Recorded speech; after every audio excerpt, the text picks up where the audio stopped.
Hello, everyone, and welcome to this lesson. In this lesson, I'm going to show you a quick overview of OpenAI and ChatGPT. The picture that you see here on the right-hand side has never existed before, and it was generated by AI. So in this course, we're actually going to learn how to generate this image together with the power of artificial intelligence. The first question is, what is OpenAI? OpenAI is an American artificial intelligence or AI company headquartered in San Francisco, California. It has been founded by Elon Musk and Sam Altman and few others back in 2015. And the goal is to develop AGI, or what we call it, artificial general intelligence.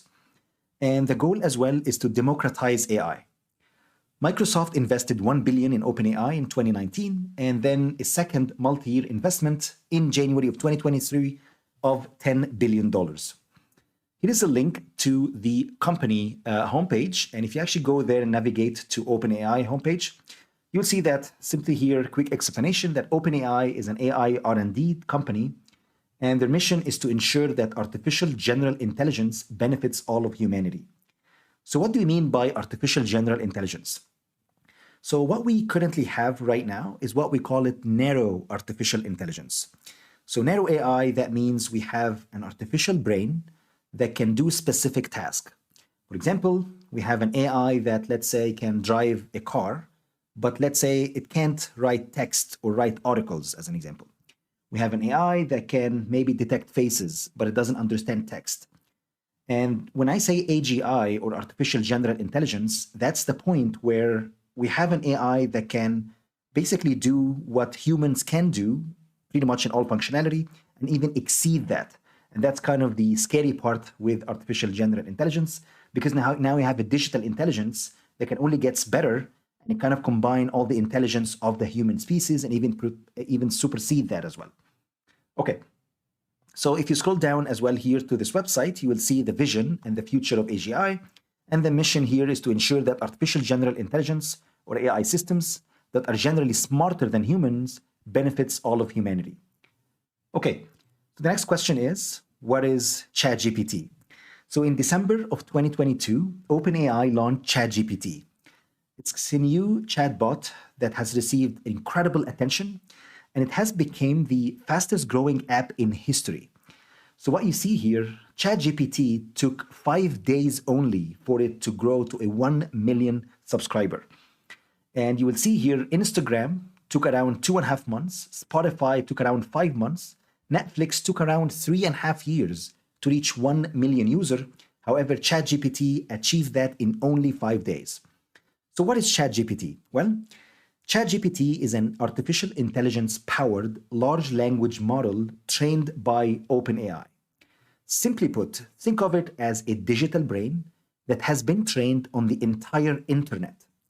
It can understand the human language, including questions, commands, and conversations, and it can reply back intelligently. So it can allow humans to basically write articles, kind of empower them to write articles, write code, write poetry as well. It's going to be super powerful. I'm going to show you as well a lot of use cases in this course.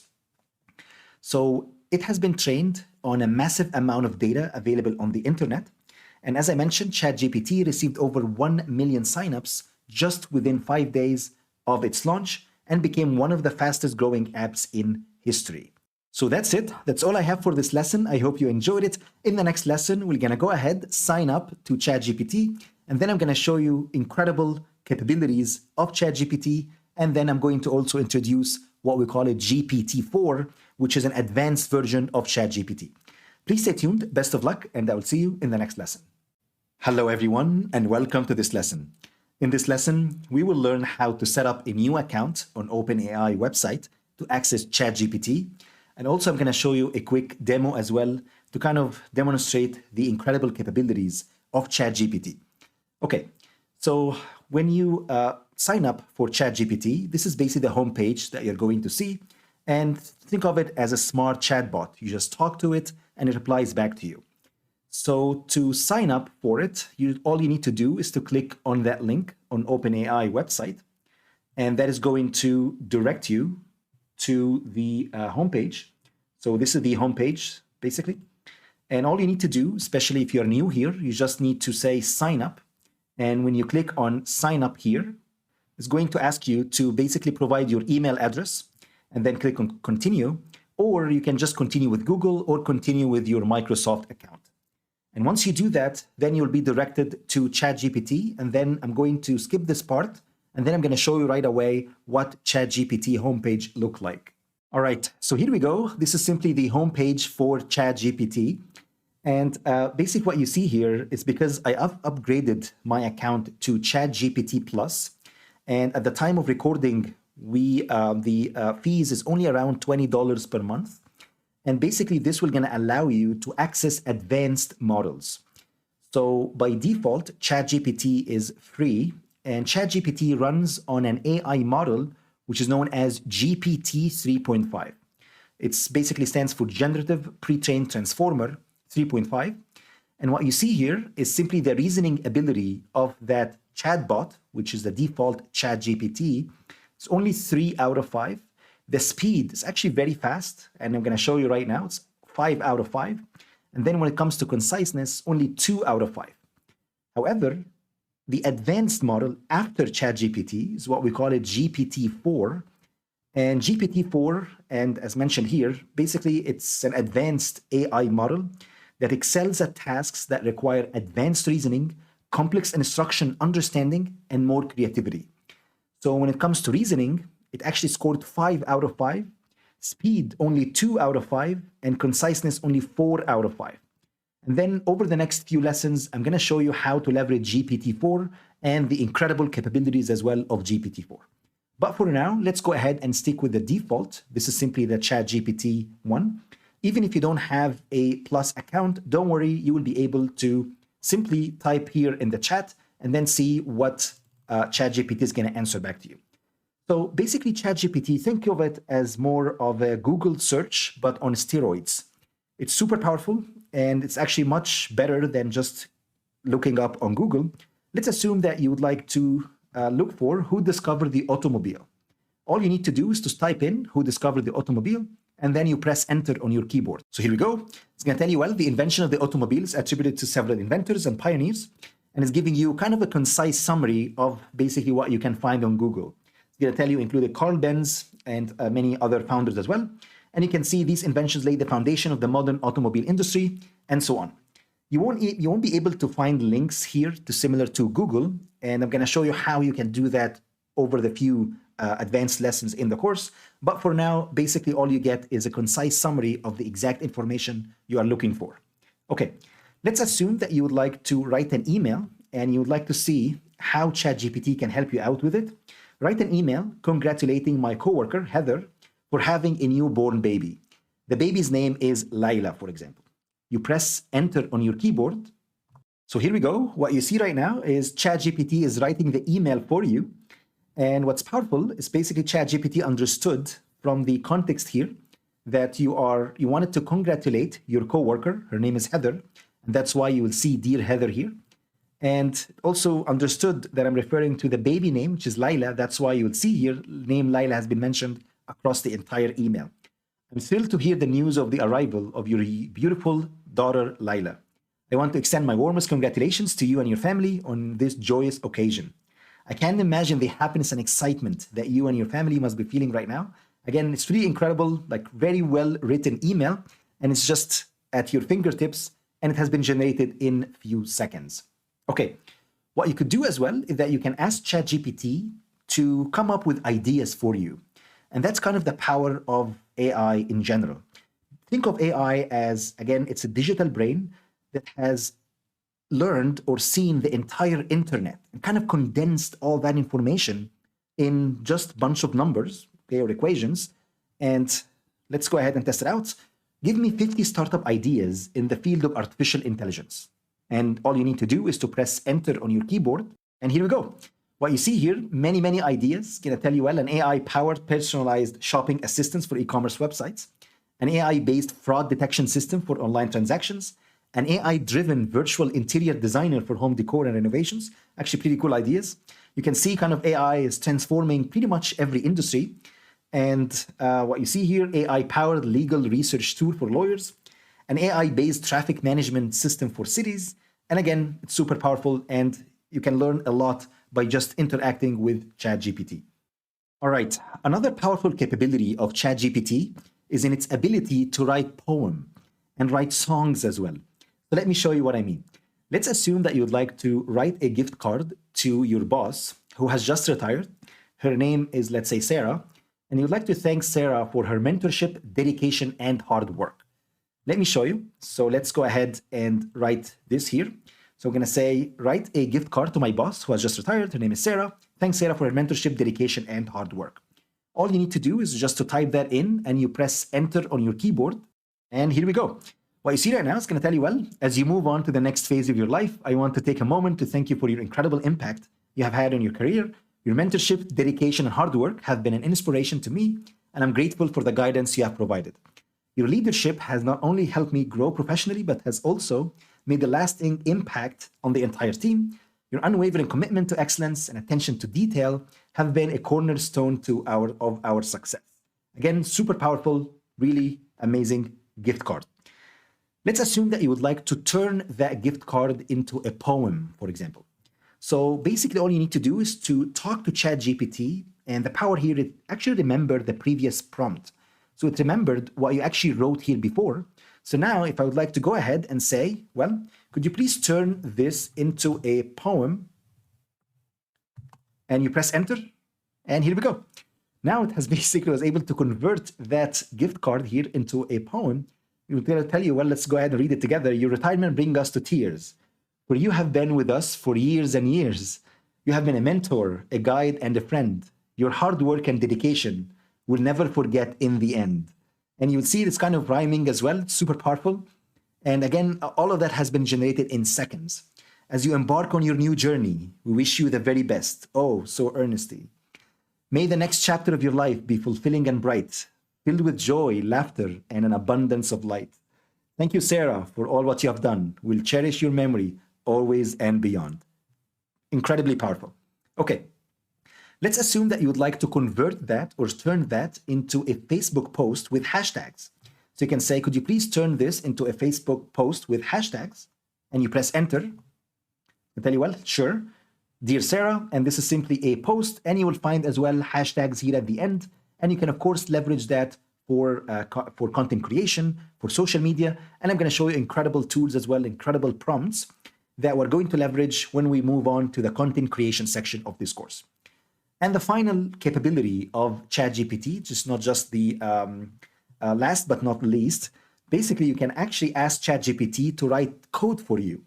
So I'm going to ask ChatGPT to write a Python code that builds a dice roll generator. And you press enter. Here we go. Here's a Python code that builds a dice roll generator. And here you will see a Python code, actually very well written code. It's very well documented as well. All you need to do is to just copy that code and you can leverage, for example, in your project. You can also see an explanation as well of what's actually this code performs. Again, super powerful. What if you'd like maybe to convert that Python code to a different programming language? Well, you can do that as well. You can say, what about C? Basically, you're saying, okay, what about this code in C programming language? And here we go. This ChatGPT is kind of expert in many programming languages, in Python, in Java, in C, and it's super powerful and kind of converted right ahead into another or a different programming language in few seconds. That's it. That's all I have for this lesson. I hope you enjoyed it. I hope this lesson kind of opened your eyes to the power of artificial intelligence and ChatGPT. And then I'm going to show you incredible examples coming up next. Please stay tuned. Best of luck, and I will see you in the next lesson. Hello, everyone, and welcome to this lesson. In this lesson, I'm going to show you the power of GPT-4, or Generative Pre-trained Transformer 4. So GPT-4 is OpenAI's most advanced system, producing safer and more useful responses. So please note that GPT-4 is only available right now if you are a Plus member, to pay like $20 per month for a subscription with OpenAI to be able to use GPT-4. So if you scroll down here, you will see some of the features of GPT. Basically, GPT-4 has an advanced reasoning capability. It can solve difficult problems with greater accuracy. Think of it as more of a digital brain, but it's much bigger from a number of neurons, a number of parameters, compared to its predecessor, which is ChatGPT or GPT 3.5. Basically, GPT-4 has seen a ton of data, and it's much larger brain that can perform or solve difficult problems with very high reasoning ability. So GPT-4 is more creative and collaborative than ever before. It can help generate, edit, and iterate with users on creative and technical writing tasks, such as writing songs, writing screenplays, or learning the user writing style as well. So let me show you an example here. So for example, if you ask GPT-4 to explain the plot of Cinderella in a sentence where each word has to begin with the next letter in the alphabet from A to Z, this is basically what you get. You get A, and then beautiful. Okay, so the second word is B here. And then Cinderella, and then dwelling eagerly, finally gains happiness. And what I'm going to show you as well in today's lesson, I'm going to show you ChatGPT versus GPT-4 and how kind of GPT-4 is a lot more advanced compared to ChatGPT. And I'm going to show you a few of these prompts coming up next. So GPT-4 surpasses ChatGPT in its advanced reasoning capabilities. So for example, here is ChatGPT versus GPT-4.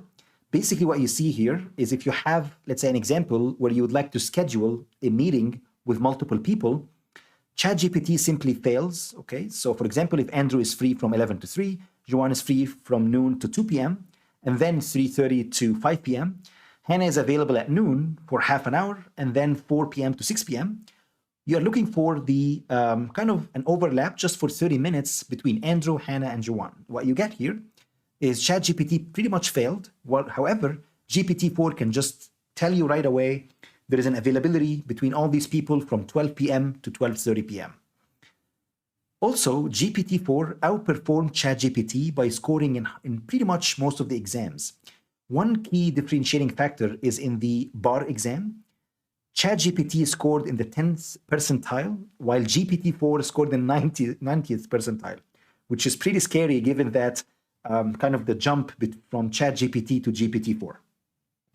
Let me go ahead and walk you through a few examples. So what I'm going to do is I'm going to head back here to our ChatGPT. And what you see here is if you have the ChatGPT Plus kind of membership, then you'll be able to access GPT-4. And what you see here is if you just go to the default, which is GPT 3.5, you will see the reasoning ability is 3 out of 5. Speed is actually 5 out of 5. Conciseness only 2 out of 5. However, if you check out GPT, it has a very high reasoning ability. It's almost 5 out of 5.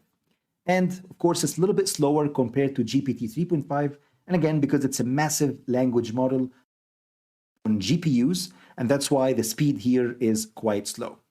So let's go ahead and test both out. So what I'm going to do is I'm going to come up first with this prompt. So I'm going to say, there are 100 murderers in the room. You walked in the room and you killed one of them. How many murderers are left in the room? And now I'm asking basically ChatGPT to tell me what the answer would look like.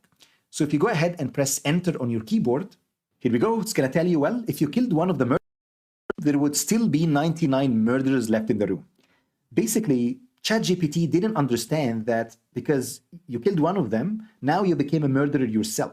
So that reasoning ability kind of didn't catch up here with ChatGPT. So if you go ahead and say, well, new chat, and I want to see what GPT-4 is going to answer, and I'm going to go back, use the exact same prompt, and just press enter on your keyboard. Here we go.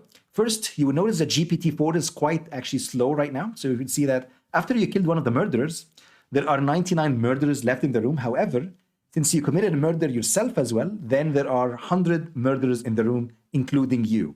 Much, much smarter, much, much better compared to ChatGPT. Let me show you another example.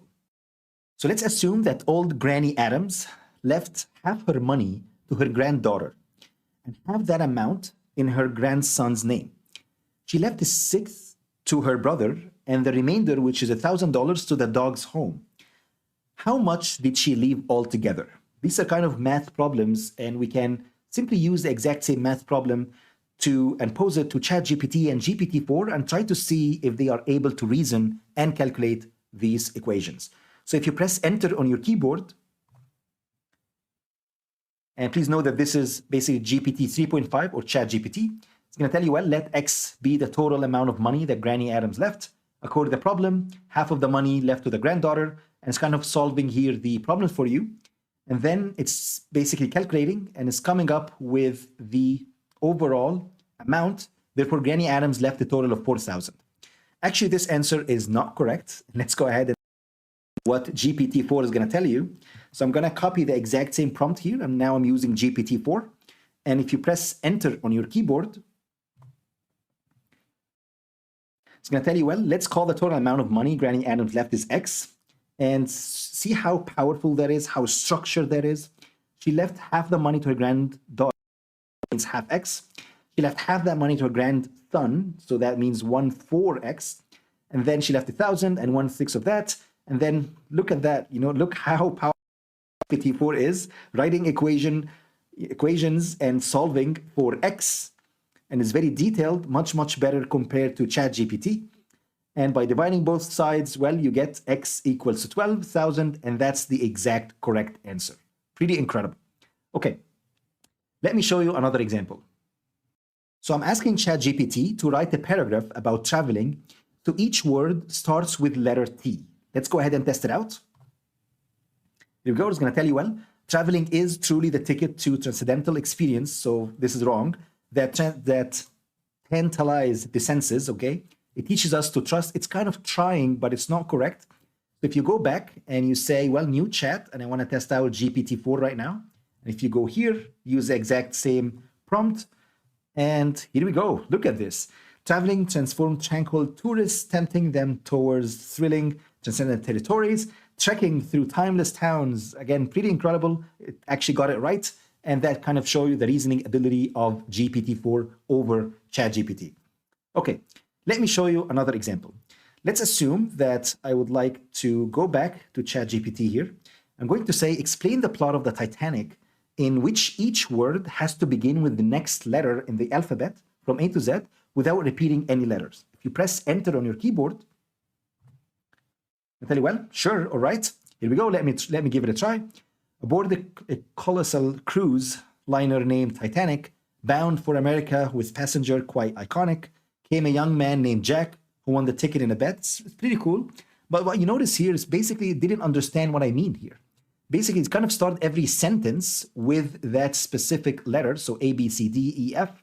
Okay, so it's kind of trying, right? But that's not exactly what I meant. So if I go back and if I say, please try GPT-4 instead, and I'm using the exact, and if you press enter on your keyboard, so here we go. It's going to tell you, well, abandoned boat cruise, destiny eventually finds glamorous heartthrob, ill-fated journey, kindless love. Again, basically get it. So now I have A, B, C, D, E. Ill-fated journey, kindless love, maidens noble, romance sinks, tragedy unveils, valiant, watery. Okay, pretty cool. Okay, trying, which is pretty incredible.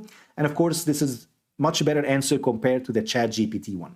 Okay, let me show you another example. Example from the bar exam. So basically what I'm going to do here, I'm going to say, well, a husband and wife were married in state A and lived there for 10 years before separating. And basically this is kind of the law question. And we have 4 choices here for options. And let's test out ChatGPT. So if you go ahead and press enter on your keyboard, it's going to tell you, well, the correct answer is D. And yes, because established a domicile in state B. Well, this answer is actually not true. The correct answer is C. And if you go back and test out GPT-4, and I'm testing it out again with the same prompt, it's going to tell me, well, sure, C, yes, because state courts have exclusive jurisdiction over this type of action. And of course, you can go ahead and read, kind of explaining to you exactly how they come up with this reasoning. Super powerful. Again, much, much better compared to ChatGPT. Let me show you one final prompt. So here I'm going to assume that I would like to start an online store that sells handmade Egyptian jewelry that have a theme of the return of the pharaohs in alien style. And I'm asking ChatGPT to basically suggest 50 names for the brand. Please note that we're going to learn in basically this course how to kind of develop our brand, how to come up with a logo for the brand, and how to come up with designs as well by leveraging the power of artificial intelligence. And let's go ahead and see what ChatGPT is going to come up with. So here we go. It's going to tell you, well, these are the names. So here I'm asking for 50 names. So you'll find, for example, here, pharaohs in space, aliens, pharaohs.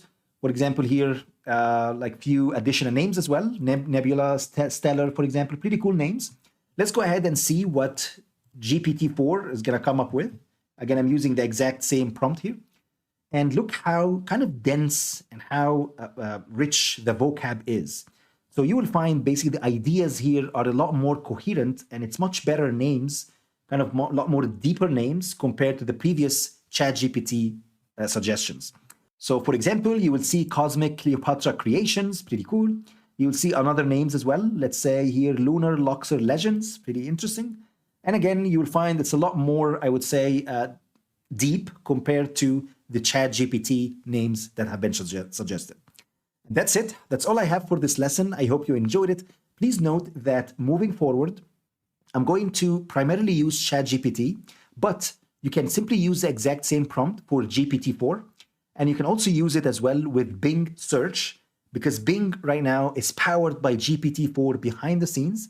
And I'm going to show you as well Google Bard, Bing, and how to leverage all these tools moving forward. But again, you can use the exact same prompts that I'm going to use in the future with ChatGPT or GPT-4. But of course, you can get much better answer with GPT-4. Hello, everyone. I hope you enjoyed this lesson, and see you in the next one. In this lesson, we will learn how to leverage DALL-E 2 to generate images based on text data. The question is, what is DALL-E? DALL-E is an AI system that can create realistic images and art from a description in natural language. Let me show you a few examples. So if you scroll down, you will see basically what DALL-E can do for you. First, it can perform image generation. So you can simply type in an astronaut riding a horse in a photorealistic style. And this is basically the image that you get. You can kind of shift here and kind of show you different variations of it. Again, it's pretty powerful. Please note that these images have never existed before. And this is kind of the AI imagination of what that text means in a photo format. And DALL-E can basically perform many things. First, it can perform image generation, as I just mentioned right now. Second, it can also perform what we call it outpainting. Simply, you can expand images beyond what's in the original canvas, creating kind of some sort of an expansive new compositions.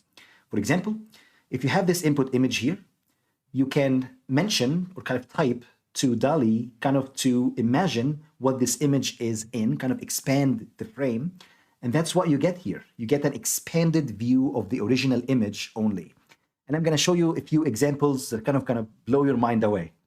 Next, you can simply use DALL-E as well to perform what we call it in-painting. And DALL-E can make realistic edits to existing images from a natural language caption. It can add or remove elements while taking shadows, reflections, and texture into account. Let me show you what I mean by in-painting. This is basically an image, okay? And what we're saying, okay, please, in this area here, try to add a flamingo beside the pool. And that's what you get here. You get simply a flamingo, and you would notice that DALL-E is super smart, that it can actually blend in the new object with the old or the original image. So it looks like it has been kind of painted from the start with the flamingo in mind. Okay, and then fourth feature or capability that DALL-E can do, DALL-E can take an image and create different variation of it inspired by the original. So this is, for example, the input, and you can see the output here, and you can see multiple variation of the original image as well. Okay, so the first question is, how can I access DALL-E or try out DALL-E? So first, you need to go to openai.com, product, and then DALL-E 2. And all you need to do is to just click on try DALL-E, and that is going to open basically DALL-E for you. You might need to basically sign up with your email, but here I signed up already. And you can just go ahead and type in what you want DALL-E to imagine for you. So for example, I can go ahead and say, surprise me. And it's gonna say here kind of, like a prompt basically. This is gonna be crayon drawing of several cute, colorful monsters with ice cream cone bodies on dark blue paper. And if you click generate, DALL-E is going to generate basically an image that describes what you wrote here in a text format. And what's powerful about DALL-E, it can basically kind of help us understand what AI is actually thinking, how AI is viewing the world that humans live in. And here we go. Look at this. So basically what you see here is DALL-E was able to create 4 variations of the image that try to explain what I wrote in here. You can go ahead and say, again, surprise me. Actually, let's maybe try a cat submarine chimera digital art. Let's go ahead and try that out. Let's see what that looks like. And you can see a few examples here. It's going to show you a bowl of soup. There is also a portal to another dimension, digital art. And look at this. This is again another example. Look at that. So basically, it's going to show you a cat submarine chimera digital art. And you can click on it and you can basically check it out. And I'm going to show you basically how you take this image and how you edit it and create multiple variation of it as well. Okay, let me show you a few prompts that I got here. For example, I can say, please, DALL-E, create a futuristic spaceport bustling with aliens and spaceships. Let's see what that looks like. It's super fun to play with, but please note that you are limited with the number of credits that you got. So here I purchased basically credits because I ran out of those. But if you sign up, you will get free credits initially. Of course, this might change in the future, but if you run out, it's not going to charge you. It's going to tell you run out of credit and you need to purchase credits to play with DALL-E. And here we go. What you see here is basically futuristic spaceport, kind of bustling with aliens and bustling with spacecrafts as well. Okay, let me show you another example that is a little bit more colorful. So what you say here, I'm going to say a fantastical underwater kingdom with mermaids, colorful corals, and sea creatures. Let's go ahead and check that out. And what you see here on the right-hand side, this is kind of the history of all the prompts that I've used before. I'm going to walk you through a lot of these. It's going to be a ton of fun over the next few lessons. And look at this.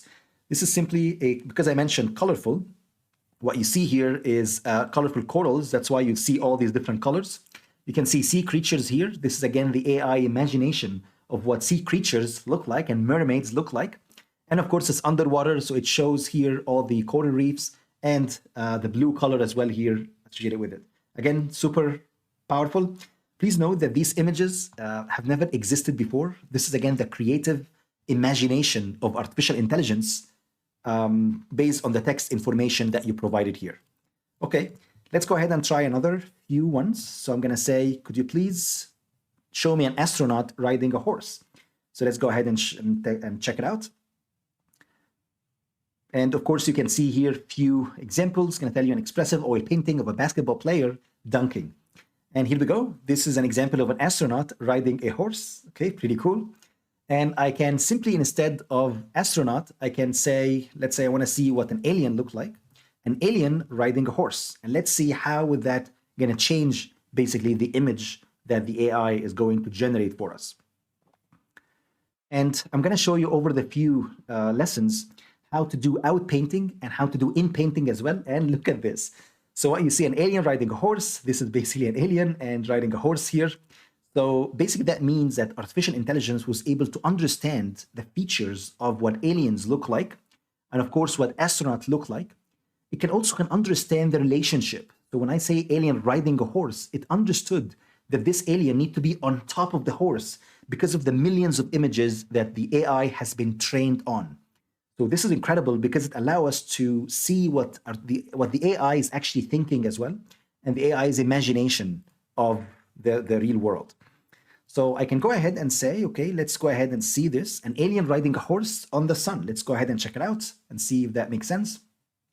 You can also see here a futuristic cyborg poster hanging in a neon light subway station. And you can see there is a subway station, there is a neon light here, and the cyborg as well. Here we go.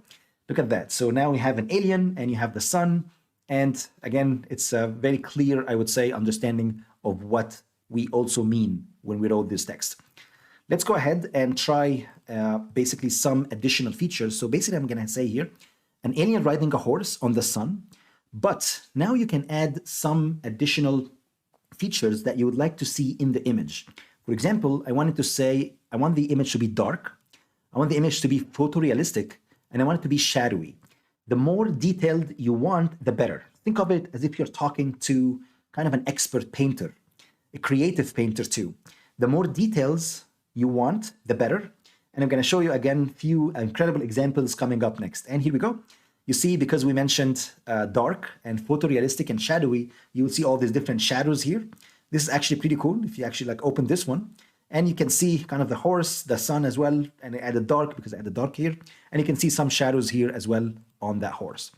And then finally, I wanted to try this one out, a cat riding a motorcycle on the moon. Let's go ahead and test it out and see if the AI was able to understand what the moon is and what a motorcycle is, and of course, the cat and the relationships between all these different objects in the scene. So here we go. What you see, we have the moon here, and you can see a cat, and you can see the motorcycle as well. All right, okay, that's it. That's all I have for this lesson. I hope you enjoyed it. Please go ahead, give it a try. And one last point as well, if you go ahead and check out the history here, it's going to show you all the history that I've been playing around with, basically. And if you click on collections, it's going to show you multiple collections, and you can simply store your favorite images as part of your collections here. And you can basically use it as, or set it as private or set it as public as well. That's it. That's all I have for this lesson. I hope you enjoyed it, and see you in the next lesson. Hello, everyone, and welcome to this lesson. In this lesson, I'm going to show you how we can leverage ChatGPT and GPT-4 to brainstorm ideas. This is kind of one of the really powerful features when it comes to generative AI, which is basically GPT models in general belongs to, because it can kind of brainstorm ideas for you. You just need to provide the prompt and then what you're exactly looking for. And then it can come up with really creative ideas for you. So let's say I would like to ask ChatGPT to give me 50 startup ideas in the field of artificial intelligence.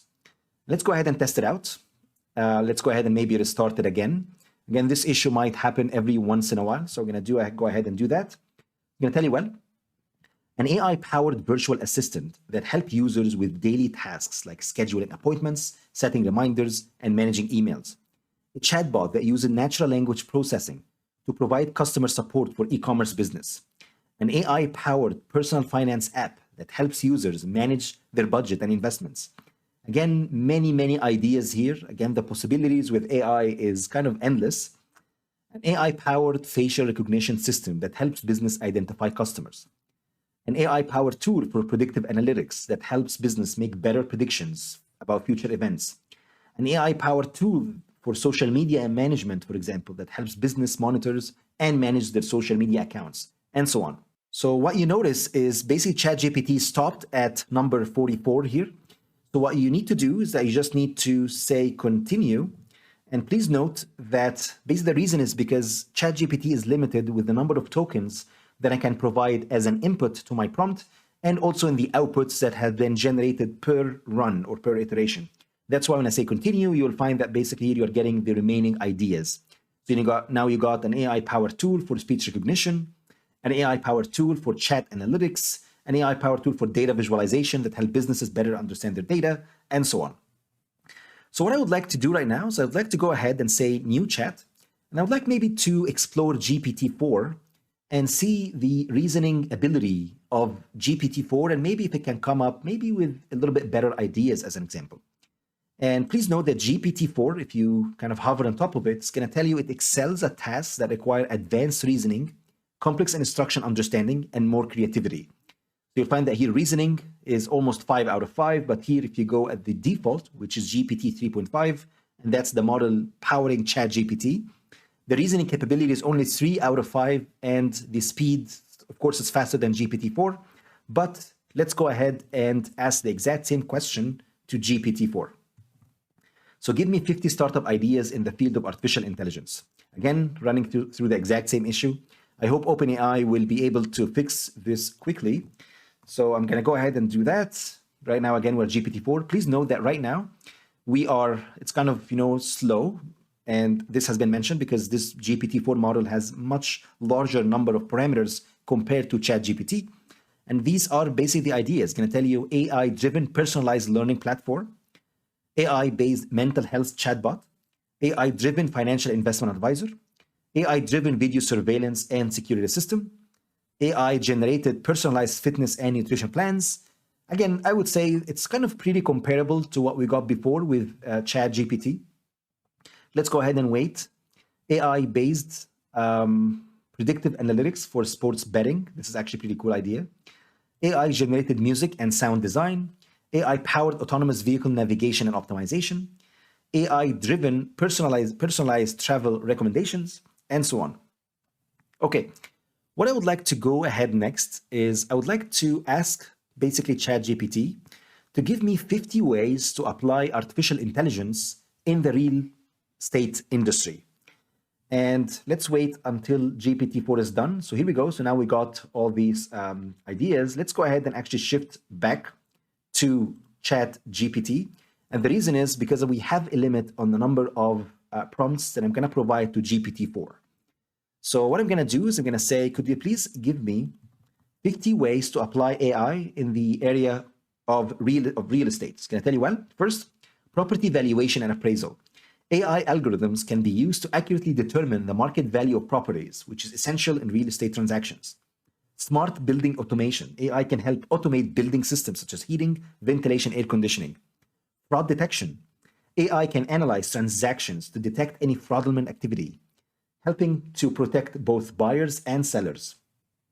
Again, pretty incredible, if you ask me, because again, these are many ideas, kind of can give you a lot of kind of a kickstart to your startup per se. So what you see here is, for example, tenant retention. AI can help improve tenant retention by analyzing data on tenant behavior and preferences. And again, of course, you can go ahead and say continue.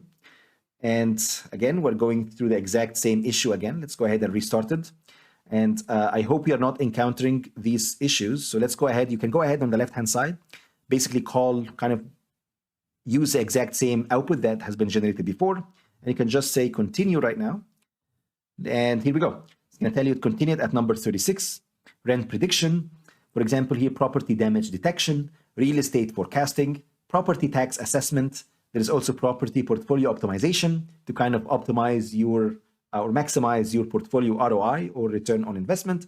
And then neighborhood analysis. AI can analyze neighborhood data to help real estate professionals make better informed decisions about properties and investments. Again, super powerful. Okay, what if I would like, for example, to ask ChatGPT to give me 10 innovative ideas to improve access to education in developing countries? I believe a lot of the world problems could be solved with proper education. That's why I love teaching in general. So here you find, let's see ChatGPT ideas, for example, to improve education in developing countries. So here we go. Here are 10 innovative ideas to improve access to education in developing countries. First, mobile learning. So mobile technology can provide access to educational content and resources in areas where there is no access to traditional schools. Mobile learning can also provide more flexibility for students who have to work or take care of their families. We also have peer-to-peer learning. So peer-to-peer learning can be an effective way to provide education in rural areas where there are no teachers or schools. Also, few other ideas, for example, blended learning. Blended learning combines traditional classroom learning with online learning. This approach can be effective in areas where there are not enough teachers or schools. Online tutoring, for example. Online tutoring can be used to provide students with access to qualified teachers. Micro-learning, this is new to me. Micro-learning involves breaking down educational content into small, easily digestible chunks that can be consumed on mobile devices. And then gamification involves using game design principles to make learning more engaging and fun. This approach can be used to motivate students and make learning more accessible and enjoyable. All right, let's assume that I maybe don't like those and I would like maybe to give 5 more ideas. Give me 5 more. So here we go. So now you got additional ideas about, let's say, learning hubs as an example. Learning hubs are community space where students can come together to study and learn. These hubs can be equipped with computers, books, and other learning resources. Okay, pretty cool. What if I would like, for example, to come up with 10 catchy presentation titles to promote, let's say, my new project as an example? So let's come up with a practical example. Let's assume that I work as a real estate agent, let's say in Dubai, for example. Can you give me 10 catchy presentation titles to promote a new project in Dubai Marina? Let's go ahead and give it a try. Let's go ahead and restart it again. As I mentioned, these issues happen quite frequently. I noticed that every maybe 3 to 4 prompts, I get this issue. So I hope it's going to be fixed soon. So here we go. Sure. Here are 10 catchy presentation titles to promote a new project in Dubai Marina. Live the dream, luxurious living in Dubai Marina. Experience the best of Dubai Marina, your gateway to the world. Step into luxury, our new project in Dubai Marina. Elevate your lifestyle, the ultimate living experience in Dubai Marina. Again, really cool, catchy titles. All right, so let's go ahead and shift gears a little bit. My mother is turning 70 years old next month, and I would like maybe to ask ChatGPT to give me 10 birthday gift ideas. So what I'm going to do here is I'm going to do the following. I'm going to ask ChatGPT. I'm going to say, my mother's 70th birthday is coming up next month. Could you please give me 10 birthday ideas? And let's go ahead and restart the chat. Again, this issue happens quite frequently. So here we go. Sure. Here are 10 birthday gift ideas for your mother's 70th birthday. Customize jewelry such as necklace, bracelet, or ring with her birthstone or name engraved in it. Pretty cool. A memory book with pictures, letters, and stories from family and friends. Again, really thoughtful ideas. And of course, the more customization here, for example, you can say my mom is, let's say, obsessed about cooking, or maybe let's say she loves, for example, traveling, stuff like that. And then the actual ideas will be personalized for your liking. A subscription to a magazine or book club tailored to her interest. A plant or flower arrangement with a heartfelt message. A trip or vacation to a place she has always wanted to visit. Again, really cool. What if I wanted maybe to shift gears a little bit and maybe ask for the exact same question again, but for this time, it's going to be for my son's 10th birthday. So I'm going to say, my son's 10th birthday is coming up next month. Give me 10 birthday gift ideas. Let's go ahead and give it a try. So if I go ahead and restart as well the ChatGPT again, and here we go. It's going to tell you, well, sure. Here are 10 birthday gift ideas for my 10 years old son. Legos. What you notice right now is kind of the type of ideas changed based on the age. So there is an actual intelligence happening behind the scenes. So Lego sets are great for children to explore their creativity and imagination. Remote control car. A remote control car is a fun gift that your son can play with outdoors and indoors. There's also board games, art supplies. There's a bike as well. A new bike would be a great gift as well. Books and telescope. And that's it. That's all I have for this lesson. I hope you enjoyed it and see you in the next lesson. Hello, everyone, and welcome to this lesson. In this lesson, I'm going to show you how you can leverage ChatGPT for office productivity. So basically, you can use ChatGPT to help you write emails. So here, I'm asking ChatGPT to write an email to my coworker, Hannah, congratulating her for having her baby, Sarah. Thank her for being such an awesome coworker, and she will be an amazing mother in the future. Let's go ahead and give it a try. Here we go. Subject, congratulations on the arrival of baby Sarah. Dear Hannah, I was thrilled to hear the news of your baby girl's arrival. Please accept my heartfelt congratulations on becoming a mother. I can only imagine the joy and excitement you must be feeling right now. I want to take this opportunity to thank you for being such an amazing coworker. Your hard work, dedication, and positive attitude have always been an inspiration to me and others around. And again, now that you have become a mother, I know that you will excel in this new role as well. You are a kind, caring, and loving person, and I'm confident that you will be an amazing mother to baby Sarah. Again, pretty incredible how smart ChatGPT is. And what I would like to do right now is I would like to go ahead and actually restart the entire ChatGPT. And then I'm going to say, please go ahead, select a new chat. And let's maybe try GPT-4 and see if it may be going to come with a better email as an example. So let's go ahead and give it a try. So as I mentioned before, GPT-4 tend to generally have a better reasoning compared to ChatGPT or GPT 3.5 model. So what you notice here, basically it starts to add some emojis, for example, here on the title. So congratulations on baby Sarah's arrival. And here as well, some emojis too. So I hope this email finds you well and in high spirits as you embark on this incredible journey of motherhood. I like this one a little bit more. I'm absolutely thrilled to hear the news about the arrival of your beautiful baby girl, Sarah. Congratulations to you and your family on this joyous occasion. Over the years that we have worked together, you have been a truly exceptional coworker. Your unwavering dedication, kindness, and positivity have made a tremendous impact on our team. I have no doubt that these qualities will make you and amazing mother to little Sarah. And again, as you take the time, this is pretty much the same as before. Once again, congratulations on the arrival of baby Sarah. And thank you for being such an awesome coworker. Again, pretty cool. I would say the addition here of the emojis and maybe the introduction as well here was a little bit better compared to ChatGPT. Okay, let's assume that you received a given email and you would like to come up with an answer to that email. So let's go ahead and test it out. Let's actually test maybe GPT-4 as well. Here I'm going to say, write an email replying to this. And this is basically an email that, let's say, assume that you received. Hi, Alex, I'm writing to invite you to an interview for a Python programming position at, let's say, Simplicity Inc. We were impressed by your application and believe you could be a great fit for the role. And the invitation, or the interview, sorry, will take place on July 7th, 2023 at 9 a.m. Eastern Time. This is basically an email that we received. And you would like to write an email replying to this and mention that you are available for the interview, show excitement about the opportunity. So here I'm assuming that basically Alex applied already for a position at Simplicity Inc. And right now, let's go ahead and see the actual reply from GPT-4. Here we go. And it's going to tell you, well, dear Alex, thank you for inviting me to the interview to the Python programming position at Simplicity Inc. I'm excited about this opportunity and appreciate your consideration of my application.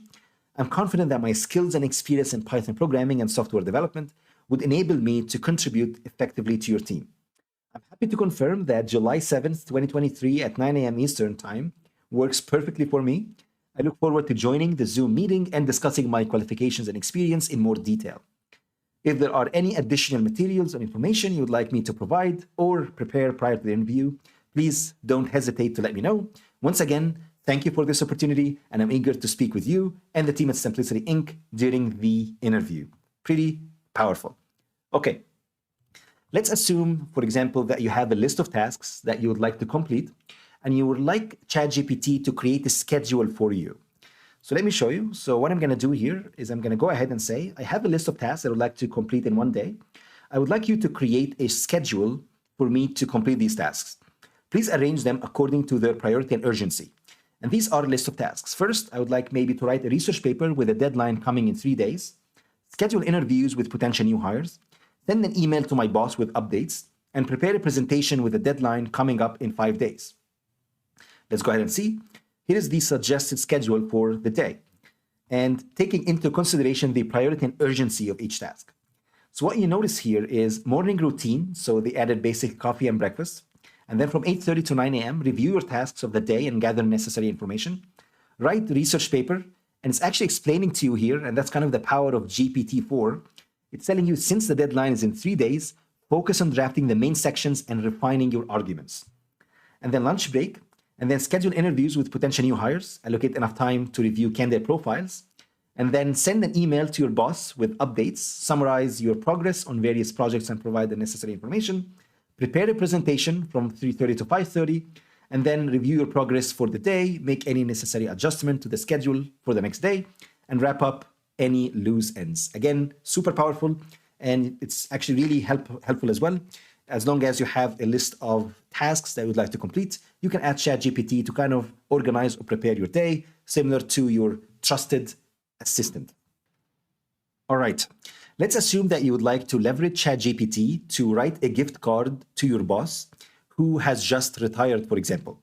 So what I'm going to do here is going to say, write a gift card to my boss who has just retired. His name is Mike. Thank Mike for his mentorship, dedication, and hard work. Here we go. Dear Mike, it is with great joy and gratitude that I extend my congratulations to you on your retirement. As you move on to the next chapter of your life, I want to take the opportunity to express my deepest appreciation for your unwavering mentorship, dedication, and hard work. And it's telling you as well here, as a token of appreciation, please accept this gift card as a gesture of the gratitude. Again, pretty powerful. We wish you all the best in your retirement, and we look forward to seeing all the wonderful things that lie ahead of you. Okay, let's assume that maybe I decided to turn this into a poem. So this is kind of the power here of ChatGPT. You're going to say, well, turn that into a poem. You're going to say, well, farewell to Mike, our boss so dear, whose retirement now draws near. We pause to thank him and to say we'll miss his mentorship every day. For years, he has led with wisdom rare and shown us how to truly care for our work, our team, our goals, and all the challenges that unfold. His dedication never waned. His hard work always entertained.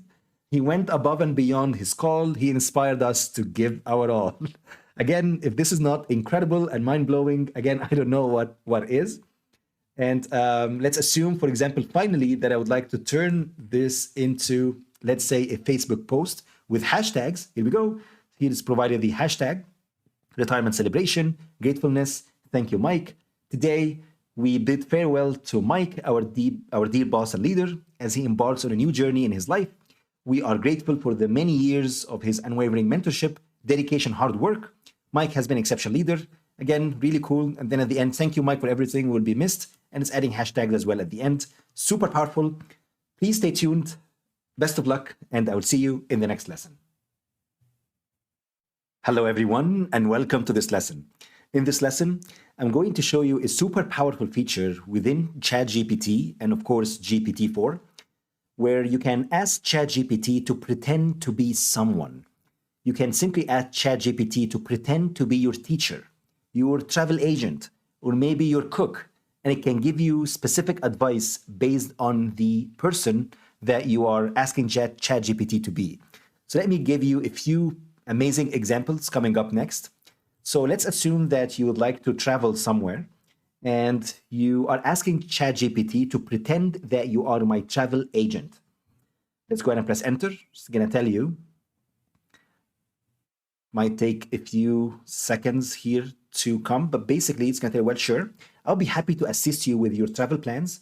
Where are you planning to go? And then you can simply come up and ask a question. How can I travel from Miami, Florida, US to Toronto, Canada? I tell you, well, there are several ways to travel from Miami, Florida to Toronto. The most common methods of transportation include flying, driving, and taking a bus. These are the flying ones. This is the driving instructions. That's the bus. I hope this information helps you plan your trip. Let me know if you have any other questions or if you need help booking your travel arrangements. Again, super powerful. Let's assume that you maybe would like to know which hotels I should stay in, let's say Toronto, that I can stay in. Well, Toronto is a diverse city with a wide range of hotels to choose from, depending on your preferences and budget. I'm going to tell you quick kind of best hotels in Toronto, the Ritz-Carlton in Toronto, Four Seasons, the St. Regis, there is also the Fairmont, and so on. Okay, let's assume that maybe you asked ChatGPT to pretend to be an expert cook, and you would like to learn how to cook steak at home, or maybe learn the recipe to do Kentucky Fried Chicken as an example at home. Let's go ahead and see if that works. So I'm going to say, pretend that you're an expert cook. Again, this issue happens every once in a while. So let's go ahead and restart it again. And let's give it a shot. So I'm going to say, pretend that you are an expert cook. She's going to tell you, sure, I can help you out as an expert cook. How can I assist you? How can I assist you? So I'm going to say, well, I would like to cook steak at home. Sure. Cooking steak at home can be a delicious and satisfying experience. Here are the general steps for cooking a steak. Choose your cut of steak, prepare the steak, season the steak, preheat the oven, heat up a skillet, sear the steak, transfer to the oven, and then rest as well the steak, then serve and enjoy, okay? And it's telling you to remember that the exact cooking time will vary based on the thickness of your steak. So be sure to use a meat thermometer to ensure that your steak is cooked to your desired level of doneness. Okay, pretty cool. Okay, let's assume that, for example, I would like to prepare, for example, Kentucky Fried Chicken at home. So let's go ahead and give it a try again. So I'm going to restart the whole ChatGPT, and then I'm going to say, how can I prepare Kentucky Fried Chicken at home? It's going to tell you, well, here is the ingredients. You need 8 to 10 pieces of chicken. You need 2 cups of all-purpose flour. You need paprika, salt, dried basil. You need dried oregano. And there's a few as well ingredients. And these are the actual instructions to do that. Super powerful. And it's telling you your homemade KFC is now ready to be served. Okay. Let's assume that maybe you are a student, for example, and you would like to leverage ChatGPT to help you understand concepts. And what's powerful, again, which is kind of one of the unique features of ChatGPT and GPT-4 and generative AI models in general, is that it's not just like Google where you can go and just generate multiple pages, so you have to go and scan through it or maybe watch YouTube videos. What you have right now is an encoded specific information that is distilled for your liking. So what I'm going to do here is I'm going to basically say the following. Pretend that you are Isaac Newton, and I want you to explain Newton's second law of motion. Certainly. I am Isaac Newton, and I'm pleased to explain my second law of motion to you. And this is simply the second law of motion, and it's explained with examples as well, which is pretty amazing. And I hope this explanation has been helpful to you. Okay, let's assume that maybe you didn't like that answer, and you'd like to explain Newton's second law of motion, but please try it in simple terms. And tell you, well, here is the simple terms. Newton's second law of motion can be explained in simple terms. The more force you apply to an object, the faster it will accelerate. Additionally, the more massive the object is, the more force you will need to apply to achieve the same acceleration. And it's giving you the equation, force equals to the mass times the acceleration. F represents the force, M represents the mass, and A represents the acceleration. Okay, pretty cool. Let's assume that you would like to learn math, and you would like to ask ChatGPT to pretend that you are a math teacher. Hello, I'm your math teacher. How can I assist you today? Well, let's assume that I would like to explain Pythagoras theorem for me. And here we go. Certainly, the Pythagoras theorem is a fundamental concept in geometry that relates to the relationship between the sides of a right-angle triangle. And it's also giving here the equation c squared equals to a squared plus b squared. Of course, one limitation here is that ChatGPT has been trained on text data. So you won't see basically images here, but I'm assuming for the next generation, possibly for GPT-5 or so, we would be able to kind of interact with it in a lot more interactive way. Maybe we're going to throw videos here for us as well. Of course, the future is going to be bright, and AI will going to be super powerful and super useful tool for us in learning and education. Okay, let's assume that you did not like that answer, and you would like to say, well, I didn't get that. Can you explain this as if I am, let's say, 5 years old, please? And here we go. It's going to tell you, well, sure. Pythagoras theorem is like a special rule for right-angle triangles. A right-angle triangle is a shape with 3 sides and 1 corner that makes a square shape. What you see here is kind of ChatGPT has kind of lowered the tone a little bit, try to use simpler terms, because here it's kind of explaining to a 5 years old. The rule says that if you know how long 2 of the sides are, you can figure out how long the 3rd side is. I see this as useful, powerful, useful tool in education, because you can use it to simplify a lot of complex terms, and it can also help you as well as a professor or as a teacher to kind of learn how to explain something in simple terms or even in complex terms if you like. And that's it. That's simply all I have for this lesson. I hope you enjoyed it, and see you in the next lesson. Hello everyone, and welcome to this lesson. In this lesson, we will learn how to leverage ChatGPT for video creators. So if you are on YouTube, or maybe you are creating Instagram Reels or TikTok, for example, videos as well, this video is going to be for you. You can simply use ChatGPT to give you advice on the best equipment you can buy. You can also ask ChatGPT to give you a lot of ideas about new videos. It can also help you write scripts as well, which is going to be super powerful for YouTube, for short form content on Instagram or TikTok as well. So let me show you a few examples. So here I asked ChatGPT to tell me, I would like to start a YouTube channel and I have a $500 budget. And I would like to ask ChatGPT to specify what equipment I can buy with this. And I'm mentioning that I live in the US. Can I tell you, well, congratulations on starting your YouTube channel. With a budget of $500, you can get started with some basic equipment that will help you create quality content. Here are some suggestions. First, you need a camera. I can tell you a good camera is essential for creating high quality videos. You can consider getting a DSLR camera, and it's giving you like an actual basically brand here, which is the Nikon G3 3500, which costs around $400 approximately. And alternatively, you can also consider getting a good smartphone with a high quality camera like an iPhone 12 or Samsung Galaxy, for example, which will cost around $700 but can serve multiple purposes. It's also asking you to please go ahead and consider buying a microphone. A quality microphone is really important. And a popular option for YouTuber is the Rode Video Micro, which costs around $60. And alternatively, you can use also the lapel microphone, like the Rode microphone as well, for around $80. You also need a tripod, which can help you keep your camera steady and avoid shaky footage. You need lighting equipment, and you need also editing software as well. It's telling you you can use the Adobe Premiere Pro for about $21 per month. Again, really amazing advice, and it's kind of giving you detailed basic equipment along with the average prices as well associated with them. Okay, let's assume that you run a fitness retreat business and you would like to start a YouTube channel that talked about health and fitness, but you don't know what name I should choose for my business or for my YouTube channel specifically. So what I could do here is I can go and say the following. I can say, I run a fitness retreat business and I would like to start a new YouTube channel that talks about health and fitness. Can you suggest 50 catchy names for my YouTube channel? Let's go ahead and give it a try. It's going to, well, sure. Here are 50 catchy names, suggestions for your health and fitness YouTube channel. And you can see Fit Retreat TV, Fitness Oasis. You can see, for example, Sweat Spot, Gym Journeys. Again, pretty incredible. It's actually very creative ideas. You find here, for example, Health Hub. You'll find Shape Up Squads, for example, Fitness Fixation. Again, Fitness Frenzy. Really cool names. You can get kind of a lot of ideas basically out of ChatGPT, which is super powerful. Okay, let's assume that you decided to go, for example, with a given name. And this name could be, let's say, the Wellness Wonderland. I believe it's mentioned here. For example, let's say the Wellness Wanderer, for example, here. And let's assume that you would like to write the About section on your YouTube channel.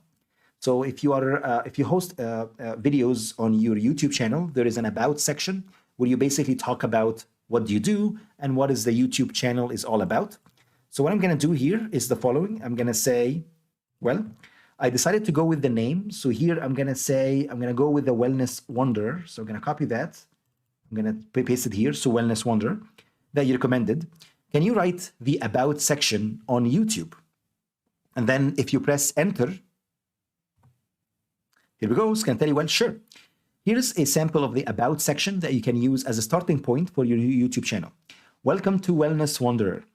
We are a health and fitness channel dedicated to providing you with the knowledge, tools, and inspiration you need to live a healthier, happier life. Our content is designed to help you explore new ways to move your body, nourish your mind, and fuel your soul. We believe that wellness is a journey, not a destination, and it's important to enjoy every step along the way.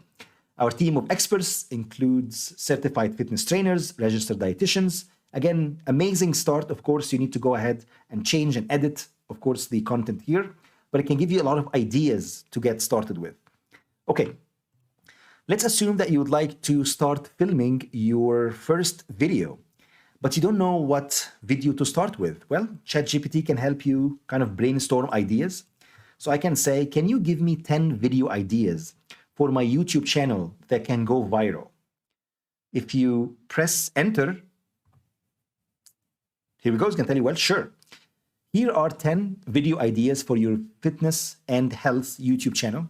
And please note, of course, that here, ChatGPT remembered what we were talking about. Okay, so it remembered before that we're talking about health and fitness channel because of the names, for example, provided, because of the About Here section that has been offered to you. And he's going to tell you, well, 10-minute HIIT workout for beginners.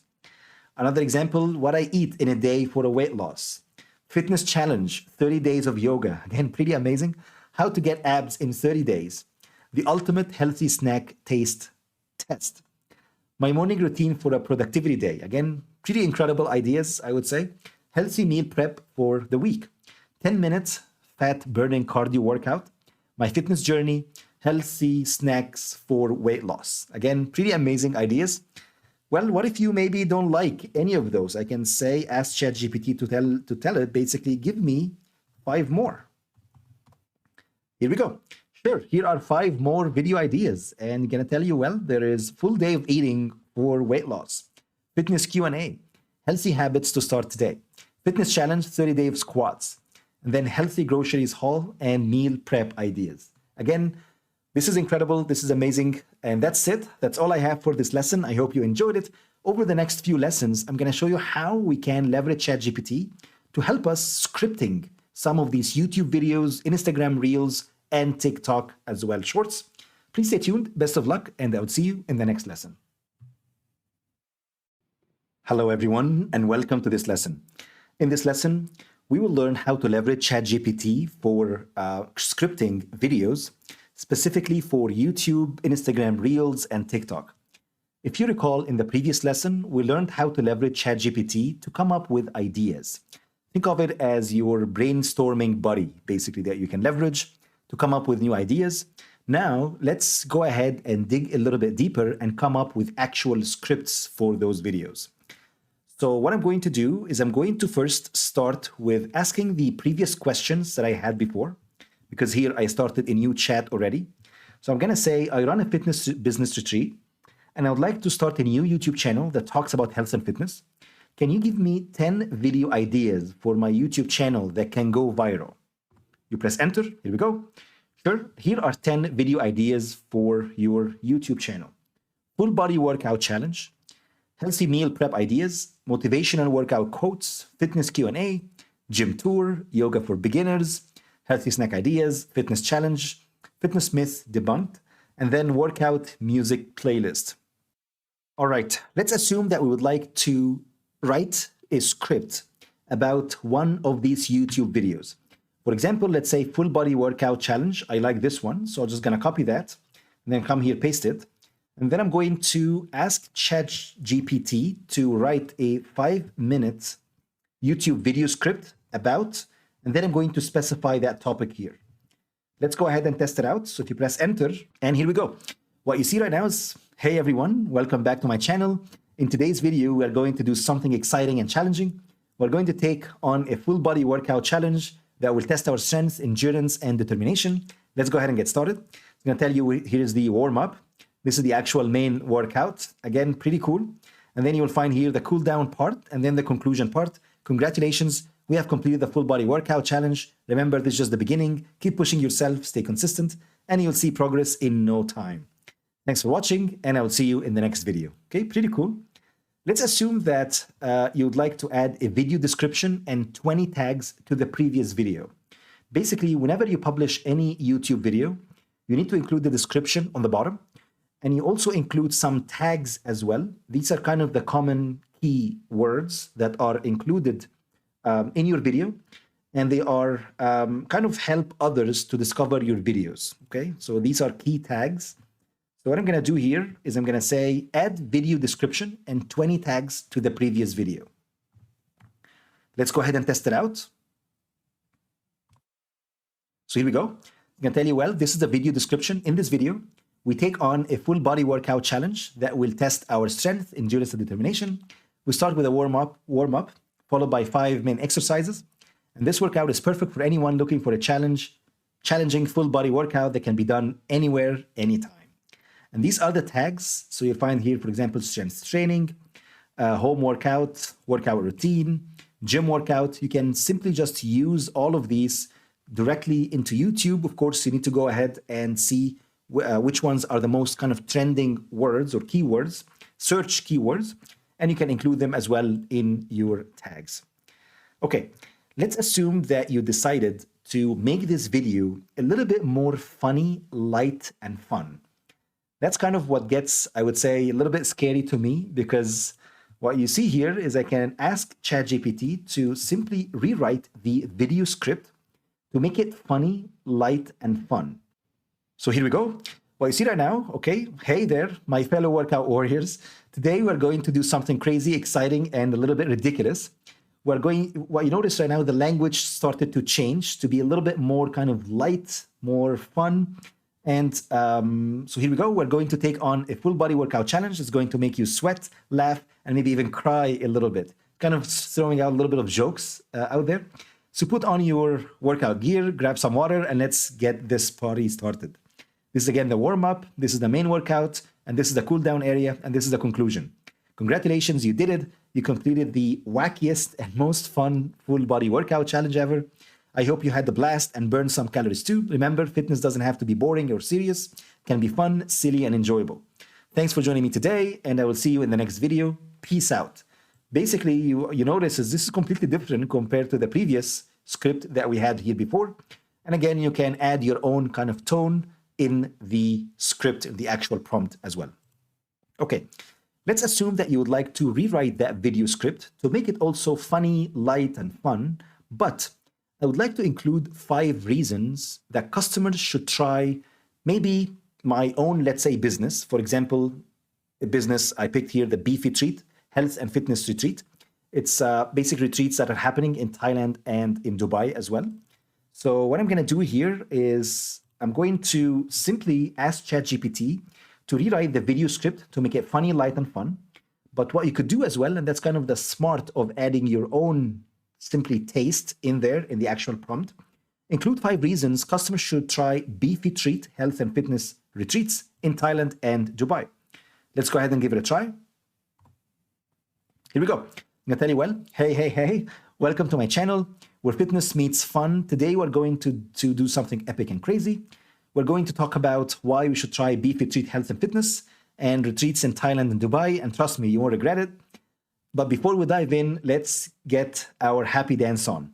And here we go. So you'll find the warm-up and you'll find these are the 5 reasons that basically are included here, kind of ChatGPT recommended. One of them is stunning locations, and then delicious healthy food.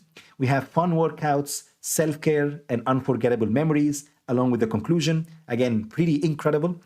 And this is simply how you can leverage ChatGPT to help you write scripts. Okay, let's assume that you would like to turn that script, for example, into a YouTube short instead. And that's what I'm going to show you in the next video. Please stay tuned. Best of luck, and I'll see you in the next lesson. Hello, everyone, and welcome to this lesson. In this lesson, we will learn how to leverage ChatGPT to write scripts for us, but for short-form content instead. So if you recall, in the previous lesson, I showed you how to leverage ChatGPT and possibly GPT-4. All you need to do is to just change basically the model here if you like. And I showed you how to first choose our YouTube channel name, how to script a long-form video content script, and then choose your tags, write your video description, and rewrite as well the video to make it funny, light, and fun. And also, I showed you how we can kind of customize our prompt to make it include specific reasons to sell our services to our customers. All right, so I'm going to ask ChatGPT the following. I'm going to say, I run a fitness retreat business, and I would like to start a new YouTube channel that talks about health and fitness. Write a video script for a YouTube short. Let's go ahead and give it a try. So if you press enter on your keyboard. All right, so here we go. Well, you see that, sure, here is a possible script for a YouTube short on health and fitness. And what I really like, it basically here cut it down to certain sections and it's telling you actually what to do. So opening shot of you standing in a gym or outdoors. Hey there, welcome to my new YouTube channel. My name is X, and I'm the owner of a fitness retreat business, and you can specify the name, of course. Today, I want to talk to you about the importance of taking care of your health and how you can start making small changes to improve your fitness. And here you need to cut to you doing a light, warm exercise. And then here the script. Before we dive into the specifics, let's talk about why health and fitness matter. It's not just about looking good, although it's definitely a perk, but it's also about feeling good and living longer. Cut to you holding a smoothie, and then cut to you doing a workout, and then closing shot of you stretching. Again, pretty incredible. And of course, you can go ahead and change, for example, the tone if you want to make it a little bit funny, a little bit lighter, or if you'd like, for example, to sell your service as an example as part of it here, you can include that in the prompt. And what you see in the concluding section, and that's it for today's video. I hope these tips have inspired you to start taking care of your health and fitness. Remember, it's never too late to start making positive changes. Thanks for watching, and I will see you in the next video. Okay, pretty powerful. What you could do as well is that you can maybe write a video script, but for an Instagram reel instead. So if you go ahead and give it a shot, you can say, write a video script, but for Instagram reel instead. And if you press enter, here we go, it's going to tell you, well, sure, here's a possible script for an Instagram reel on health and fitness. Opening shot of you holding a smoothie. What you see here is kind of a little bit of change. Before, basically, with the YouTube shorts, just recommended for you to start in a gym or outdoors, do some exercise, and then hold a smoothie. And please note that, again, it's really important to understand that behind the scenes, this is not just a memorization engine. It's a generation engine. It has a creative ability to generate new ideas depending on the actual script or the actual prompt that you're providing it here to the model. So I see here's a cut to you doing a workout, and then cut to you holding a salad, for example, cut to you drinking water, and then closing shot of you stretching as an example. Okay, what if you'd like, for example, to add, let's say, a caption to that specific reel, and you'd like to include hashtags as well to the video? And of course, if you are on Instagram or you are also on TikTok, for example, hashtags are really important. And of course, captions as well are important too. So I'm going to say here, add a caption and 25 hashtags to the video. If you press enter, here we go. It's going to tell you, well, sure. Here is a possible caption and set of hashtags to accompany the Instagram reel. So the caption is quick tips for a healthier, happier you. And you will find as well, like the emojis, again, pretty amazing. Whether you're a fitness newbie or a seasoned pro, these simple strategies can help you improve your health and wellness. And you'll find as well these series of hashtags. Actually, even if you don't specify the hashtags here as a separate request, it already knew that within the caption, we need hashtags. And they're actually pretty good. Like there's wellness, nutrition, exercise, like healthy eats. And you'll find as well additional hashtags here for you. Super powerful. Okay. What if you'd like, for example, let's say, change the topic a little bit and see if we change the topic, how would that going to change the script as an example?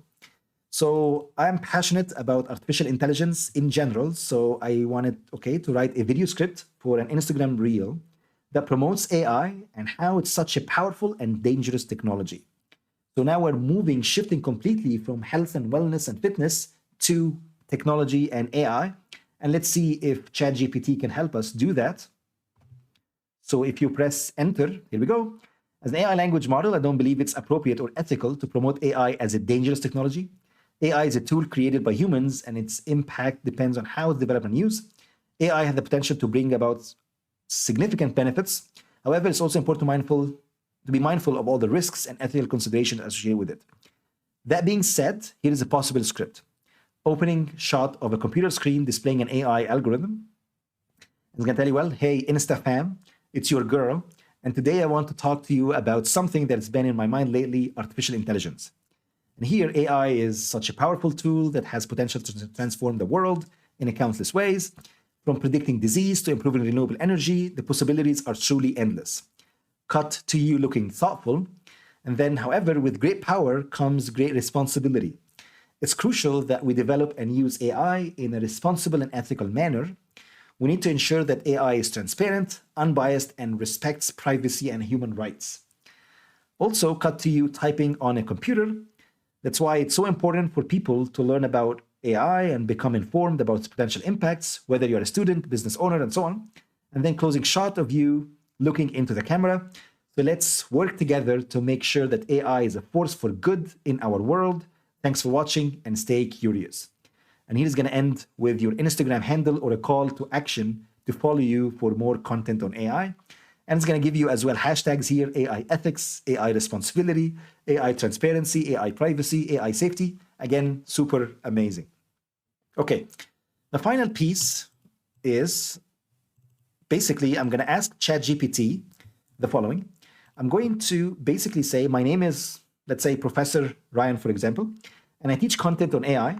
I would like to give my YouTube channel a name and my TikTok as well, handle maybe a name. Can you recommend 5 catchy names? I was just playing around with it to see how powerful that is. So here we go. Actually, let's go ahead and maybe restart it again. You might encounter these issues. Let's go ahead and run it again. Here we go. Sure, here are 50 catchy names for your YouTube channel and TikTok account related to AI. AI Today, the AI Professor. Again, it kind of understood that basically I'm a professor, for example, and it's mixing it with AI. And you'll find the AI Insider, Mind of an AI, Tech Talks AI, the AI Mentor, the AI Revolution, the Future of AI, AI Visionary, AI Logic, AI 101. Again, pretty amazing. AI Revolution, the AI Buzz, AI Unlocked, AI Mindset, AI Journey, the AI Demystified, AI Hub, AI Decoded, and the AI Enabler. If that's not amazing, I don't know what is. So that's it. That's all I have for this lesson. I hope you enjoyed it and see you in the next lesson.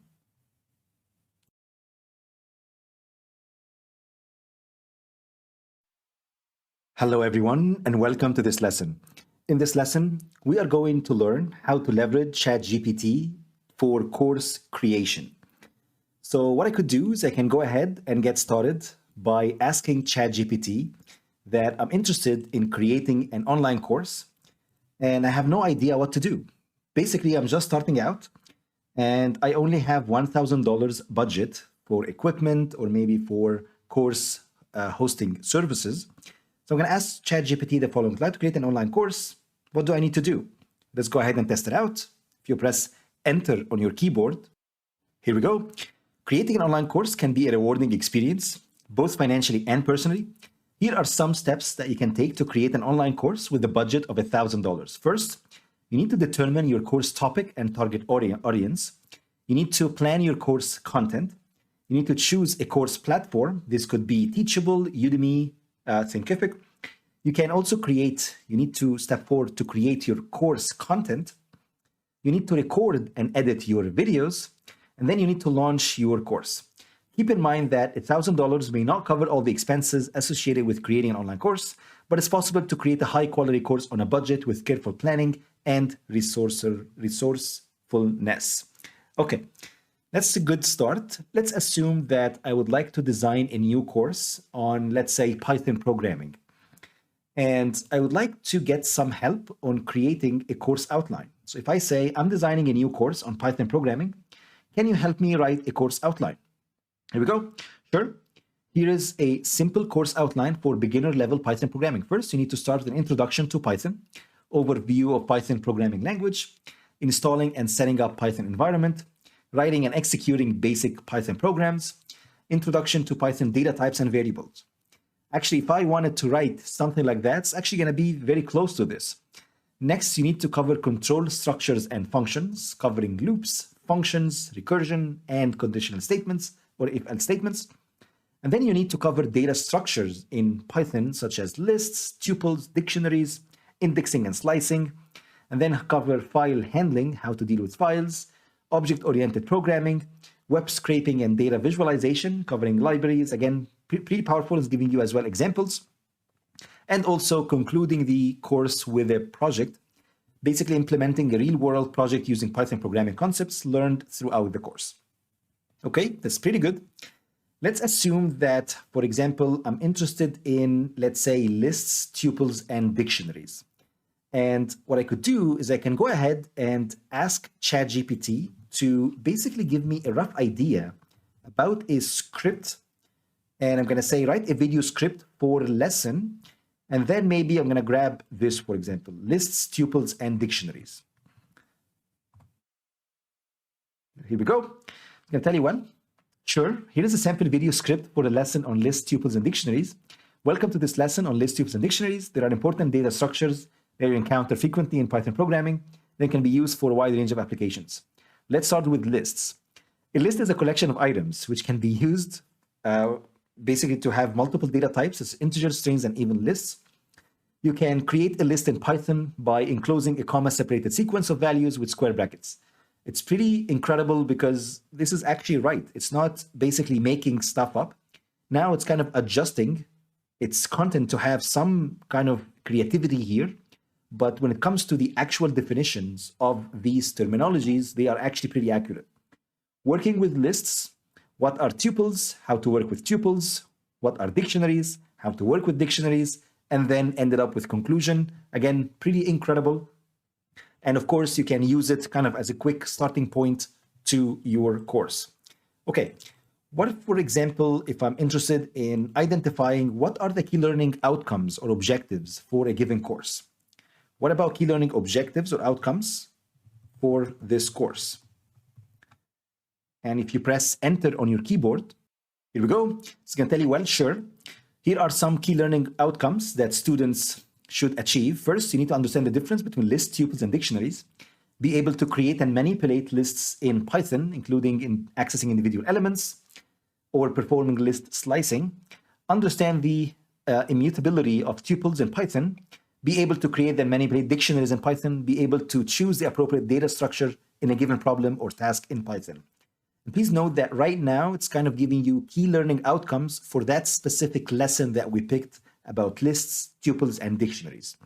Of course, you can go ahead and change that by asking for key learning objectives or outcomes for the entire course. So let's actually go ahead and test it out. So if I say, what about writing key learning outcomes for the entire course? And let's see if that works. Here we go. Sure. Here are the key learning objectives for the whole course. I'm going to tell you, well, first, you need to understand the fundamentals of programming, data structures, control structures, functions, and algorithms. Be able to write and execute basic Python programs using variables, loops, and conditional statements. You notice right now that it's not just talking about a specific lecture or lesson. Now it's talking about the entire course, okay? Be able to work with various data structures in Python, like tuples and dictionaries, write files, we do web scraping and visualization, and be able to implement a real-world project using Python programming. Again, super powerful. Okay, what, for example, if you'd like to identify who will be your target audience for this course? So if I say, what about, let's say, the target audience? And if you press enter, here we go, it's going to tell you, well, sure, here is a description of the target audience for an introductory course on Python programming. Target audience could be, let's say, beginners who are interested in learning Python programming language. No prior programming experience is required, although familiarity with basic computer concepts such as files, directories, and data types is helpful. The course is suitable for anyone who wants to learn programming for personal or professional purposes, including students, professionals, technical, and non-technical fields. Okay. What, for example, if you are interested in learning or kind of writing the prerequisites for the course? If you press enter, here we go, it's going to tell you, well, sure. Here are the prerequisites for the course: basic computer skills, basic math skills, logical reasoning, English language proficiency, and no prior programming experience is required. All right. Sometimes if you have an online course, sometimes you would like to engage your students, and you can do that by either including some quizzes, for example, or maybe by launching a poll. So what I could do here is I can say, well, write a 10-question poll to engage my students who are taking my artificial intelligence masterclass. So if you go ahead and press enter on your keyboard, here we go. What you see right now is going to tell you, well, how confident are you in your ability to define artificial intelligence? Have you worked with any AI tools or frameworks before this class? How do you believe are the most significant benefits of using AI in the industry? How do you see AI affecting the job market in the coming areas or years? Do you believe that AI should be regulated? If so, to what extent? Again, pretty incredible questions. And these are not trivial questions. They're actually real, I work in this field, and these are actually real questions that I could ask possibly. Can you think of any current applications of AI that could benefit from further research and development? What are some of the most exciting advances in AI that you have seen recently, and how do you see them impacting the future? Again, super powerful. Okay, let's assume that at the end, for example, of a given, let's say, lesson, you decided to write a quiz to students to kind of assess their knowledge in AI and machine learning. And what I could do here is I can say the following. Could you please write a 10 quiz questions about artificial intelligence and deep learning? Include 4 multiple choices with each question, and include the correct answers at the end as well. So here we go. What you see right now is you have been able to see many questions that are available right now. What is the main goal of artificial intelligence? And it's going to tell you the answer as well. What is deep learning? And you can see the answer here. What is the purpose of neural networks? Which of the following is a popular deep learning framework? What is backpropagation? What is an activation function? What is overfitting? What is transfer learning? And then what is a convolution neural network, or CNN, along with the answer associated with it as well. Okay, let's assume that you would like maybe to write a promotional email for the launch of a new course on artificial intelligence and deep learning. And the coupon code, let's say, I'm going to call it AI discount.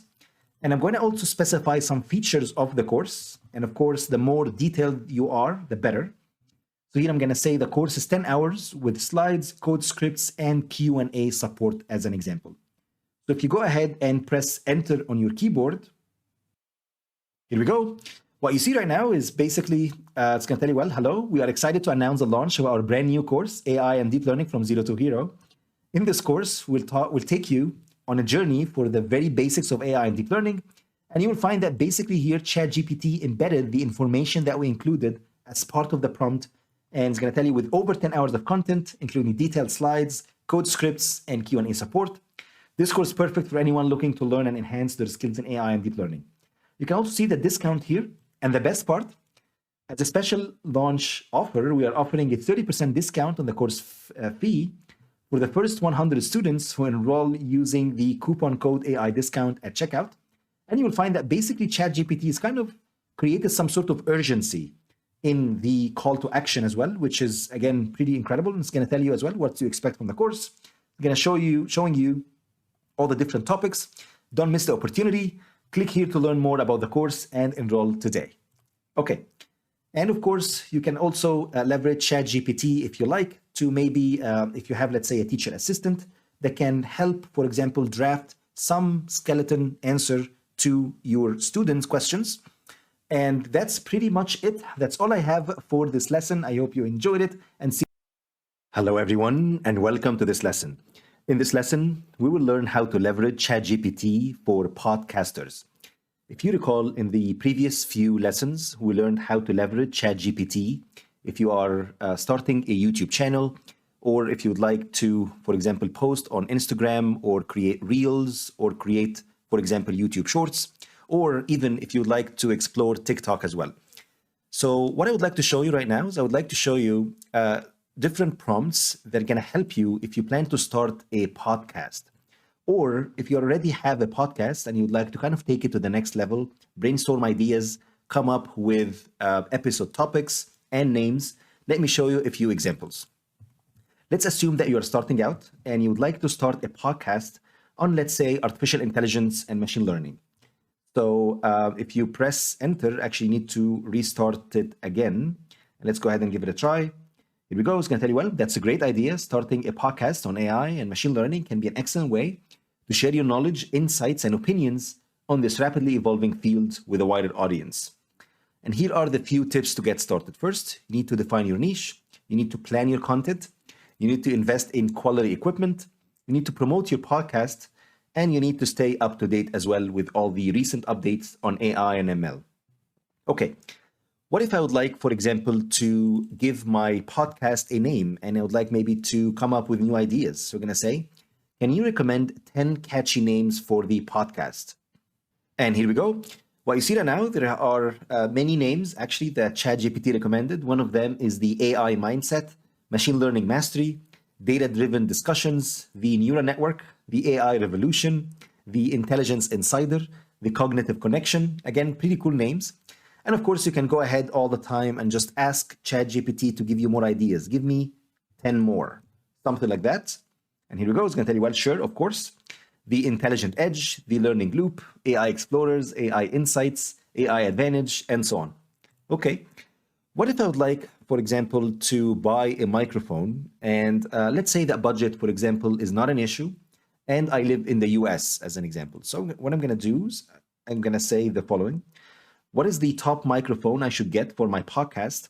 Budget is not an issue, and let's say I live in the US. Well, if the budget is not an issue, there are several high-quality microphones that are popular among podcasters. These are the options. Here, they provide you with a bunch of options, okay? And these are actually quite expensive. And it's going to tell you here, actually, while it's more expensive than the other options on the list, it's a favorite among many podcasters and audio professionals, okay? And it's also going to give you a conclusion. All three of these microphones are excellent options, but the best choice for you will depend on your personal preferences and acoustics of your recording space as well. And it's also worth investing in a high quality audio interface to ensure the best possible sound quality. Okay, what if I decided to go, let's say, maybe pick one of those? For example, I decided to pick, let's say, the AI insights as an example. And let's assume that I decided to film my first episode, but I don't know which title I should choose, for example. So maybe I can go ahead and maybe brainstorm ideas with ChatGPT. So I'm going to say, choose titles for my first 10 episodes. Here we go. Sure. Here are 10 potential episodes for your AI and ML podcast. Introduction to AI and ML, the ethics of AI, NLP or natural language processing, reinforcement learning, the future of AI in healthcare, bias in machine learning. Again, really cool names, really cool titles in general. Understanding computer vision and how AI is changing the retail industry. Okay, what if I decided maybe to grab that first episode, for example, or maybe let's say the second one, the ethics of AI, as an example, and I decided to come up with, let's say, the introduction for that specific episode. So if you listen to podcasts in general, these podcasts starts with a quick introduction to that specific or a given episode. So that's what I'm going to do is I'm going to say, please write an introduction for the, let's say, second episode in 1 minute. Let's go ahead and give it a try. Well, sure. Here's a 1 minute introduction for the second episode of your AI and ML podcast. Welcome back to our podcast on AI and machine learning. In this episode, we are going to explore the topics that's becoming increasingly important in recent years, the ethics of AI. And of course, ChatGPT is smart. It understood that we're talking about this topic here, or the second episode that basically it's recommended before in the previous prompt. And what I see here is going to tell you, well, this as AI and machine learning technologies become more advanced and pervasive, it's crucial that we consider the ethical implications of their use case as well. And again, pretty cool introduction. What I could do next is, what if I would like maybe to write an episode outline for that specific topic? So I'm going to say, write an episode outline for this, let's say, topic. And here we go. Sure. Here is an episode outline for the topic of AI ethics. Going to tell you, well, you need to start with a quick introduction. And this is the episode title, The Ethics of AI, what you need to know. Here is going to cover the importance of AI ethics, real-world examples of AI ethics issues, principles of AI ethics, the future of AI ethics, and then the conclusion at the end. Okay. What if I would like, for example, to turn this outline into a podcast script? And let's say I decided to make it funny and kind of a little bit catchy as well. So that's what I'm going to do. I'm going to say, turn this outline that you just created here into a podcast script. Make it funny and catchy. Here we go. I'm going to tell you, well, you need to start with an intro music plays. So welcome back, AI and machine learning enthusiasts. It's time to another episode for our podcast. And this time we're diving into a topic that is an important and is exciting, the ethics of AI. But don't worry, we promise to make it as fun and catchy as possible. And then here's going to tell you to insert sound effect of a whip cracking. And then so buckle up, grab some popcorn, and get ready for some ethical dilemmas that will make your head spin. And then here you have some sound effect, for example, again, pretty cool, like really cool script in general. And let's assume that you decided maybe to invite people or guests on your podcast, and you would like to get some suggestions from AI on, well, which experts on AI I should invite to my podcast. I'm going to say, well, I have a guest who's an expert on AI. Can you write 10 questions? And then in the next question, I'm actually going to ask ChatGPT to recommend who those experts are going to be. So here we go. Of course, here are 10 potential questions to ask your guests who are experts in AI. First, what person inspired you to pursue a career in AI? What are some of the most exciting developments in AI that you are currently following? Can you explain some of the most common misconceptions about AI? Again, really good questions overall. In your opinion, what role do you think AI will play in shaping the future of various industries, such as healthcare, finance, and transportation? And then, for example, here, finally, looking ahead, where do you see AI and machine learning headed in the next decade or so? And what implications do you think that will have on our society as a whole? And from my opinion, basically, we're heading definitely to AGI, or artificial general intelligence. And it's kind of scary how AI right now is advancing. So what I'm going to do next is I'm going to say, well, who should I invite for my podcast who's, let's say, an expert in AI? Let's go ahead and restart again the chat. This happens quite often, even though I upgraded to ChatGPT Plus. So I hope OpenAI will fix this issue soon. So I'm going to say, here we go. There are many experts you can invite. Of course, Andrew Ng, for example, he's one of the top AI experts, and he's the founder of Coursera and Deep Learning AI. There is also few here, for example, here, Yoshua Benjio as well. What, for example, maybe if you would like to add additional names, you can say, give me 5 more. I'm going to tell you, well, Sure, here are 5 additional names. So you'll find, for example, Ian Goodfellow, for example, is a prominent AI name. And it's also giving you a quick description as well of their biography. Okay, finally, what if I would like maybe to pick, let's say, a given name? For example, let's say I decided to invite, for example, let's say Andrew Ng here. And I decided, let's say, to send him an email inviting him to my podcast. So I'm going to copy that name here. And then I'm going to say, please write an email. So I'm going to say here, please write an email to, actually, instead of having to my first one, I'm going to say to Andrew Ng. Please write an email to Andrew Ng inviting him to my podcast. And that's actually good enough. Let's go ahead and give it a try. Here we go. Sure. Here is a possible email that you could send to Andrew Ng to invite him to your AI and machine learning podcast. Dear Andrew, I hope this email finds you well. I'm reaching out to you today because I'm a huge fan of your work, and I believe that you would be a fantastic guest on our podcast about AI and machine learning. And then you give in a quick overview of the podcast. Our podcast aims to provide insights and perspectives on the latest trends and development in the field of AI and machine learning. We cover a range of topics from technical discussions and machine learning. And then as a co-founder of Google Brain, a former professor at Stanford University, and an advocate for accessible AI education through projects like Coursera and Deep Learning AI, you have a wealth of knowledge and experience that will be incredibly valuable to our listeners. Again, if you get like a professional copywriter, I don't think he or she could come up with a kind of profound kind of outcome like this. Of course, you need to go ahead and edit, of course, this email, and you need to review it, of course. But this will be an excellent invite to guests for your podcast. And that's it. That's all I have for this lesson. I hope you enjoyed it, and see you in the next lesson. Hello, everyone, and welcome to this lesson.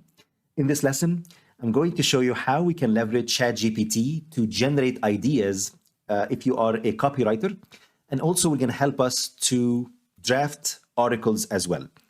So what I'm going to do is I'm going to show you a practical example. And here, this is a site called Beef Retreat. It basically has been voted as one of the top fitness retreats on TripAdvisor. And it offers fitness retreats in both Dubai and Thailand as well. So what I'm going to do is I'm going to assume that I would like to write, let's say, articles for this business. So what I'm going to do first is I'm going to start with the first prompt. I'm going to say I run a business called Beef Retreat that hosts retreats in Thailand and Dubai. What are the top 25 SEO-friendly keywords in the fitness retreat industry that I can use for my blog post? So if you press enter, actually you need to go ahead and maybe restart it again. Again, you might be experiencing this issue as well with ChatGPT, and here we go. So what you get here, these are the top 25 SEO-friendly keywords that you need to include if you're writing, for example, your blog post, and that will help you be discovered easily with Google or maybe any other search engine optimizations as well. So what you see here is fitness retreats, wellness retreats, yoga retreats, health retreats, detox retreats, and so on, okay? All right, let's assume that I would like to write an article on how fitness retreats can transform your mental and physical health. And I would like to include some of the SEO-friendly keywords that have been suggested by ChatGPT before. So here I'm going to say, write an article on how fitness retreats can transform your mental and physical health. In the article, include some of the SEO-friendly words that you suggested. And let's go ahead and restart it again. You might be experiencing the same issue as well. Let's go ahead and give it a try. Here we go. It's going to tell you, well, fitness retreats have become increasingly popular in recent years, and for good reason. Not only do they provide an opportunity to escape from the stresses of daily life and immerse oneself in a new environment, but they can also have a transformative effect on one's mental and physical health. In this article, we'll explore some of the ways in which fitness retreats can benefit your overall well-being. And then you will find like really nice, well-written article overall here. And here is kind of including as well, showing you these are the SEO-friendly words that have been included in the article as well. Pretty powerful. What if I decided maybe to rewrite this article to specifically promote, let's say, a given business? So what I'm going to do here is I'm going to say the following. I'm going to say, rewrite the article to promote my business. Let's say let's call it Beef Retreat. Of course, you can include whatever business you got here. Then my business offers world-class fitness retreats in both Thailand and Dubai. Here we go. And then I'm going to tell you, well, are you looking for a transformative experience that will improve your mental and physical health? Look no further than Beef Retreat, the premier provider of world-class fitness retreats in Thailand and Dubai. Our programs are designed to help you achieve your health and wellness goals in a supportive and inspiring environment. And here's giving you a few as well key kind of selling points on Beef Retreat, and it's also showing you the SEO-friendly words that have been mentioned as well. Again, super powerful. Okay, what if I, let's say, mention that I'm only limited to 100 words? I don't want to have the entire article. Maybe I'm limited to a specific number of words. So actually, we have to restart it again. So let me do that. And maybe every 3 prompts, I tend to have the similar issue. So what I'm going to do is going to say, okay, I'm limited to 100 words. And here we go. You will find that kind of ChatGPT summarized the previous article into a concise 1 paragraph of 100 words, approximately, of course. Transform your mental and physical health with Beef Retreats, world-class fitness retreats in Thailand and Dubai. And then he's going to tell you, well, join us and experience the transformative power of our fitness retreats. Okay. What if I decided maybe to turn this article into a social media post on Facebook? So I'm going to say that. Turn this article into a social media post. So I'm going to tell you, well, looking for a transformative experience that will improve your mental and physical health, join us at Beef Retreat for world-class fitness retreats in Thailand and Dubai. And here also is included a few hashtags as well that will help you be discovered if you make that post on Facebook or Instagram as an example. And that's it. That's all I have for this lesson. I hope you enjoyed it and see you in the next lesson. Hello, everyone, and welcome to this lesson. In this lesson, I'm going to show you how we are going to leverage ChatGPT to continue to write blog posts and help us with social media posts as well. So what I'm going to do first is I'm going to ask ChatGPT as well, similar to what we have done in the previous lesson, that I would like to write a plan for a fitness retreat in Thailand. I want to list all the activities and meal plans that people will do and include links to photos online as well. So if you recall, in the previous lesson, we learned how to write articles. If you recall, we also learned how to kind of compress that article into just 1 paragraph, as I showed you here. What I would like to do right now is I would like to maybe list all the activities and maybe come up with maybe new ideas, for example. So what I'm going to do here is going to say, well, here we go. Welcome to the Beef Retreat Fitness Retreat in Thailand. Our program is designed to help you achieve your health and wellness goals while enjoying the beauty of Thailand. Here's a breakdown of the itineraries. First, we're going to day 1, arrival and check-in, welcome dinner. And then day 2, there is a yoga session by the beach. There is breakfast with fresh tropical fruits and avocado toast, guided hike to a nearby waterfall. And there is a lunch, grilled fish with papaya salad. Again, looks pretty amazing to me. Afternoon, we have a Thai massage or meditation session. Dinner, going to be Thai green curry with vegetables and rice. Day 3, that's going to be the HIIT workout on the beach. Breakfast going to be acai bowl and scrambled eggs. Day trip to an elephant sanctuary. And then lunch going to be pad thai noodles and so on. Day 4 is going to be beach boot camp. Again, please note that this is a fitness retreat, right? So it has a lot of fitness activities happening here, such as the HIIT workout. There is a beach boot camp. And there's also day 5 covering yoga session with Greek yogurt and granola bars, and then fresh berries at the end. And then finally, there is a beach yoga in day 6. And it's actually very good, I would say, outline of activities in general. Next, what if I would like maybe to write a blog post, but instead of specifying the topic that I'm looking for, now I'm going to provide ChatGPT with a link to a given site. So that's what I'm going to do here. If you recall, I showed you before the fitness retreat. So if you recall, that was the Beef Retreat, the fitness retreat that I mentioned before in Dubai and Thailand. So what I'm going to do is I'm going to simply copy that link. I'm going to go back, paste it here, and then I'm going to say, please write a blog post. Let me show you. So I'm going to say, write a blog post about this. Basically, and I provided a link here. Make sure to include a call to action and include SEO-friendly words. Let's go ahead and give it a try. Here we go. So what you notice, which again, super powerful, ChatGPT basically has been able to access that specific link and right now give you a blog post that has been optimized specifically, and it includes a call to action at some point. So you'll find here, this is the call to action. Ready to experience the transformative power of our fitness retreat in Thailand? Check out our website for more information. And here it also showed you what SEO-friendly words that have been mentioned or included in that blog post. Again, super powerful. Okay, let's assume that maybe you would like to shift gears into artificial intelligence and machine learning. And let's assume that I would like to leverage ChatGPT to write 10 social media posts about artificial intelligence future. Let's maybe go ahead and restart it again. This issue, happen every once in a while. Let's go ahead and give it a try. So here we go. It's going to tell you, well, get ready for a future with endless possibilities thanks to the power of artificial intelligence. Giving you also the hashtags here as well. It's pretty powerful. From self-driving cars to personalized shopping experiences, AI is revolutionizing the way we live and work. Did you know that AI is expected to contribute $15.7 trillion to the global economy by 2030? The future is bright with artificial intelligence and future tech. Again, super powerful social media posts. What if I maybe would like to engage, for example, my audience and maybe write the top 10 fun facts about AI?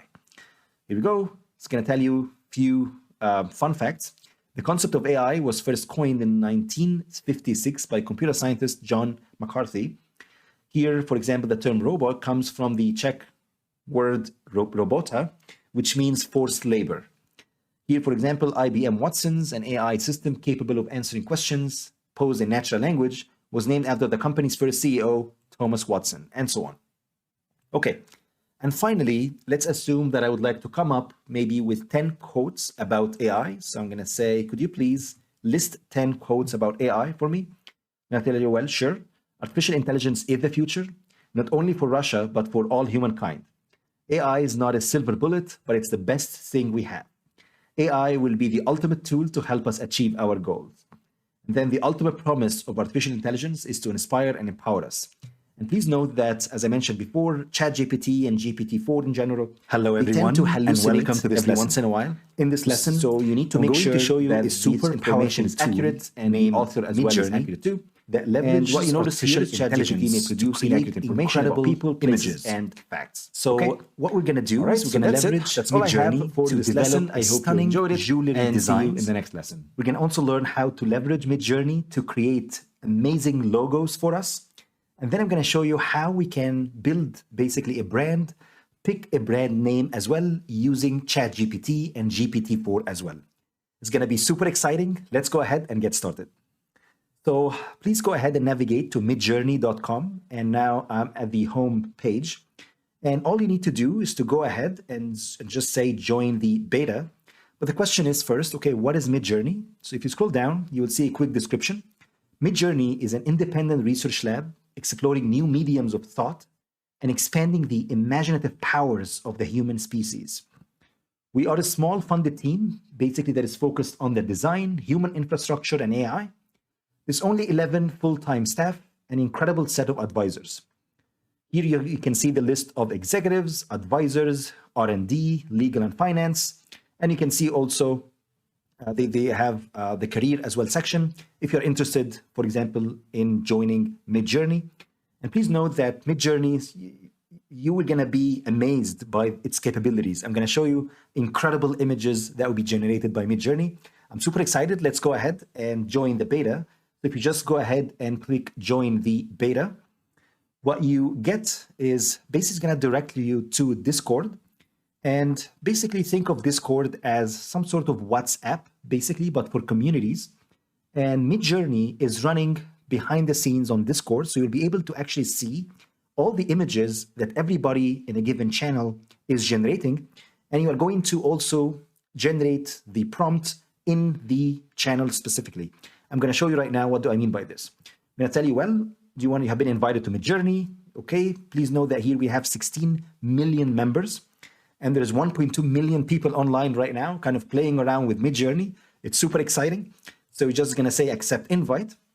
And here we go. It's going to open the app. And you might need to download it. Here I had it downloaded before. If not, you can just go to Discord and you just need to download it and create an account. Okay. So what you see is basically, think of it as more of a chat, basically, a platform. And you can see on the left-hand side here, and if you scroll down, you will see this is the newcomers room. So you can just go and maybe say New Beast 39. This is basically a room where people are kind of creating amazing art. So it's similar to ChatGPT and GPT-4. All you need to do is to just provide a prompt, and Midjourney is going to create incredible images for you. Look at this. So this is someone who basically just said fantasy lion wall art. That's what you get. These are the images generated by Midjourney. And what you notice is that there are a lot of buttons here. I'm going to show you what do I mean by that. But let's go ahead and maybe explore a few other people. Look at this. So this is kind of another variation of the fantasy lion wall art. And please note that all these images, they haven't existed before. All of these images are coming from the generative power of artificial intelligence. When I say that, basically think of it as a digital brain that have seen the entire images on the entire internet.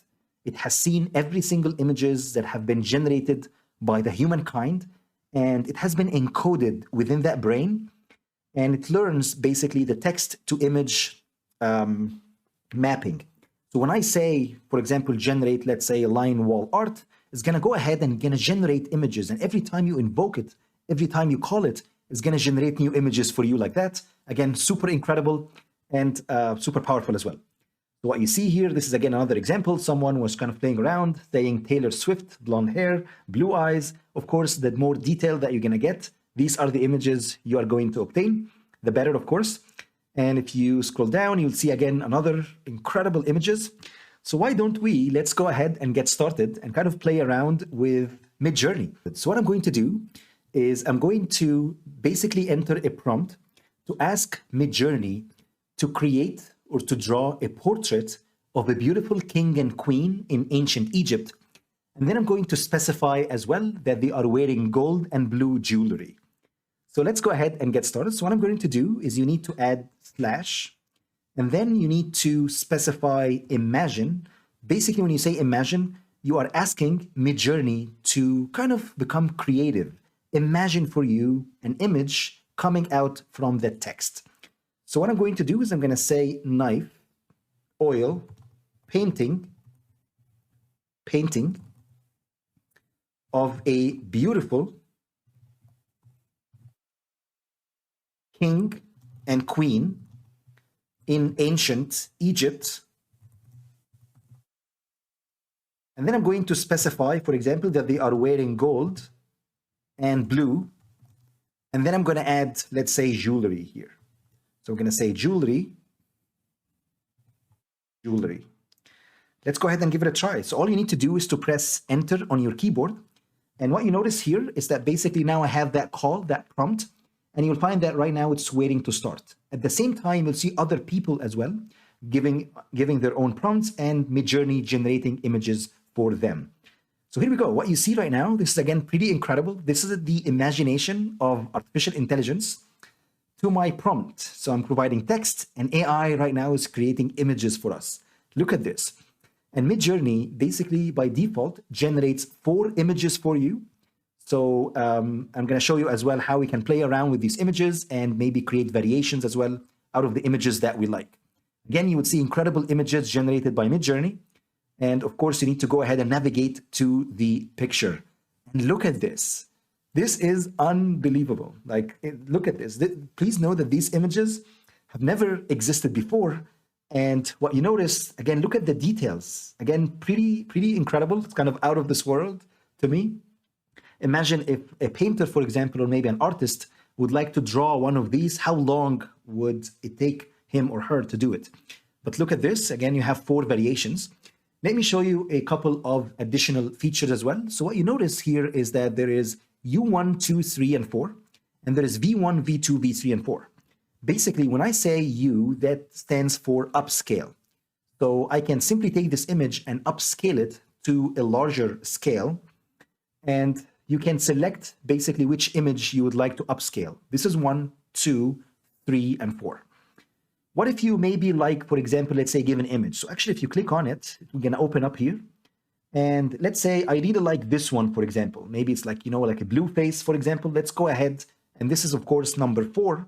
Let's assume that I would like to get various variations of image number 4. So if we just click on V4, please note that this is going to generate another basically prompt, and it's going to be recorded somewhere in here. Here we go. So this is basically the job that I initiated. And this is going to generate different variations of the image 4. And here we go. Well, you see, this is the image that we liked before. And again, AI right now is kind of creating different variations of it. And of course, other people are also generating images as well. And here we go. So right now it's almost done. So if you click on it, look at this.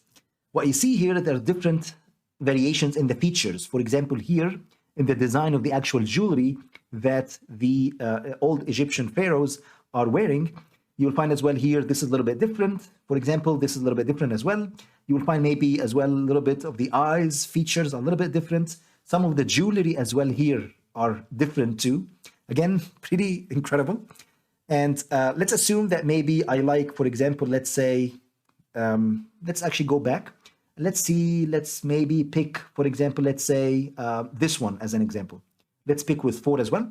And let's assume that you would like to upscale 4. You just say U4, and that is going to upscale that specific image for you. So we're going to make it in a bigger format. And here we go. This is, again, we're going to kickstart another job for us.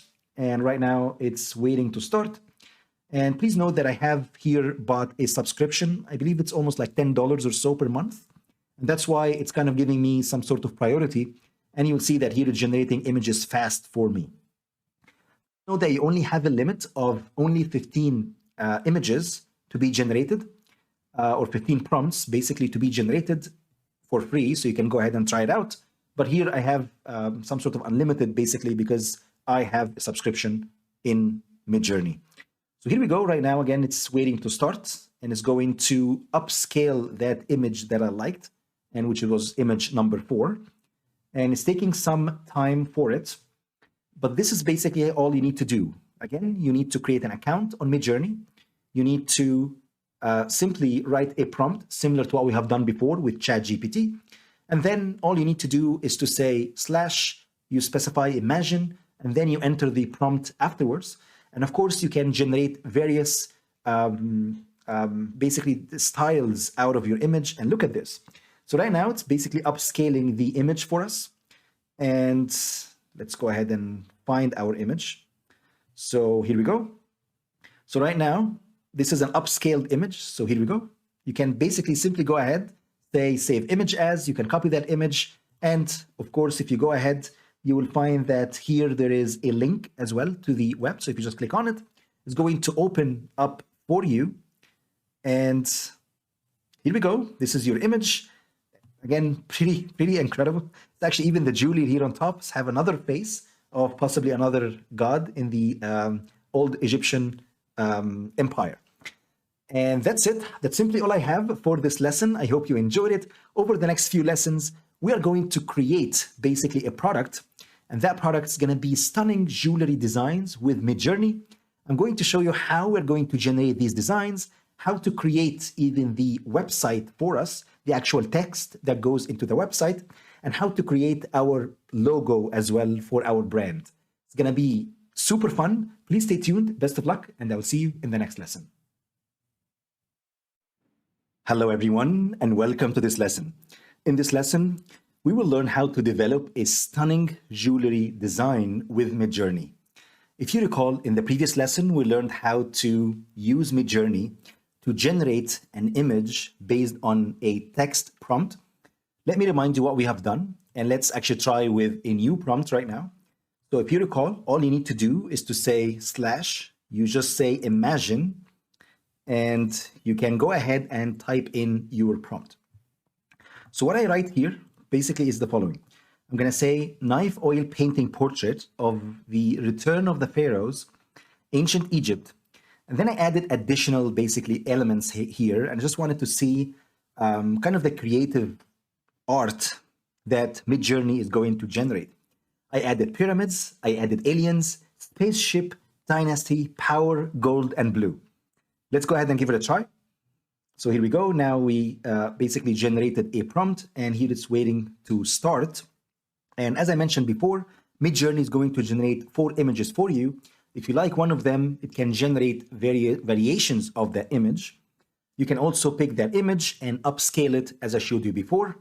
And what you see here, other people basically are using Midjourney to leverage, kind of create few designs here. And you can actually go up. You will see as well, all of these are creative, basically arts. And you can also, of course, check out as well the actual prompt that everyone here is using. So you can actually learn a lot from other people. Look at this, incredible. So let's go ahead and go down here. So it's still waiting to start. And what I'm going to do is, after this prompt, I'm going to show you how we are going to generate website designs for specific product. So instead of just generating portraits, basically what I'm going to do right now is I'm going to show you how we are going to, let's say, start an online store, and we would like to sell, for example, jewelry, and we'd like to come up with new designs. We'd like to come up with a logo for the brand. And I'm also going to show you how we're going to leverage GPT-4 and ChatGPT to come up with the text that is going to go along with the images in our website. So here we go. The image is still we're just waiting basically for the image here to start. So what I'm going to do is I'm going to pause the video, and then I'm going to be back once the image is generated.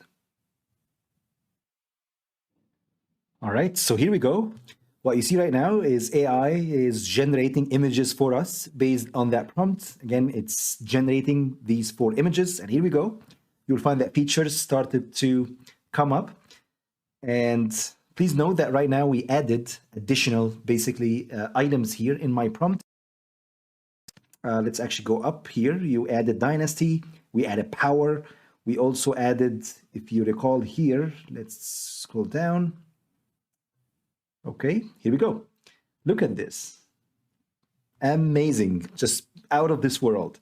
Please note that basically we added aliens, we added spaceship, we added dynasty, we added power, we added gold and blue, and look at the details in these images. Please note that these images have never existed before, okay? And what I could do, of course, is I can go ahead and, let's say if I like one of these images, I can go ahead and upscale it. Alternatively, I can go ahead and maybe generate multiple variations. So let's say, for example, I really like, let's say this one, let's say V4, or maybe I also like V3 as well. So let's go ahead and maybe create variations of V3, this one here. So let's go ahead and give it a try. So what you see, when you click on it, that is going to kickstart another job for us. And it's going to take maybe a minute or so to generate the images. And here we go. These are variations of the exact same image, which is V3 that we created there before. And I can go ahead and I pick one and upscale it for us. And we learned how to do that already before. This is just a quick review. And here we go. So now the job is complete. And if you click on it, look at this. Look at all the details of that, of every there here. Look at the colors as well associated with it. Super incredible. Okay, so what I wanted to do next, and that's kind of the core of that lesson, I wanted to create a beautiful website for ancient Egyptian jewelry.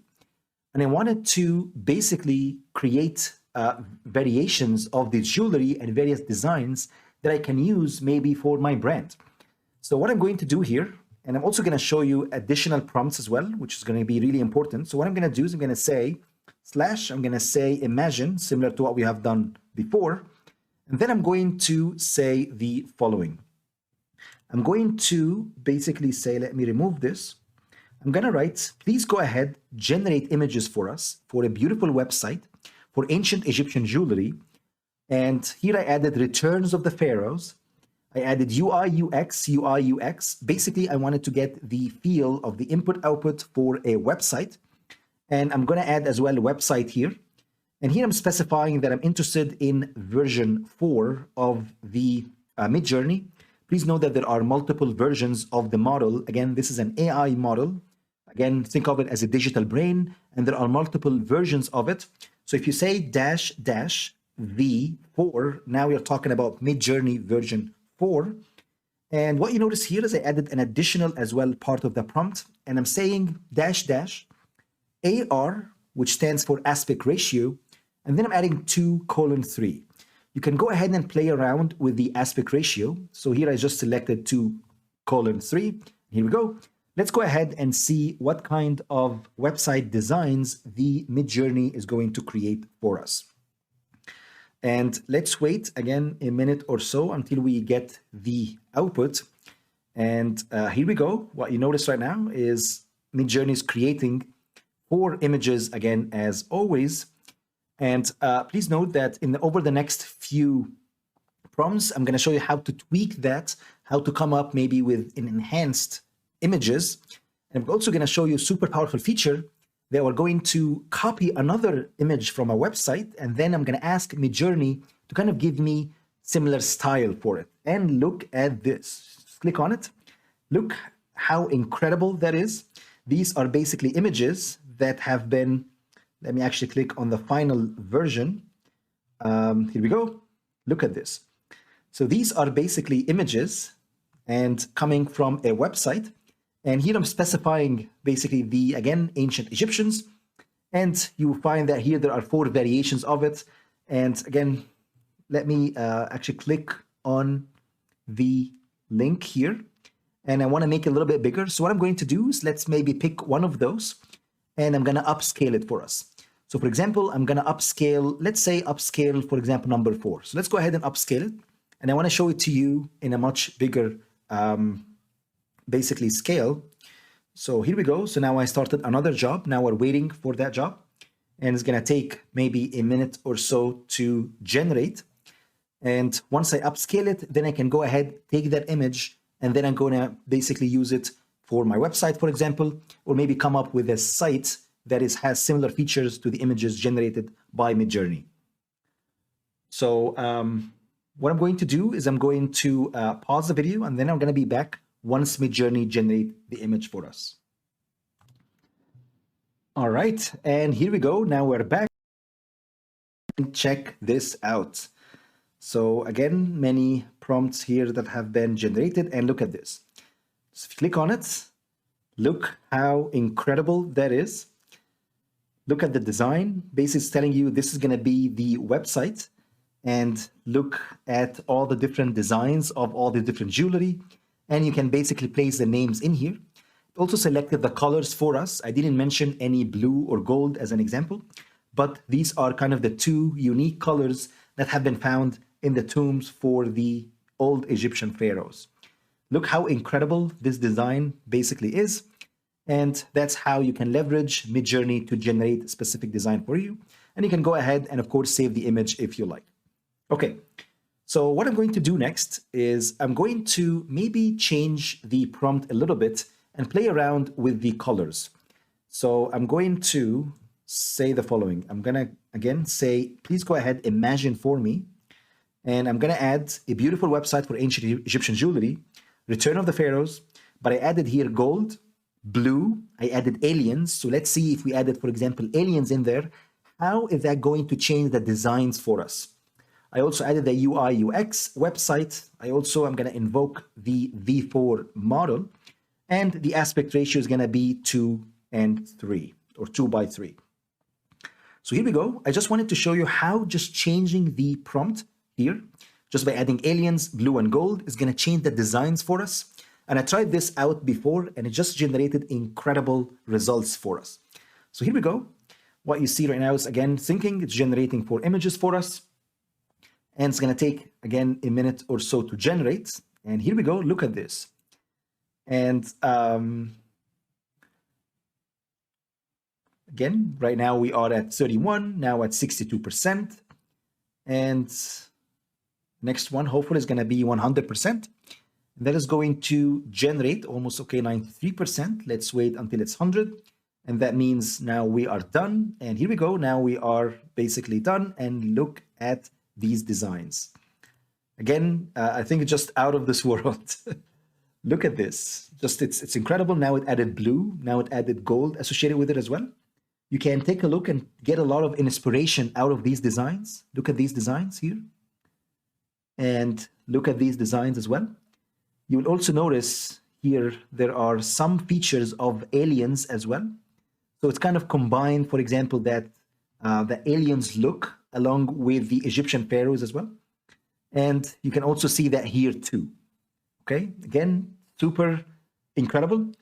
And what I wanted to show you finally before we conclude this lesson, I was just going to go back and I'm going to show you how we can kind of guide Midjourney to select a specific features from a given website. So for example, here I went to this link, and I'm going to include this link as well in the course package. And basically what you see here, this is a design for an Egyptian, basically jewelry. And what I would like to do is I would like to use the link here, that URL to that image, as a guide to Midjourney when it comes up with ideas. So to do that, I'm going to go back here. I'm going to do the following. I'm going to say, please go ahead, imagine for me. And then I'm going to say, imagine. Actually, look at this. This is even like, I think someone else, I believe, created or generated those. Okay, so someone else was actually kind of, like, again, on Discord, you'll be able to see multiple designs.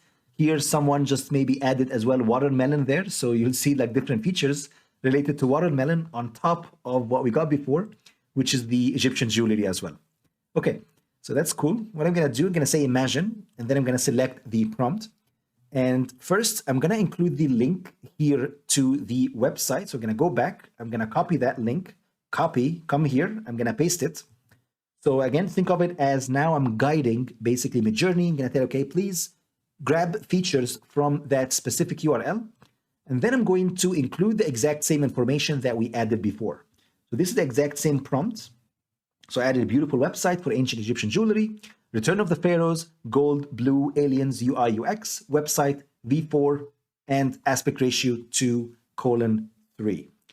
And here we go. Basically, right now, we will find Midjourney has been able to grab the image, kind of the guidance that I showed you here before, and is waiting to start. And welcome to this lesson. Generate images for us. I'm going to show you Google Bard. They kind of grab some of the features that we have from this image a few weeks ago, along with the prompt a competitor to ChatGPT. So what I'm going to do is I'm going to pause the video, and then I'm going to be back once Midjourney generated the image 2022. Basically, all you need to do is to navigate to bard.google.com. Now we're back. And there is a waiting list right now, so you just need to sign up for that waiting list. These designs then, for us. All you need to do is to just log in with your Google account, along with the and you should be able to see, basically, it's pretty much similar to right now GPT-4 or ChatGPT that we have played around already quite a bit in this course. All you need to do is to go ahead and type here your prompts. For example, I'm asking Google Bard to write an article to promote my business. And I'm assuming the business, I'm going to call it AI Simplified. My business offers world-class training on artificial intelligence and machine learning. Okay, so all you need to do is just press enter on your keyboard, and Google Bard is going to generate basically the feedback for you. What you see here is, well, it's pretty interesting. First point that I would like to outline is how fast Google Bard is. Basically, it just generated the output in one shot. And that is quite different compared to ChatGPT and GPT-4, where you actually see them typing along. So it's kind of the model is generating the output for you. Here, it's generating it in kind of one shot, displaying it as well here in one shot. And this could basically first explain the power possibly of the GPUs that Google Bard is running on. And the other point as well is that the model here is a little bit lighter compared to GPT-4 as an example. And that's why the execution time or the inference time here is a little bit faster. So what you see here, the feedback, well, it's going to tell you the AI Simplified, the world-class training you need to master artificial intelligence and machine learning. It's going to tell you, well, AI and ML are two of the most important tech of our time. They are already being used to revolutionize industries across the globe. Okay, pretty cool. Again, what I like here about Google Bard is first, most of the time you will see there is a conclusion here at the end. It's kind of telling you, here are just a few benefits of learning AI and ML with AI Simplified. It's going to tell you our courses are taught by experienced industry experts. Our courses cover a wide range of topics. We offer a variety of learning formats. Our courses are affordable and accessible to everyone. And it's kind of concluding here, if you're already or if you're ready to learn AI and ML from the best, then sign up for the course at AI Simplified today. We'll help you out, kind of take your skills to the next level. Okay. So the second point that I would like to show you is another feature, which is what we call it drafts. So if you go on the top right corner, you will see view other drafts. Basically, Google Bard is going to generate multiple drafts for you. So if you don't like this one, you can maybe check out this one, draft 2. You will find there is kind of few changes here from draft 1. If you don't like it, you can go to draft number 3, and that is going to show you basically 3 generations out of the model for one single prompt. So I like this feature. The other feature as well, which is quite powerful, is this part here, which is Google it. For example, if you, let's say, here you're talking about, let's say, artificial intelligence, for example, let's go ahead and click on Google it. What you see is here, it's going to tell you these are the related topics associated with your prompt. So it's going to tell you, well, AI simplified, what is AI in simple sentence? If you click on it, it's going to basically Google it for you. And then you're going to kind of direct you to the basic Google search that we used to do before all this AI basically revolution. Okay, let's go ahead and test out Google Bard on few additional prompts. Let's assume that I would like to basically turn this article, which is has already been generated for us, into a social media post on Facebook. Use SEO-friendly keywords and hashtags. Let's go out and see kind of if Google Bard was able to remember what we have said before. Here we go. Well, it's pretty much similar, as I mentioned, to ChatGPT and GPT-4. But what I'm going to show you actually is GPT-4 is more powerful compared to Google Bard, especially when it comes to its reasoning ability. And that's what we're going to explore over the next few lessons.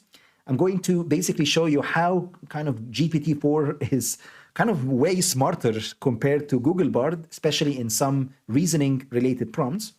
But overall here, when it comes to the creativity part, I would say they are pretty much comparable to each other. So here you will see AI and ML are two of the most important technologies of our time.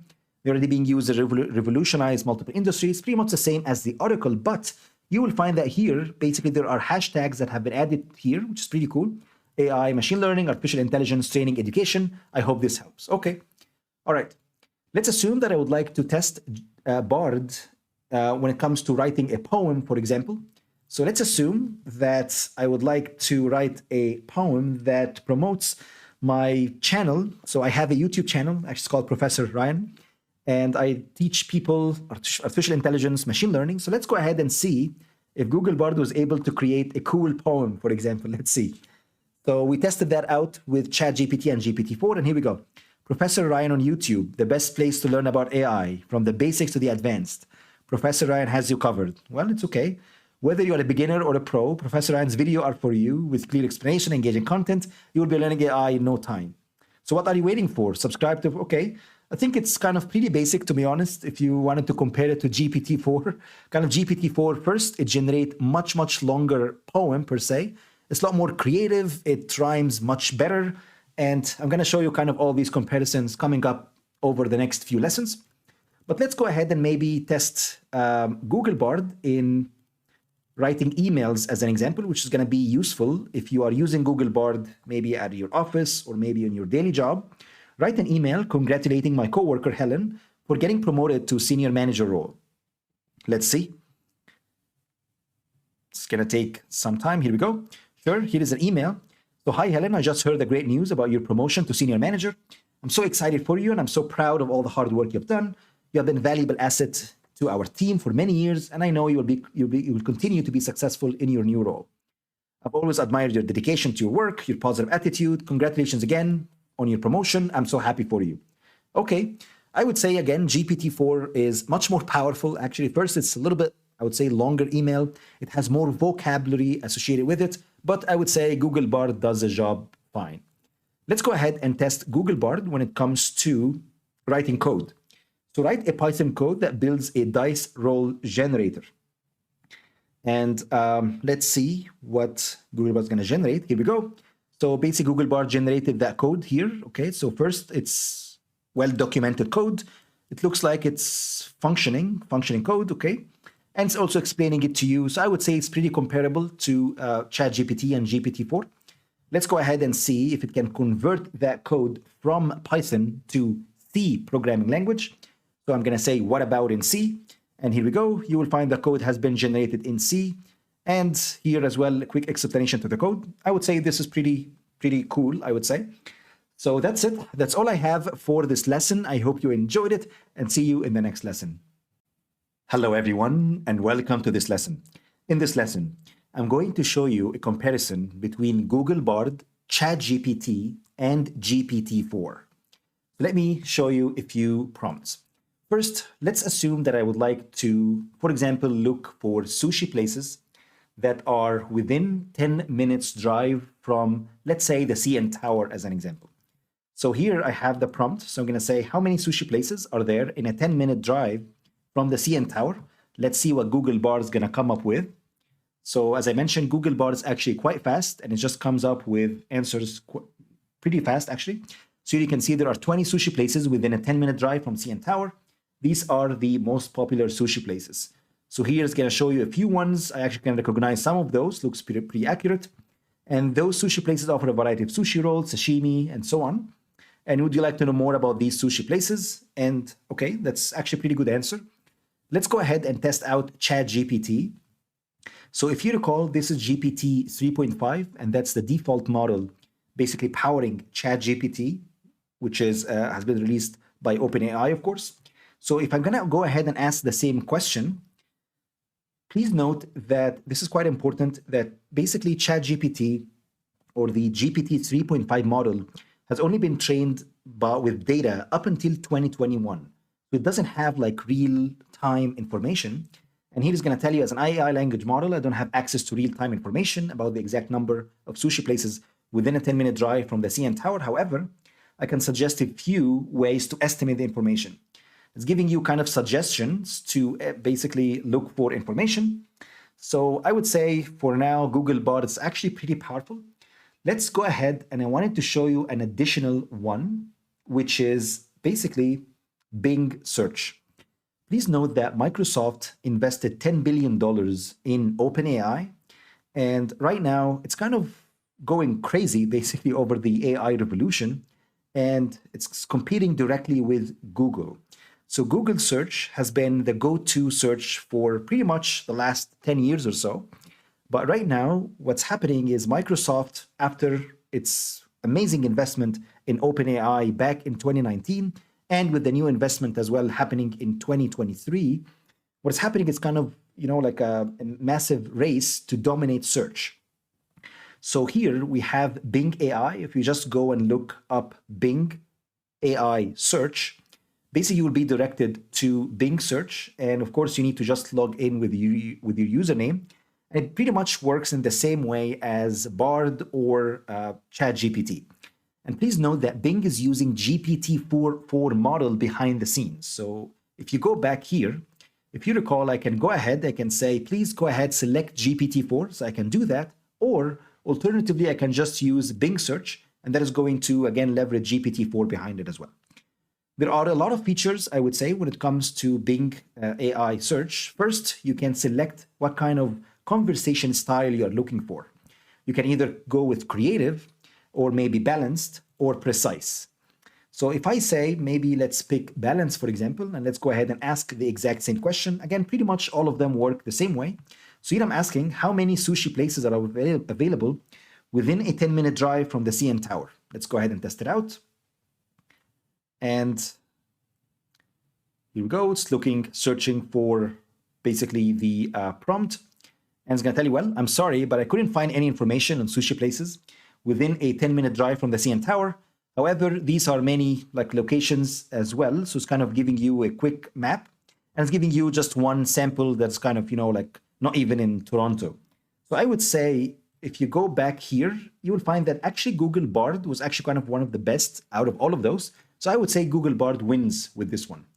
Let's go ahead and try out another prompt. Let's assume that I would like to ask, give me 5 best ideas and business models for a startup in artificial intelligence.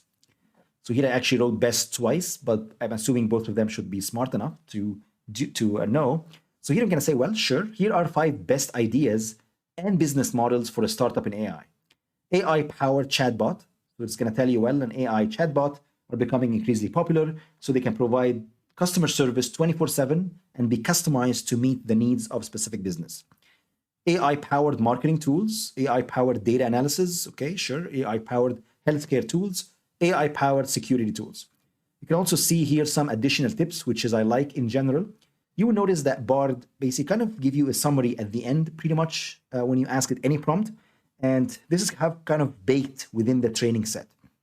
And it's going to tell you, identify a problem that AI can solve, build a team with the right skills, find a mentor or advisor. It's kind of giving you general advice. And of course, you can go ahead, click on Google it, and it's going to tell you as well few links that are related to your prompt. Okay, let's go ahead and see what ChatGPT is going to tell you. So this actually happens quite a few times, even though I've upgraded to Chat Plus. So I hope OpenAI will fix it at some point. So here we go. So this is the ChatGPT. It's going to tell you, well, AI-powered healthcare. So I should go back.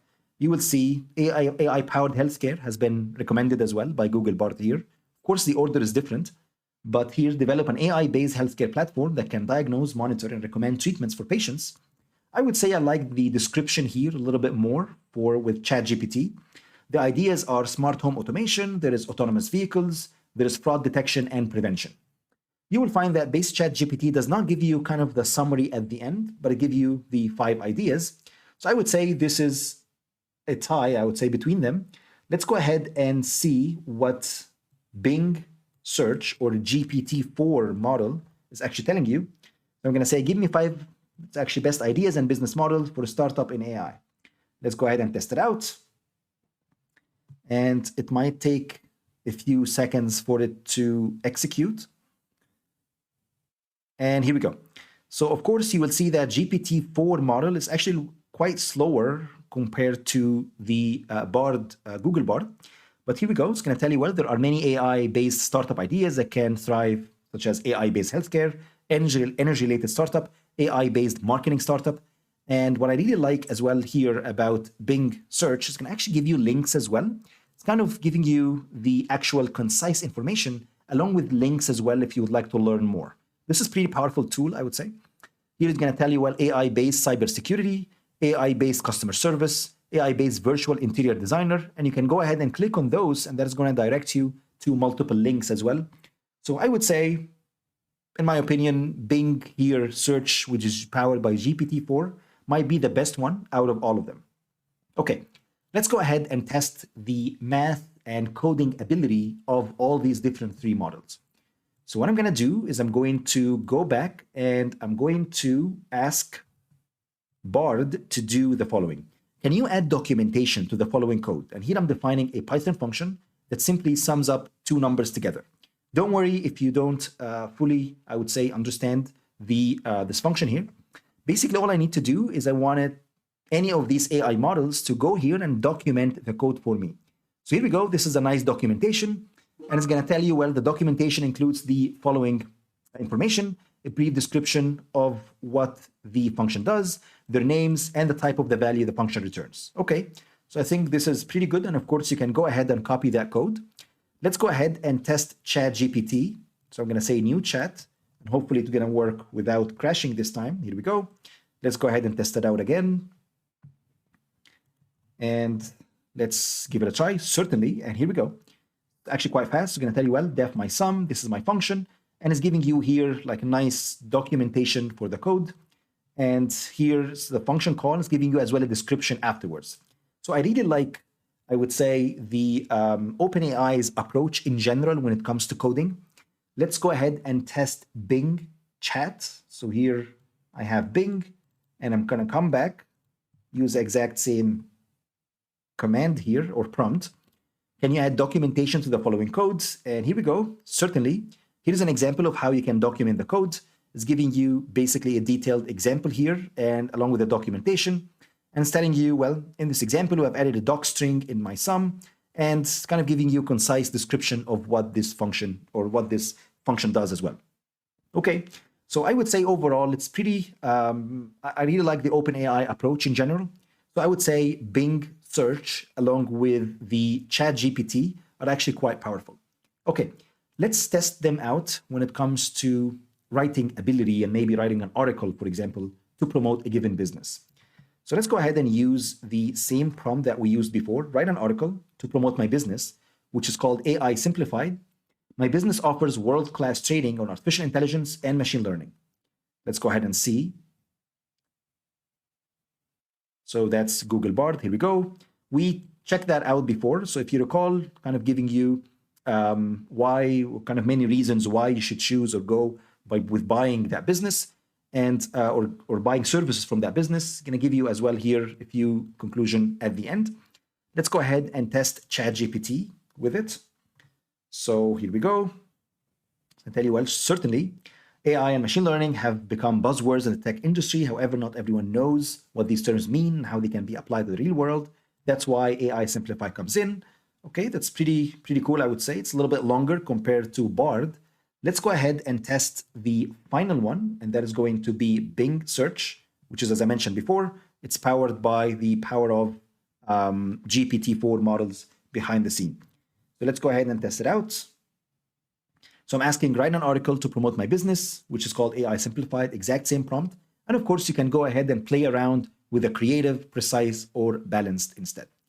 Here we go. Sure, here's an article that I came up with for you. AI Simplified, world-class training on artificial intelligence and machine learning. AI and machine learning are two of the most rapidly growing fields in the technology today. With AI Simplified, you can learn how to harness the power of these technologies. AI Simplified offers world-class training on AI and ML. Whether you're looking to, whether you are a business owner or looking to implement AI ML into your operations, okay, pretty cool. At AI Simplified, we believe that everyone should have access to world-class training on AI ML. That's why we offer our courses at an affordable price. And okay, so I would say I pretty much like all of them. So what if I would like, for example, let's say to limit this article to, let's say, 100 words. So let's go ahead and test them out. So basically what you see is when it comes to the general prompts that doesn't require a lot of reasoning, basically the three of them actually are quite comparable, I would say. And of course, you can, one of the amazing features about Google Bard is that you can go ahead and actually check multiple drafts. So I think this is a cool feature here when it comes to Google Bard. When it comes to Microsoft Bing, I think I really like the idea of the creative versus balanced versus precise. So let's go ahead and test this out. I'm only limited to 100 words. Let's see what Google Bard is going to come up with. Here we go. This is kind of a simplified version of the exact same, basically, data. Let's go ahead and do that. Again, same problem. Let's go ahead and every time basically you have to go and restart it again. And here, okay, so this is basically the previous prompt. And here I'm asking, can you limit it? I'm only limited to 100 words. And very well, sure, AI Simplified offers world-class training on artificial intelligence, machine learning. Our comprehensive program covers a range of topics. Actually like ChatGPT answer. And let's go ahead and test here Bing search. I'm going to say I'm only limited to 100 words. And here we go. I see. Here is a shorter version of the article. AI Simplified, world-class training on artificial intelligence and machine learning. And of course, GPT-4 is actually pretty powerful, of course, and kind of give me a nice summary here in 100 words. Okay, so let's go ahead and try the last one, and that is going to be turn basically this into an article, or turn this article, my apologies, into a social media post on Facebook and use SEO-friendly keywords and hashtags. And right now, here we go. This is the body. This is the headline. It's going to tell you these are the hashtags. And it's actually mentioning to you as well, these are the SEO-friendly keywords. So I really like this as well when it comes to Google Bard. And here is showing you the post also includes the following hashtags as well. It's kind of explaining basically what the post look like. This is pretty cool. Let's go ahead and do that here with ChatGPT. So here I'm going to say, turn this article into a social media post. This is simply the post and or the basically the post here along with all the hashtags. I would say it's pretty good as well. Let's go ahead and test the Bing. So I'm going to say, turn that article into a social media post and use SEO-friendly keywords. Here we go. And it's actually pretty powerful here as well. And please note that when it comes to the ChatGPT, what you notice is kind of mixing here these hashtags inside the actual prompt. So again, it depends on your, I would say, taste or what you're looking for. I would say, again, three of them are pretty comparable when it comes to the generic features. But what I'm going to show you afterwards is when it comes to advanced reasoning capabilities, actually the performance varies quite a bit. So that's all I have for this lesson. I hope you enjoyed it. Over the next few lessons, I'm going to compare also the three chatbots with each other using a little bit more advanced prompting. Please stay tuned. Best of luck, and I will see you in the next lesson. Hello, everyone, and welcome to this lesson. In this lesson, we are going to continue with our comparison between Google Bard, ChatGPT, and GPT-4, powered, of course, or powering Bing Chat. So what I'm going to do first is I'm going to start by asking a little bit more advanced questions that require higher level of reasoning. Here I'm going to say, write a paragraph about family. So each word starts with the letter F. Let's go ahead and test it out. So here I'm testing Google Bard. And here we go. Forget the foolish fads and failures of the past. Forgive the faults of your family. Find the fun and fulfillment of being together. So here it's a little bit off. Focus on the future and what you can do to make your family stronger. All of that is off pretty much. Forget the past and move on. Forgiveness is a powerful tool. Okay, so I would say that's like I would give it maybe 5 out of 10. Let's go ahead and test ChatGPT with the exact same answer. So here we go. Let's go ahead and test it out. So I'm going to restart it here and paste the exact same prompt. Families are formed through the bonds of love and commitment. So it failed here pretty much. They provide us with a foundation of love, the source of family, comfort. Okay. So I would say it's not very accurate. Let's go ahead and shift to Bing, which is GPT-4, basically. So let's go ahead and see, write a paragraph about family. So each word starts with the letter F. Here's a paragraph that's going to tell you, well, family is a fundamental foundation for fostering friendship, fortifying faith, and forming futures. That's pretty cool. From the first day of our lives, family is there to feed us, fuel us, and fulfill us. They are our first friends and our fiercest. Okay, I think this is, of course, it failed here quite a bit as well. But overall, I would say Microsoft Bing is actually much better compared to Google Bard and GPT 3.5. So if you actually go back and maybe let's test GPT-4 as an example.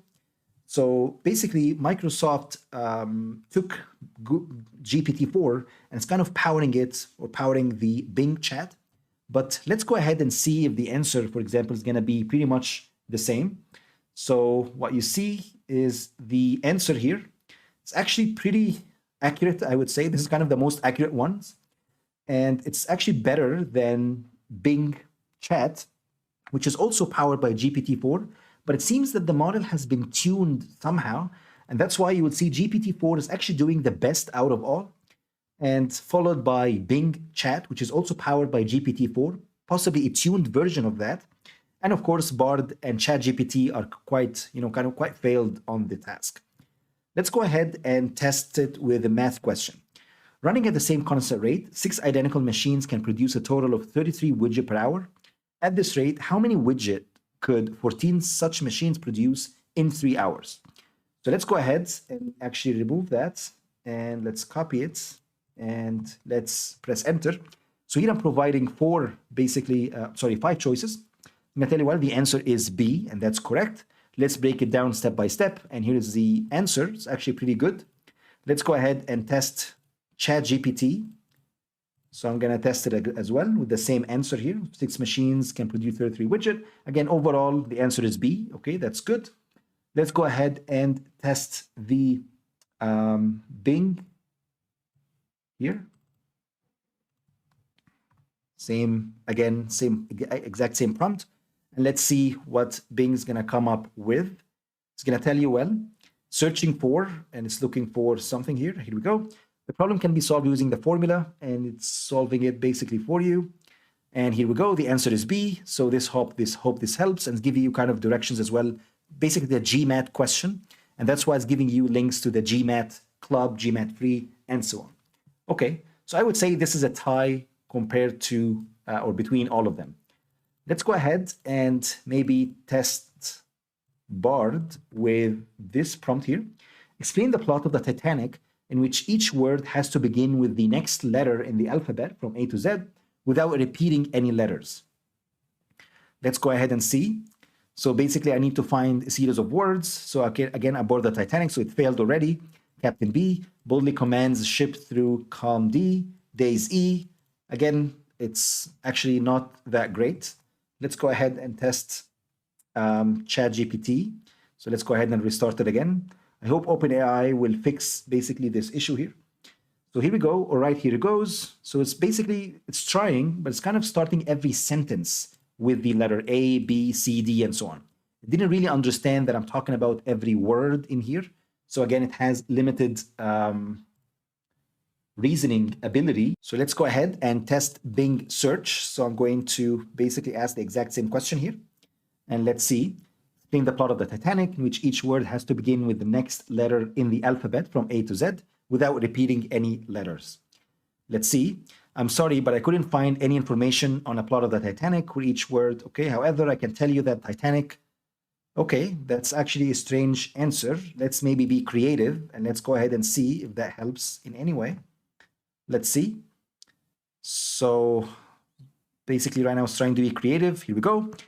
And what you see here is aboard boat, Cal's diamond and ties. Okay, that's actually pretty good. It actually got it pretty correct. And that's actually pretty powerful. So I would say Microsoft Bing or GPT-4 wins big with this one. Okay, let's go ahead and test kind of the classic example that I showed you earlier in the course.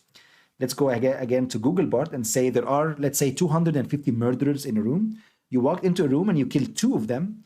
How many murderers are left in the room? Well, I'm just a language model, so I can't help you with that. Okay, kind of the model basically has been tweaked to kind of tune out anything related to murdering, for example, and so on. And let's go ahead and test ChatGPT with that. Tell you well, if you kill 2 murderers in the room, then you end up with 248. So it's basically totally off. So let's see if Bing was able to answer that. And let's go with let's actually keep it as is and let's see what's going to happen. Let's kind of test the creative side of Bing's. Can tell you well, that's a tricky riddle. The answer depends on how you interpret the word murders. If you mean people who have committed murder, then the answer is 249 because you killed 2 of them and became one yourself. If you mean people who are capable of murder, the answer is 250 because you proved that you are also capable of murdering by killing 2 of them. That's actually a pretty powerful answer, I would say. So I would say Bing Chat as well won with this one. Okay, let's go ahead and test another one. So old Granny Adams left her money to her granddaughter and half that amount to her grandson. She left a 6 to her brother and the remainder, which is $1,000, to the dog's home. How much did she leave altogether? So the correct answer for this one is $12,000. So let's see. So basically here it came up with 12K. That's actually pretty good. And the old granny left $12,000. Let's test out ChatGPT with this one. It's going to tell you, well, hopefully it's going to come up with the correct answer. And it's going to tell you, well, X equals 2 minus 666. Okay, that's totally off. Okay, so ChatGPT failed with this one. Let's test GPT-4, which is Bing search. Let's see here. That's another riddle. Okay, let me try to solve it. I really like the way, the equations have been written here, and it's going to give you, and simplifying the equation, you get 6,000. Actually, this is not correct, okay? So maybe because we tried out the creative side, let's go with more balanced approach, or actually let's go ahead with precise. Let's see if changing it to precise actually changed anything. So now, basically what I'm doing here is I'm adjusting the temperature of the model, meaning that I don't want to need any creativity at all. So here we go. So you'll find they actually came up with the correct answer, which is 12,000. And that was correct because I don't need any creativity here, just do plain math. But you will notice that there is some, I would say here, formatting issues, for example. So I hope Bing will be able to fix it at some point. Okay, let's go ahead and do another test, which is going to be a bar exam question. And I showed you that bar exam question before, which is here. Husband and wife were married in state A and lived for 10 years. And this kind of a classic bar exam question. And the correct answer here, let's see what Google is going to come up with. Can I tell you, well, the answer is C, and that's correct. Let's test out ChatGPT. Let's again restart it again here. And let's paste it. Let's try it out. Well, the answer is D. That's correct. Let's go ahead and test Bing search. And right now, basically, let's go with balance, which is kind of the default settings here. Let's go ahead and test it out and see what the output will look like. Well, it's actually telling you, can a spouse file for a divorce in another state? Well, the wife can file for a divorce in another state. Okay, therefore it's possible. Okay, so it's kind of explaining it to you. I need the answer, please. So, okay, if possible, okay. So basically it didn't specify the actual answer that I'm looking for. Okay, so let's go ahead and maybe change that. Let's actually go ahead and restart it first. And let's maybe go with precise. And let's see what answer we are going to get. Okay, the correct answer is C. Yes, because state courts are exclusive jurisdiction over the type of action. Okay, so if you actually go back, here the correct answer is D. Here the correct answer is C. So I would say ChatGPT here failed basically because it could have selected D. However, Google Bard selected C, which is correct. And also Bing search selected D, which is correct as well. Okay, so that's it. That's all I have for this lesson. I hope you enjoyed it and see you in the next lesson.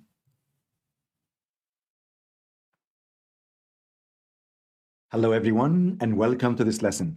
In this lesson, we are going to continue with our comparison between Bing AI, ChatGPT, and Google Bard. So let's go ahead and test out Bard. And right now I would like to kind of test out how funny each of these tools can be. So I'm going to say, give me 5 funny jokes to share with my friends tonight. Let's go ahead and see what Google Bard is going to come up with here. Why did the Scarecrow win an award? Because he was outstanding in his field. Okay. How do you call a fish with no eyes? Okay. FSH. Okay. What do you call a lazy kangaroo? Pouch potato. Okay. So let's go ahead and maybe test out ChatGPT and see again the exact same prompt here. Sure. Why don't scientists trust atoms? Because they make up everything. Okay. Why don't oysters share their pearls? Because they are selfish. Sure. What do you call a fake noodle? An impasta. Okay, these are slightly better, I would say. Let's go ahead and compare that with GPT-4 or Bing AI. So here we go. Give me 5 funny jokes. And of course, GPT-4 is kind of the slowest out of all of them. This is kind of one common, I would say, characteristic. Here we go. Sure, here are some jokes that you can share with your friends. What kind of shorts do clouds wear? Thunderpants. Okay. Why are toilets always so good at poker? Yeah, they always get a flush. Sure. Okay. What do you get from a pampered cow? Spoiled milk. Okay. These are actually funny, quite funny, I would say. So here I would say ChatGPT and GPT-4, I would say win over Bard when it comes to this example. Let's go ahead and check out some examples from the GMAT exam. So what I'm going to do is I'm going to go back here and then I'm going to ask the question. This is basically a GMAT question that is related to the English grammar and understanding, basically, of text. So here I have basically 5 choices. I'm not going to read through all of it, but basically let's see the answer. The correct answer here is E. And if you go back and try to check the various drafts, basically that means that the AI model is actually confident in its response, which is great. That means the answer is E on all of them. So I would say here Google Bard did pretty well. Let's go ahead and test out ChatGPT. Here it's kind of explaining to you basically all the answers. Going to tell what the correct answer is E. That was correct as well. So let's go ahead and test out ChatGPT-4, which is Bing search here. And I'm assuming it's going to get obviously the correct answer because ChatGPT was able to do that. And GPT-4 is an enhanced version, obviously here. The option E has been selected, and it's kind of explaining to you as well what the answer looked like. Okay, and it's kind of giving you as well directions to the Life Sciences, the Guardian, and so on. Okay, so I would say that's a tie comparing the 3 tools. Let's go ahead and test out another example, which is again related to the understanding English comprehension, basically. So I'm going to go back, and then I'm going to test out here Google Bard. So that's another question. And Here also I have 5 choices as well. And let's see what Google Bard is going to come up with. Well, the correct answer is B, and that's actually correct. Let's go ahead and test out ChatGPT. Well, the correct answer is B. Let's go ahead and test out Bing search. And let's see what the correct answer will gonna look like. Well, the correct answer is B. So that's again a tie among all of them. Okay, that's pretty good. Finally, what I wanted to show you is basically kind of some sort of an AI or machine learning code. And what I'm gonna do is I'm going to ask basically first Google Bard to tell me what kind of machine learning algorithm does this code implement. So basically here I'm implementing XGBoost algorithm to train a machine learning regression model. And let's see if basically Bard was able to understand that code or not. So when I run it, let's go ahead and see. It's going to tell me, well, the code implements an XGBoost algorithm. XGBoost is a powerful machine learning model. It's going to tell you, well, here's a brief description as well, or overview of the XGBoost algorithm, what it actually does. And of course, you can go ahead and Google it. It's going to give you as well many resources related to XGBoost. Okay, that's actually pretty good. Let's go ahead and test ChatGPT. Here we go. The code implements XGBoost regressor algorithm. It's actually pretty good as well. Let's go ahead and finally test GPT-4 model.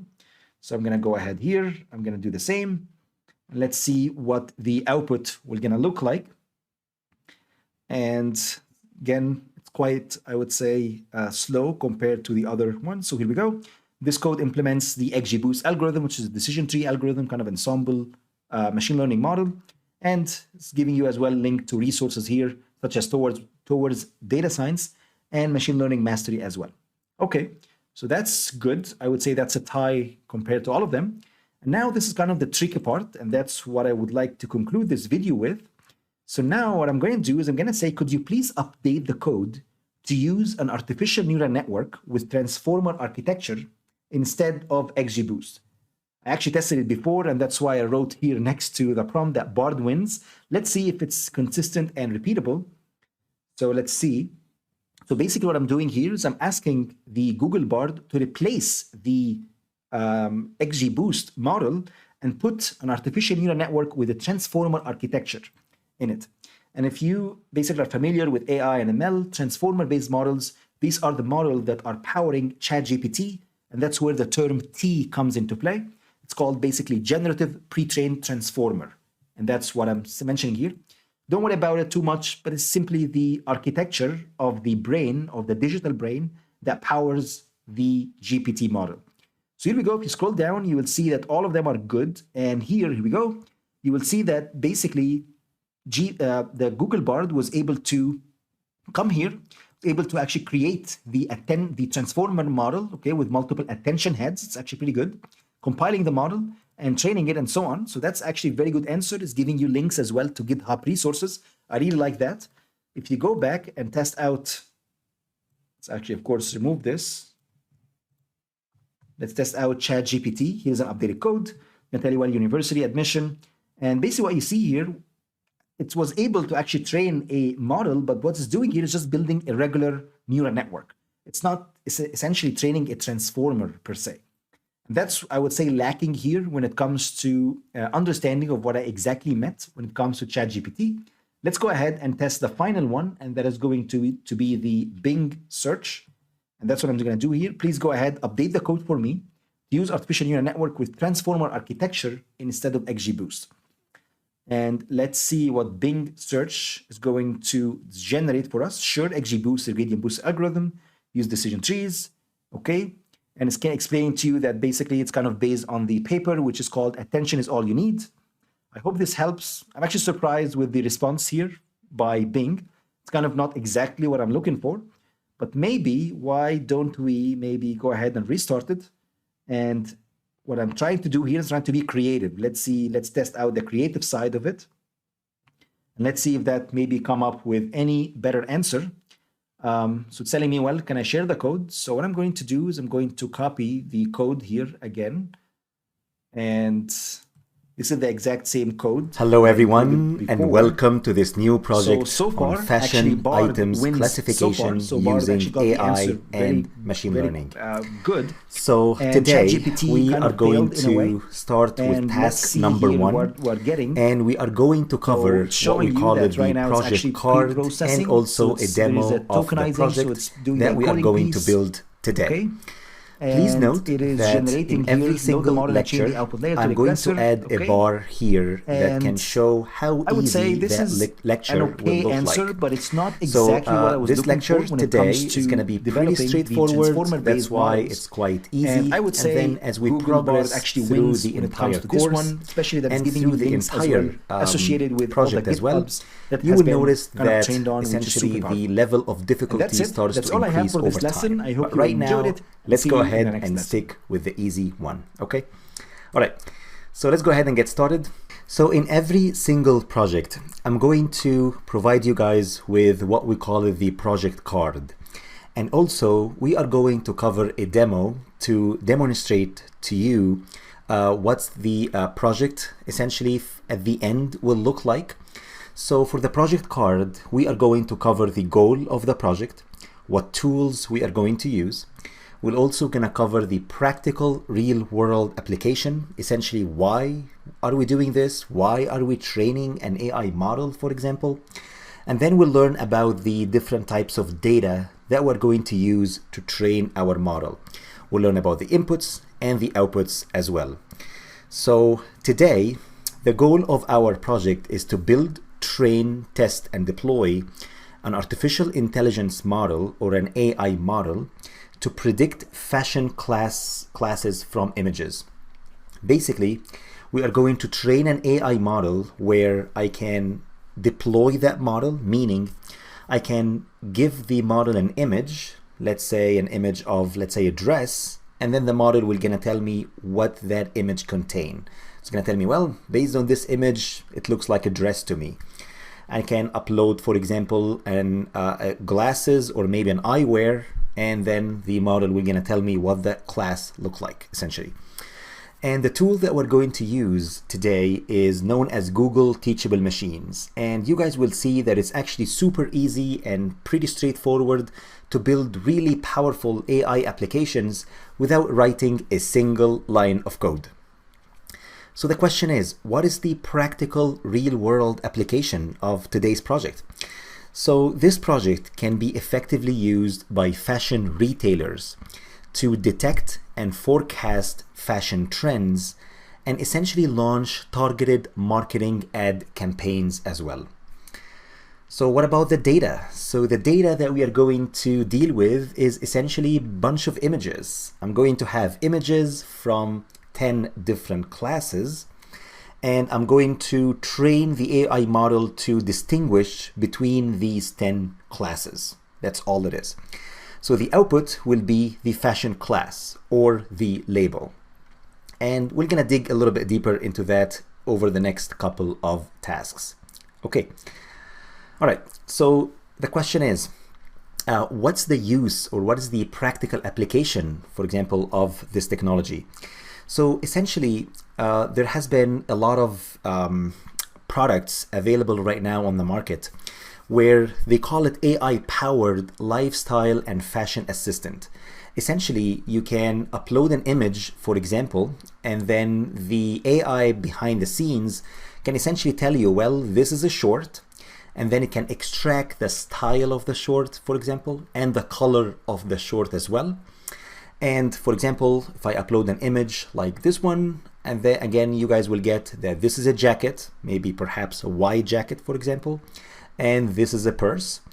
And the question is, after the AI model detect the class, after, for example, it can tell that this is short, well, it can, for example, let's say recommend to users other different shorts, okay, with maybe a little bit like slightly different colors, for example, or maybe close styles to the one that you actually like.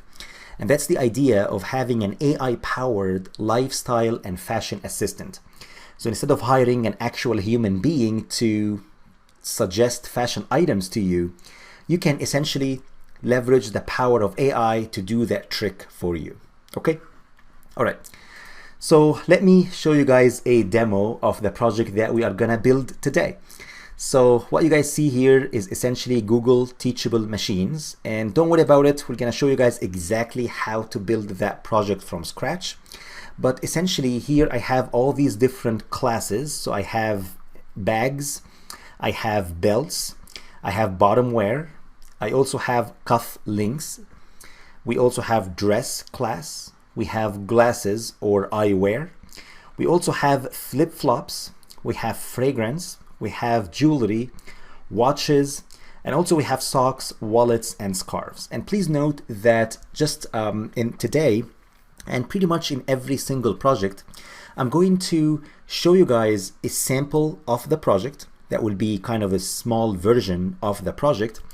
And I'm going to give you guys a final project where you can take the project that I showed you to the next level.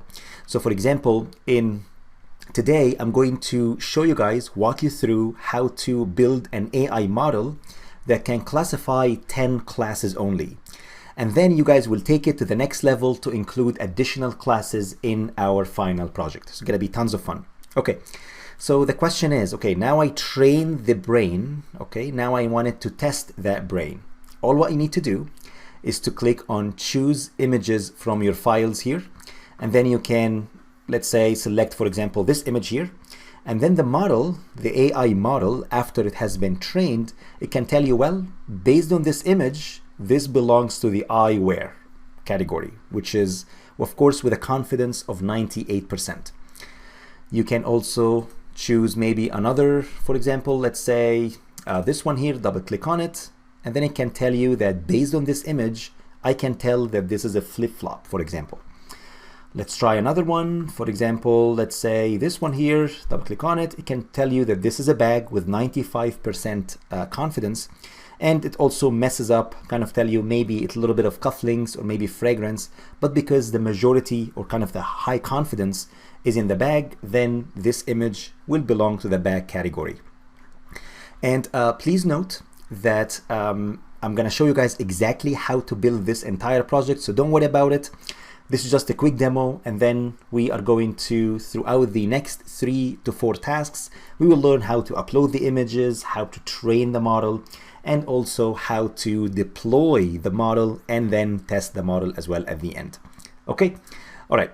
So that's it. That's simply all I have for task number 1. I hope you guys enjoyed it. In task number 2, let's go ahead and cover AI applications in fashion. So please stay tuned, best of luck, and I'll see you guys in the next task. Hello everyone, and welcome to task number 2. In this task, we will cover AI applications in fashion. Please note that this task is still categorized under the easy, I would say, category, so gonna be simple and pretty straightforward. Please note that in this task, we are going to have reading material. So I'm going to provide you guys with an article that you should read within, I would say, 10 minutes approximately. And then afterwards, I'm going to include a quiz for you guys so you can go ahead, give it a shot, and assess your knowledge. Please note that we are going to follow the same structure in every single day. So tomorrow, again, we're gonna do the same deal. In task 1, I'm going to provide you guys with the project demo and project card as well.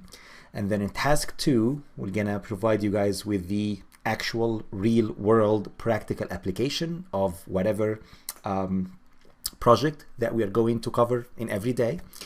And also we are going to include a reading material and a quiz as well.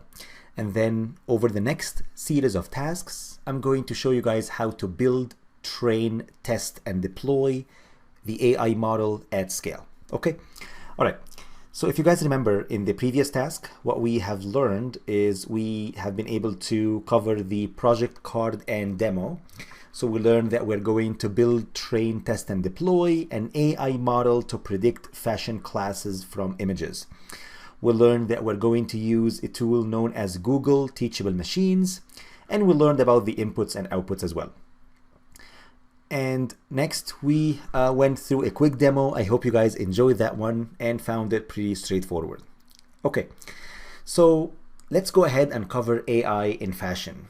So the global fashion industry is valued at $3 trillion industry, and it accounts for around 2% of the world's GDP.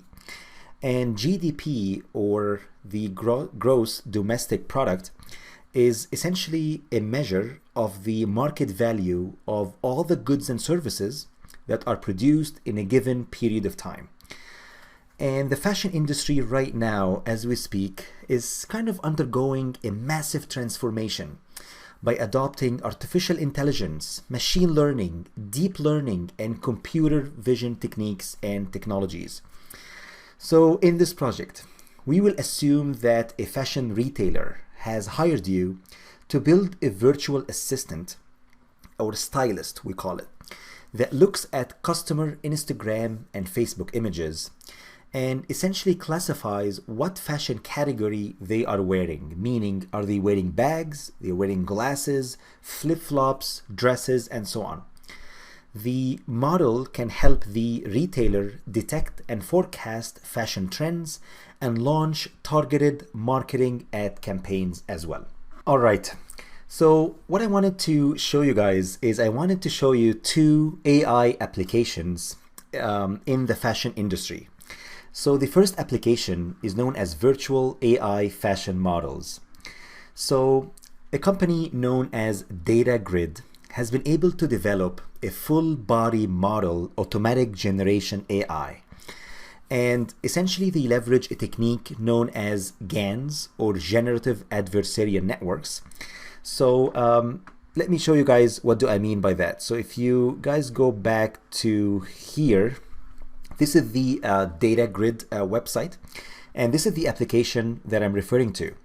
So if you guys go ahead and run this video, basically what's going on right now is there is an AI model that is able to generate all these different poses for all these different virtual models, essentially. So none of these models are actually real. So all of them are essentially generated by AI, or generated by what we call it GAN, or generative adversarial networks. And then what you guys see here is they can actually change poses. They can change as well, you know, like the fashion item they are wearing. It's actually super, super powerful, and it actually poses a huge risk to human fashion people or models, essentially, because it can take away their jobs. Okay, so let's go back here.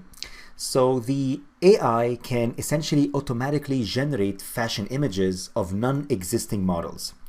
And I've included the video. That was the video that we just saw right now. I highly recommend that you guys go ahead and check out the DataGrid website. There's a lot of useful information. And this is just one application of AI in fashion. The second application that I wanted to show you guys is what's known as Instagram virtual influencers, or models.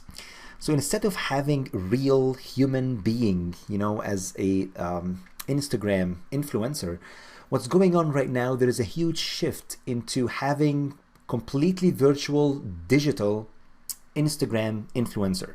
So if you guys go back to here, this is one example of an Instagram model. It's known as like Pseudogram. And essentially this is just a virtual fashion model. Essentially it's not real. And what you guys see here is following, like, it's amassing 218,000 followers, and there's a huge trend right now into moving from real fashion influencers and models into having digitalized AI-powered models as well. The next application that I wanted to show you guys is known as by Fabricant Digital Fashion House. So I have it open here as well. So this is the Fabricant Digital Fashion House. What you guys see here is essentially everything is digitized. What you guys see here is Digital Fashion House. All the videos that are being shown here, all the fashion items, they are generated digitally, not necessarily by AI, but the idea here is we're just moving from kind of the human element into digital virtual world, especially in fashion, as what you guys can see here. Okay, the next article that I wanted to show you guys is, well, this article has been published by Sinead Bovel. I hope I pronounced it right. Essentially states that I'm a model and I know that AI will eventually take my job. It's really interesting read, just show you guys kind of, the power of artificial intelligence and how it could essentially pose a threat to a lot of jobs that are being done or conducted by humans. Okay, so that was the first application. The second application that I wanted to show you guys that is closely related to our project is known as Facebook AI Lifestyle Assistant. So AI Lifestyle Assistant can analyze photos and make product recommendations. There is an artificial neural network known as GrokNet, and essentially it's an AI-powered system that is designed for shopping. It simply works by recognizing product attributes from pictures such as fashion, home decor, and so on. And essentially what you could do is that you can try products virtually and listen to recommendations from friends and family. And I've included a link for you guys here to this article. It's called Powered by AI, Advancing Product Understanding and Building New Shopping Experience. So let me show you guys that video and let me play it for you just to get an idea of what's actually going on here.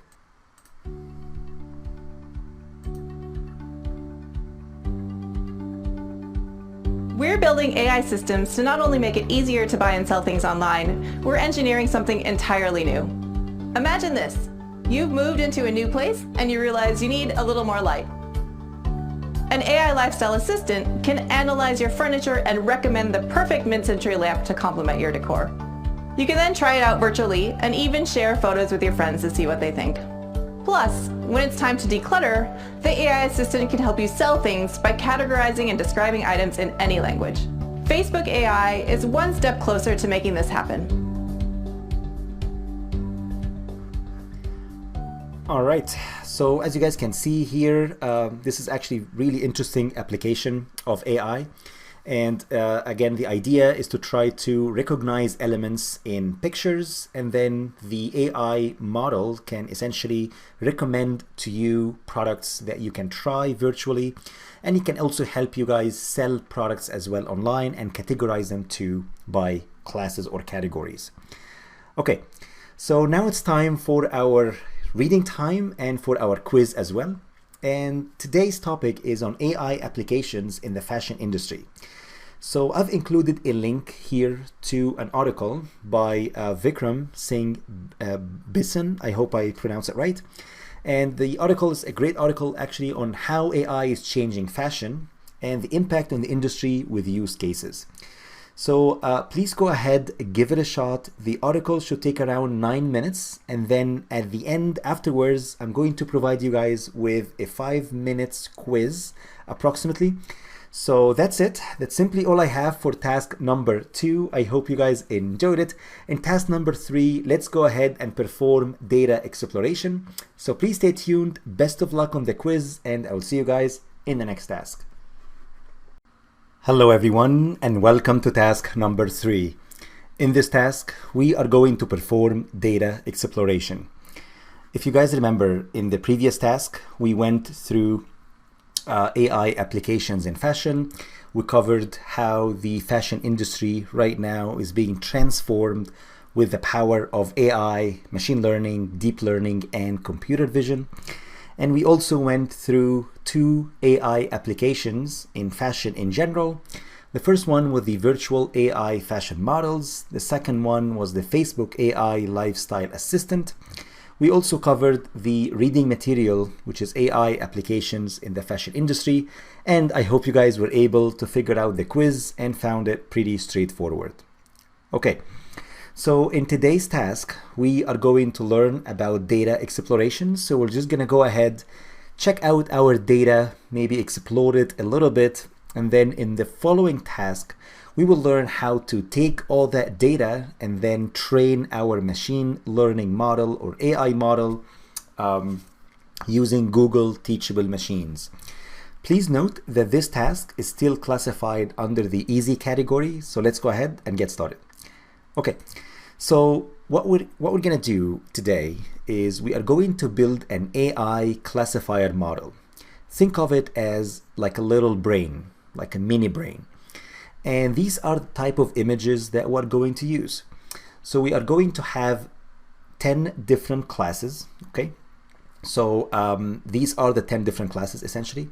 So I have bags, belts, bottom wear, cufflinks, dress, eyewear, flip-flops, fragrance, jewelry, and watches as well. So what we're going to do is that we're going to essentially feed in all these input images to our AI classifier model to train it. And please note that what we're going to do is we're going to apply what we call it supervised machine learning technique. Meaning for every image, let's say a fragrance, for example, I'm going to feed in the image and I'm going to feed as well the actual label associated with it. And we're going to do that teaching in a supervised fashion. So for every image, I'm going to have the corresponding label associated with it. So please note that our data set contains 1,000 images in total. So for every class, again, since I have 10 classes, each class is going to contain 100 images. So 100 times 10, you will end up with 1,000 images. So this is essentially our fashion data sets. And please know that each of these images is actually quite small. They are 28 pixels by 28 pixels. So the width and the height of the image is 28 by 28. Okay? All right. So let's go ahead and dig a little bit deeper. So that's actually what the images look like. So these are the bags category. So these are the kind of images that we're going to use. Here on the right hand side here, we have all the belt category. Here we have our jewelry. And here I have all the flip-flops category. And essentially what we're going to do is that we're going to learn how to first sign up for our Google Teachable Machines, how to create a new project, and how to upload all these images to Google Teachable Machines. And then we'll also learn afterwards how to train the model. And once we train the model, we will learn how to test the model and assess its performance. And then finally, we will learn how to deploy that model and essentially test it. And we are going to test the model at the end using new images. So not these images that we used for training, but we're going to use another set of images that the model has never seen before during training. And we call those testing images or test images. Okay? All right. So that's it. That's all I have for task number 3. I hope you guys enjoyed it. In task number 4, let's go ahead and get started with the AI training and testing in GTM or Google Teachable Machines. Please stay tuned. Best of luck, and I'll see you guys in the next task. Hello everyone, and welcome to task number 4. In this task, we are going to learn how to train our AI model using Google Teachable Machines. Please note that this task is still categorized under the easy category, so gonna be lots of fun and pretty straightforward as well. If you guys remember, in the previous task, in task number 3, we learned about data exploration. We covered that we are going to train an AI classifier model that is going to consume all the bunch of images, essentially, of various fashion items, and is going to classify those images to one of the 10 categories or classes. And we also learned that we're going to have 100 images per class. So in total, we're going to have 1,000 images. Okay, so we also went through the sample data as well. This is just, a bunch of images, and these are the type of images that we're going to use to train our AI model. Okay, so what I'm going to do right now is I'm going to show you guys from a very high level what is going on, and then we're going to head toward to Google Teachable Machines to actually build our model. So basically, when you guys open Google Teachable Machines, okay, what you guys see here is we are going to perform 3 key steps. The first step is we are going to upload the training data sets. Essentially, I'm going to provide you guys in the course package with all the images that we're going to use to train our model. And step 1, all what you need to do is to essentially upload the training data. That will be the first step taking place in here. The next step is, well, after you upload the data, you need to train the AI model. And that will be captured here in step 2, outlined as training. And then after the model is trained, we are going to head to the third here rectangle, outlining the testing phase of our trained AI model. So once the model is trained, that means now I have that mini brain, and that mini brain has been already trained, has learned all the features from the images in the training data. It's going to test it. So I'm going to assess the model performance. But, and this is a very important point, I'm going to test the model with new images. Basically images that the model has never seen before here, has never seen before in the training phase. So essentially once the model is trained, I'm going to upload a bunch of newer images, and then I'm going to see if that model was able to correctly classify it or not. And I showed you guys a sample in the demo lecture in the first task when we uploaded an image of, let's say, a flip-flop, for example, and then the class was a flip-flop with 82% confidence. Okay, all right.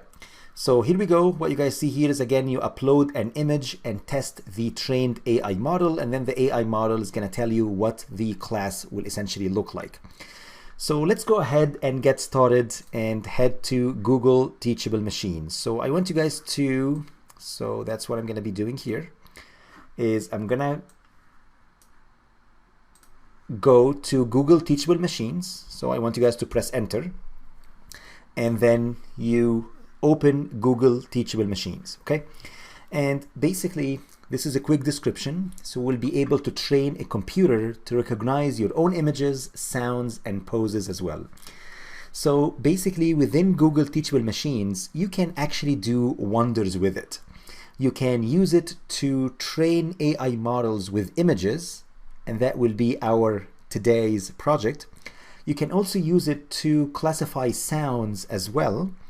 And you can also use it to classify or detect poses. So for example, what you guys see here is this is a project where you can essentially classify if the image here containing just me, just a person, or a person and a dog. You can also detect poses of humans if they are opening their arms, or like their arms are down and so on.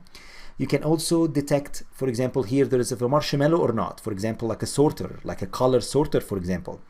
And again, there are tons of applications available here, and we are only going to focus today on just the image classification piece, okay? All right. So what I'm going to do is I wanted to show you guys this video here, that can show you how to quickly build an AI model, and then we're going to dig right away and get started with our project. People are training computers and creating machine learning models to explore all kinds of new ideas. New ways to interact. Yes. To understand the world. To play. And experiment. But machine learning is pretty intimidating to get into. So we've been wondering, what if it wasn't? With Teachable Machine, we set out to make it easier for anyone to create machine learning models without needing to write any machine learning code. When it first launched in 2017, it allowed everyone to get a feeling for what machine learning is all about. But now, Teachable Machine puts the power of machine learning in your hands, allowing you to save your models and use them in your own projects.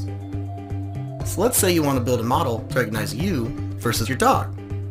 You just open up the site, record samples of you, and samples of your dog. Click Train, and you instantly have your own machine learning model, which you can use in your sites, apps, and more. You can upload your model to host it online, or download it to work entirely on device. With Teachable Machine, you can create custom models for all sorts of things. Using images, audio, or even poses. Personalized machine learning models for the things that matter to you. And folks have already been trying it out, using Teachable Machine in their own experiments, solving problems in their communities, or even just at home. Start creating and see where your ideas take you at g.co/teachable machine. All right, so let's go ahead and get started by building our fashion classifier AI model. So the first step is I want you guys to go ahead and click on Get Started. And then you should be able to see that here we have 3 different categories of projects. The first one is either you are leveraging or using image project. You can also use audio project or pose project. So today we are going to primarily focus on image project. So if you click on it, it will tell you that you're going to either use the standard image model or the embedded image model. So please go ahead and select on the standard one. So what you guys see here is the 3 different stages that I showed you guys earlier. The first stage is to, well, upload our images.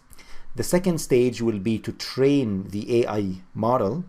And then the third one is to test or assess the performance of our AI model. Okay? All right. So the first question is, well, where is the data? Well, if you guys have access to the course package, you guys should be able to see that here we have fashion training. So if you click on it, you should be able to see that here we have 10 different categories or classes. These are the bags, belts, bottom wear, cufflinks, and so on.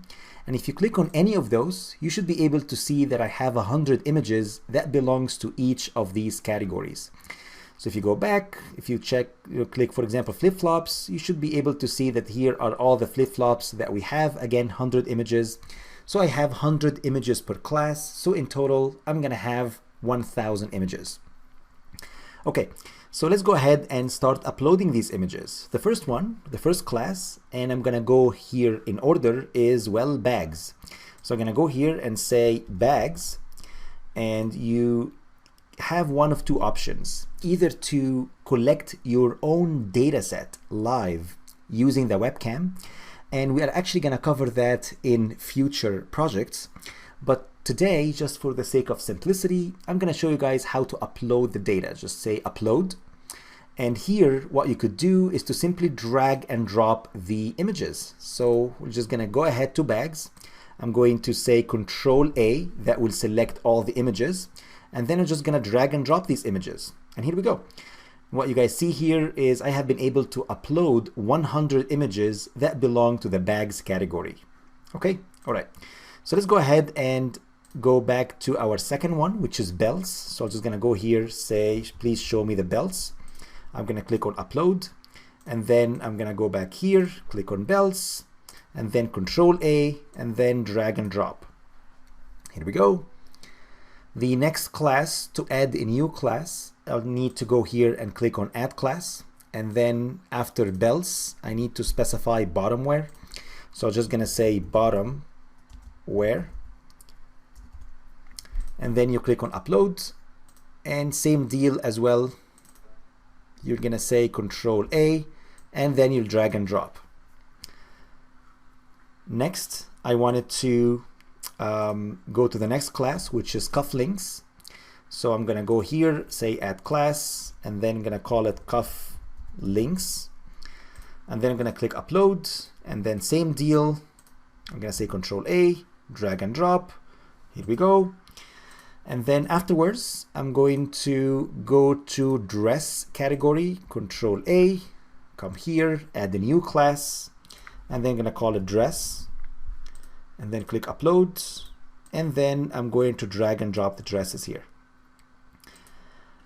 Afterwards, I'm going to add an additional class as well, which is my eyewear. So I'm just going to go here, say Control A, and then add an eyewear, and then click upload, and then drag and drop the eyewear. 100 images, looks great. And then the next class is going to be the flip-flops class. Again, Control A, and then I'm going to come here, call it flip-flops. I'm gonna click upload and then drag and drop, and that will simply gonna upload the flip-flops for me. The next class is gonna be fragrance. So again, I'm gonna say Control A. I'm gonna add a new class, and then I'm gonna call it here fragrance. Upload images, and then drag and drop. I know it's kind of tedious, but again, it's very, very simple, which is amazing. And then I'm going to have the jewelry, and then press Control A, and then you're gonna say here jewelry. And again, I'm gonna say upload, and then drag and drop the jewelry. So that would be my next 100 images. And then finally, I'm going to have the watches. Again, Control A, you'll add a class, you're gonna call it watches. And then I'm gonna say upload, and then drag and drop. And here we go. So what you guys see here is I have been able to essentially upload all the different images that belongs to our 10 different classes. And now I'm pretty much ready to go ahead and train our model. So please note that there is a lot of stuff happening behind the scenes or under the hood. But all these topics we are going to cover tomorrow in day number 2. But just for today, I was just going to assume that, well, I don't know what's going on behind the scenes. I don't even know maybe what AI is or machine learning is. All I need to do is going to upload the data. Here I have a little brain. I don't care about what's actually going on here. I'm just going to say train model. That's all it is.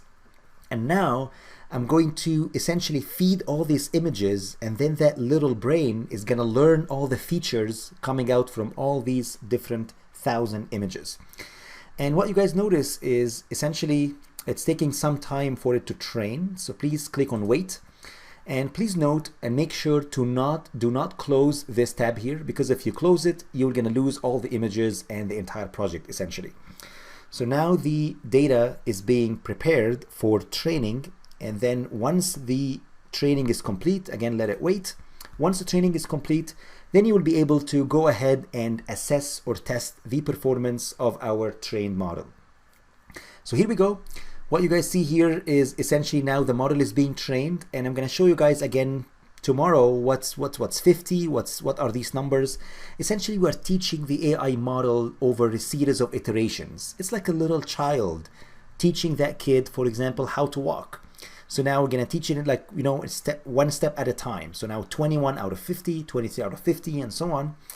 And again, it's taking some time for it to train, but once the model is trained, then you will be able to essentially deploy the model and assess its performance as well, and actually use it in an app or in any application of your choice.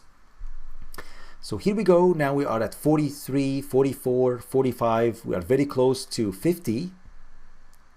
And here we go. So what you guys see here is that the model has been successfully trained. And what you guys see is I want you guys to shift from webcam to file, because essentially I'm not going to be uploading data right away to the trained model. I'm not going to be using the webcam. I'm just going to be dragging and dropping images to test the performance of our trained model. So what I'm going to do is I'm going to go back to our data. So if you guys go back here, you should be able to see that here I have my fashion training. I want you guys to please go ahead and click on fashion testing. So if you click on fashion testing, you should see here a couple of images that you can use for testing. So for example, I can drag and drop, let's say this one here, and then what you guys see is it will gonna tell you that based on this image, well, it belongs to the flip-flop category. And please note that these images have never been seen by the model during training, which is again super, super powerful. Now you essentially have a model that is able to generalize and not memorize, meaning it just learned all the features, all the important characteristics of a flip-flop and is able to make predictions on new images that the model has never seen before during training. Let's go ahead and give it another shot. Maybe grab that one, drag and drop again. Here we go. It's telling you that this is a fragrance with 100% confidence. Maybe drag and drop again. It's telling you that this is an eyewear with 72% confidence. And you can also maybe grab this one too. And it's telling you that this is a bottom wear with 96% confidence. Okay. All right. So that's it. That's simply all I have for today's task. And let me go ahead and recap what we have done so far.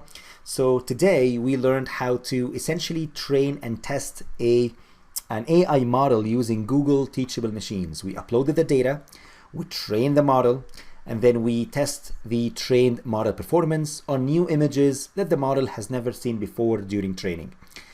And that simply concludes task number 4. I hope you guys enjoyed it. In task number 5, let's go ahead and learn how to export and deploy our model in Google Teachable Machines. Please stay tuned. Best of luck, and I'll see you guys in the next task. Hello everyone, and welcome to task number 5. In this task, we will learn how to export and deploy our trained model in Google Teachable Machines. Please note that this task is, I would say, in the intermediate level when it comes to difficulty. So let's go ahead and get started. If you guys remember in the previous task, in task number 4, we learned how to train an AI model in Google Teachable Machines. We learned how to upload the data, train the model, and then test the trained model afterwards. We have been able to test it here with just a bunch of images and generate predictions. Okay, so let's head back to our Google Teachable Machines. Okay, so here we go. And after the model is trained, let me show you guys what we have done so far. What we have done so far is we have been able to first upload all the images. If you guys remember, we had 10 classes and we had 100 images per class. So in total, we have 1,000 images that have been used to train our model. And then we clicked on train model, and then the training took, I would say, maybe a couple of minutes. And then now it showed that model has been trained. And then afterwards, now to the fun part, now to the testing part. We have been able to drag and drop images and test the performance of the model. What we do in general is once that model is trained, what we need to do is that we need to take that trained model and actually deploy it in the field. Meaning you can essentially create what we call it an endpoint, meaning now I have an application that is running, and behind the scenes it's actually using the trained model that has already learned all the features that's coming out from all these different classes.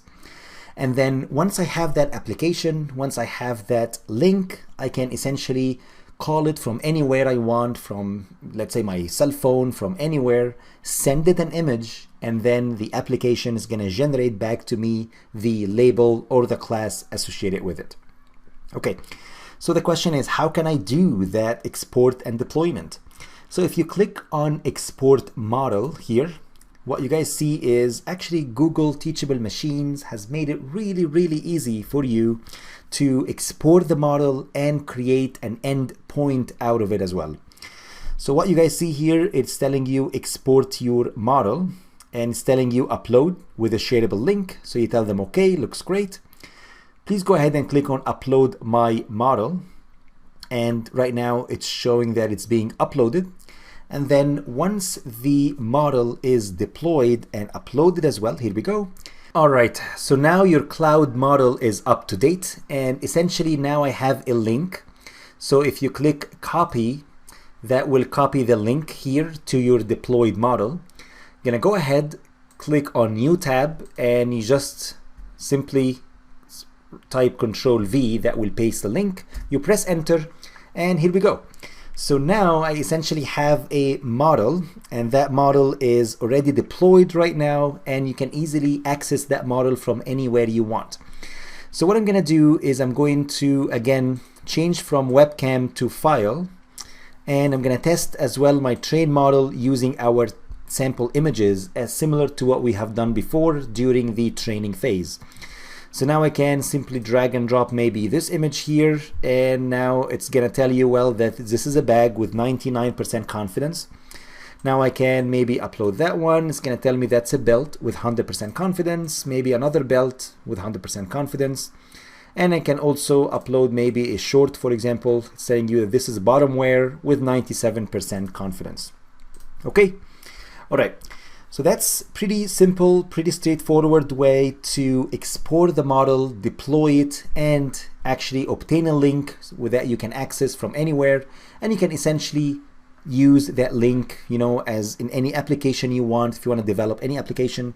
And please know that we have done all of that without writing a single line of code, which is super, super powerful. Okay. Let's go back to our slides here. So what you guys see in task number 5, we have been able to export, save, and deploy the model. And if you guys remember, we clicked on export, and then we have been able to upload the model. We obtained the link. We have been able to test our model performance as well. And then we tested here with a bunch of images of a bag, images of a fragrance, images of as well eyewear. And that's pretty much all I have for today's task, and that simply concludes our project. The one remaining question that I have here is, well, you probably guys are asking, what is actually going on under the hood? Like, what do you mean by epoch? So for example, if you expand and click on advanced here, you should be able to see that there are tons of parameters in there. What do you mean by epoch? What do you mean by a batch size? What is a learning rate? And then what do you mean by a confusion matrix? What is the accuracy? All these details we are going to cover tomorrow in day number 2. So we're going to actually dig a little bit deeper, understand how AI models train, how AI models learn, and we're going to learn about all these technicalities in a brand new project tomorrow. But before we conclude today's project, now it's time for our final project. And please note that the final project right now is going to be in the intermediate level, and we're going to cover the final project in the next task. So that's all I have for task number 5. I hope you guys enjoyed it, and see you guys in the next task. Hello everyone, and welcome to task number 6. In this task, let's go ahead and cover our final project. If you guys remember, in the previous task, we have been able to export, save, and deploy our model using Google Teachable Machines. We have been able to also assess the performance of our trained model by testing it using images that the model has never seen before during training. And if you guys remember as well, in tomorrow's project, in day number 2, we are going to look under the hood and understand what do you mean by epoch, what do you mean by batch size, learning rate, confusion matrices, and tons of technicalities that we're going to use throughout the entire course. Okay, so now is the fun time. I want you guys to simply take our project to the next level. So please note that this lecture is in the intermediate level because you guys need to experiment essentially and kind of stretch beyond your limits. So here we go. So what I want you guys to do is, instead of having 10 classes, 10 fashion classes, I want you guys to add 3 new classes to our project. Namely, we want to add socks, we want to add wallets, and we want to add scarves as well. All right. So if you guys check out the course package, you should be able to see a folder here entitled Final Project. So if you open it up, you will see essentially that we have new fashion training and new fashion testing. If you open new fashion training, you will see 3 additional classes or categories. As I mentioned, we have wallets, we have socks, and we have scarves. If you open socks, you should see that here we have 100 images that belongs to the socks category. And that's essentially what I want you guys to do. I want you to retrain the model by adding 100 new images per class. And then I want you guys to do pretty much the same thing. Upload the model and then deploy it, and then test the model using the provided testing datasets. Okay, all right. So that's all I have. Please go ahead, give it a shot, pause the video, and then I'm gonna see you guys after the final project is complete. All right, hope you guys were able to figure out the final project. Let's go ahead and build it together. So what I'm gonna do is I'm gonna go here and I'm gonna go back to my model here. And instead of just keeping these 10 classes, well, I'm just gonna add additional classes. I'm gonna add class 11. I'm gonna call it socks. And then I'm gonna say upload. And then I'm gonna go back to the socks. I'm gonna say Control A, that will select all. You drag and drop, and that will gonna simply upload our 100 samples or 100 images. I'm gonna add an additional class. I'm gonna call it wallets. So I'm gonna come here, I'm gonna add additional class. I'm gonna call that wallets. And then I'm gonna say upload. I'm gonna say Control A, drag and drop, and here we go. So now I have 100 images that belongs to the wallets category. And then finally I have the scarves. I'm just gonna come here, say scarves, and I'm going to say upload. I'm gonna come here, say Control A, drag everything, put it here, and here we go. So now I was able to essentially extend beyond the 10 classes that we included initially to have 13 classes in total. To train the model, all what I need to do is to click on train model, and now the model right now is gonna start to be trained. And again, it's gonna take a couple of minutes for it to train, but afterwards you should be able to assess the performance of your train model after the 50 epochs are complete. And again, all the details about epochs and all of that we're gonna be covered tomorrow. And what I'm gonna do is I'm gonna pause the video and then I'm gonna be back once the training is complete. All right, and here we go. Now the model right now has been trained, and what I'm gonna do is I'm gonna shift from webcam to file. Actually, we're gonna disable that, turn it back on again, and then select on file. Okay, and then what I'm gonna do is I'm going to simply right now, after the model is trained, I can go ahead and essentially test or assess the performance of our trained model by dragging and dropping additional images in here. And if you guys go back, you should be able to see that we have our, if you go back here, we have new fashion testing. If you click on it, you have a bunch of images that you can drag and drop and see if that model is still performing well or not. So what I'm gonna do is I'm gonna go ahead and I'm going to grab one of these images, maybe like this image, for example. I'm gonna drag and drop it, and here we go. What you guys see here is the model was able to correctly classify the image that belongs to the socks category, which is true, and the confidence was 93% confidence, which is pretty good. Maybe let's test another image, again another socks, and again 93% still, another socks with 100% actually. And let's go ahead and maybe try that one, drag and drop. Here we go. It's telling me that it's wallet with 100%. Maybe grab that one. It's telling me it's wallet as well with 100%. And maybe let's try one of that, which is a scarf. And here we go. Now we have been able to classify that image that belongs to the scarves category with 92% confidence. Okay. All right, the next step is, as always, as we have done before, if you wanted to export the model, you can just click on export, and then same deal, you can say your cloud model has been updated since last upload. You can say update my cloud model.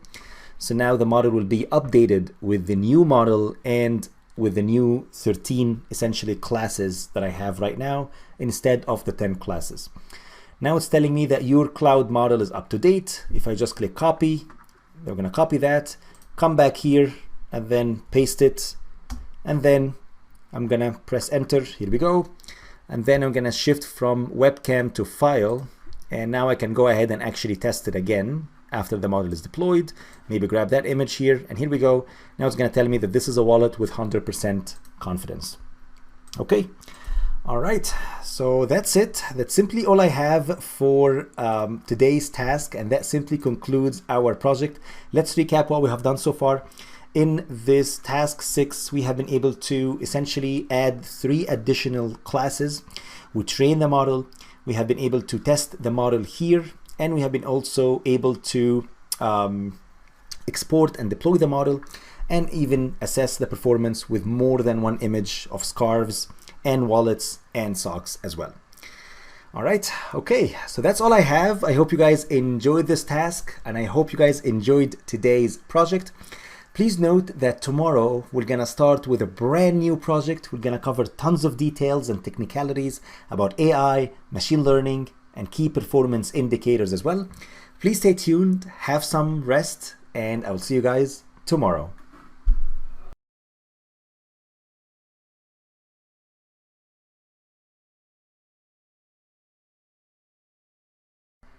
Hello everyone, and welcome to day number 2. I hope you guys had a great rest yesterday and you enjoyed the content of day number 1. So today we are going to dig a little bit deeper into the technicalities of AI in general, and we'll learn about what we call the AI lingo, like the key terminologies. So if you guys plan to work in this field in the future, or if you're going through, let's say, an interview, understanding these concepts, how we actually train AI models, how we test and assess AI models, what do we mean by all the different key performance indicators such as accuracy, precision, recall, all these different lingo we are gonna learn and master today. Okay. So let's go ahead and get started with task number 1. So we're gonna start with an overview of what we're going to do today. And please note that today is again considered as an easy topic, just an easy lecture. Let me remind you what we have done in the previous project in day number 1. In day number 1, we have been able, if you guys recall, to grab all these different images that belong to all these different fashion classes. We had 10 classes and we had 100 image per class. And then we actually went beyond the 10 classes to include 13 classes. And that was during the final project, if you guys recall. And then what we did afterwards is that we fed all these images to train the model here. So we just click on model training. And then after the model is trained, we have been able to test the performance of the model and assess its performance essentially by just dragging and dropping images here to generate predictions. And if you guys remember as well, we tested it with multiple images too. So we had an image of a wallet, and then we have been able to generate a wallet here. We also had a scarf as well. We uploaded that, and then we have been able to get a scarf with a confidence or accuracy of around 57% approximately here. Okay, and the question was, and that was the topic that we actually closed yesterday, which is, what do we actually mean by epoch? So if you guys click on the advanced feature here, you will see that there are tons of terminologies. What do you mean by epoch? What do we actually mean by a batch size, for example? What about learning rate? What do these actually stuff mean? And when you click on the under the hood, you will be able to see that there are tons of definitions here. There is what we call it confusion matrix. What do you mean by accuracy per class? What are these graphs? What do you mean by all of that? And that's the main objective for today. And today we're gonna learn about all of that. And we're gonna actually dig a little bit deeper into this box here. And I wanted to show you guys, what do we actually mean by artificial intelligence in general? What do you mean by an artificial neural network? What actually happened when we just click on train model, okay? So that's essentially what we're gonna cover in today's project. And at the end of the project as well, we're gonna have a final project where I'm gonna ask you guys to tweak multiple parameters and actually understand the effect of all these parameters on the model performance. And that's all I have for task number 1. I hope you guys enjoyed it. In task number 2, let's go ahead and cover the key terminologies of AI in general, and we'll learn about artificial neural network in a simplified fashion. And please note that the upcoming lecture will gonna be mid-level difficulty. So please stay tuned. Best of luck. Get excited. Grab your favorite cup of coffee, and let's go ahead and get started with task number 2. Hello everyone, and welcome to task number 2. In this task, we are going to look under the hood and understand what's actually going on when it comes to AI in general and when it comes to what we call it artificial neural network. Please note that today's task is, I would say, quite intermediate when it comes to difficulty levels, but I will do my best to make it as easy as possible. And please note that today's project, we're gonna kind of build the foundation for us throughout the entire 10-day challenge. Okay, so if you guys remember in the previous task, we learned about the project outcome, and that was the project that we have done yesterday, if you guys recall. And the main objective is we wanted to actually explore what is going on here when it comes to the model training.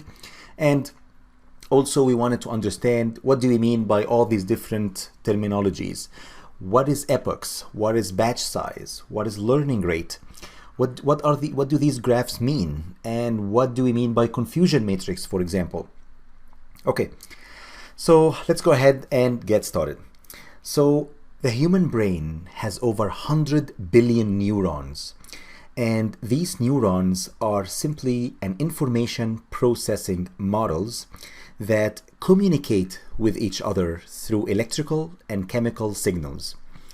And when these neurons communicate with each other, they essentially help humans and empower them to see, to think, and generate ideas as well. So basically, right now, when I'm teaching, for example, this course, my brain has a bunch of neurons, again, hundreds of billions of neurons. I think maybe half of them are gone by now because of all the math and all the equations that I have been consuming throughout my life. But overall, in my brain, all these neurons are communicating with each other, talking to each other, and they are empowering me right now to think, to generate ideas, to talk, and to actually see the screen right now. And human brain actually learns by creating connections between these billions of neurons. And what we're trying to do here when it comes to AI or artificial neural networks is we wanted to mimic what is actually going on in our human brain, but we wanted to do that mathematically. We want to do that in just a bunch of equations in a computer program that mimic what is going on inside our human brain, which is super amazing and pretty inspiring. So what we see in here on the left-hand side, that's the example of a biological neuron. So this is what the biological neuron, or again, human neuron, looks like. Here we have what we call it nucleus, outlined here in green. And here we have a bunch of branches. And these branches, we call them dendrites. Long story short, these branches or dendrites collect information from neighboring neurons. So there is a neighbor here, there is another neighbor here. And this nucleus just consumes all that information from neighboring neurons and then process information inside the nucleus and then generate an output to what we call it an axon here. And that's the model of a biological neuron.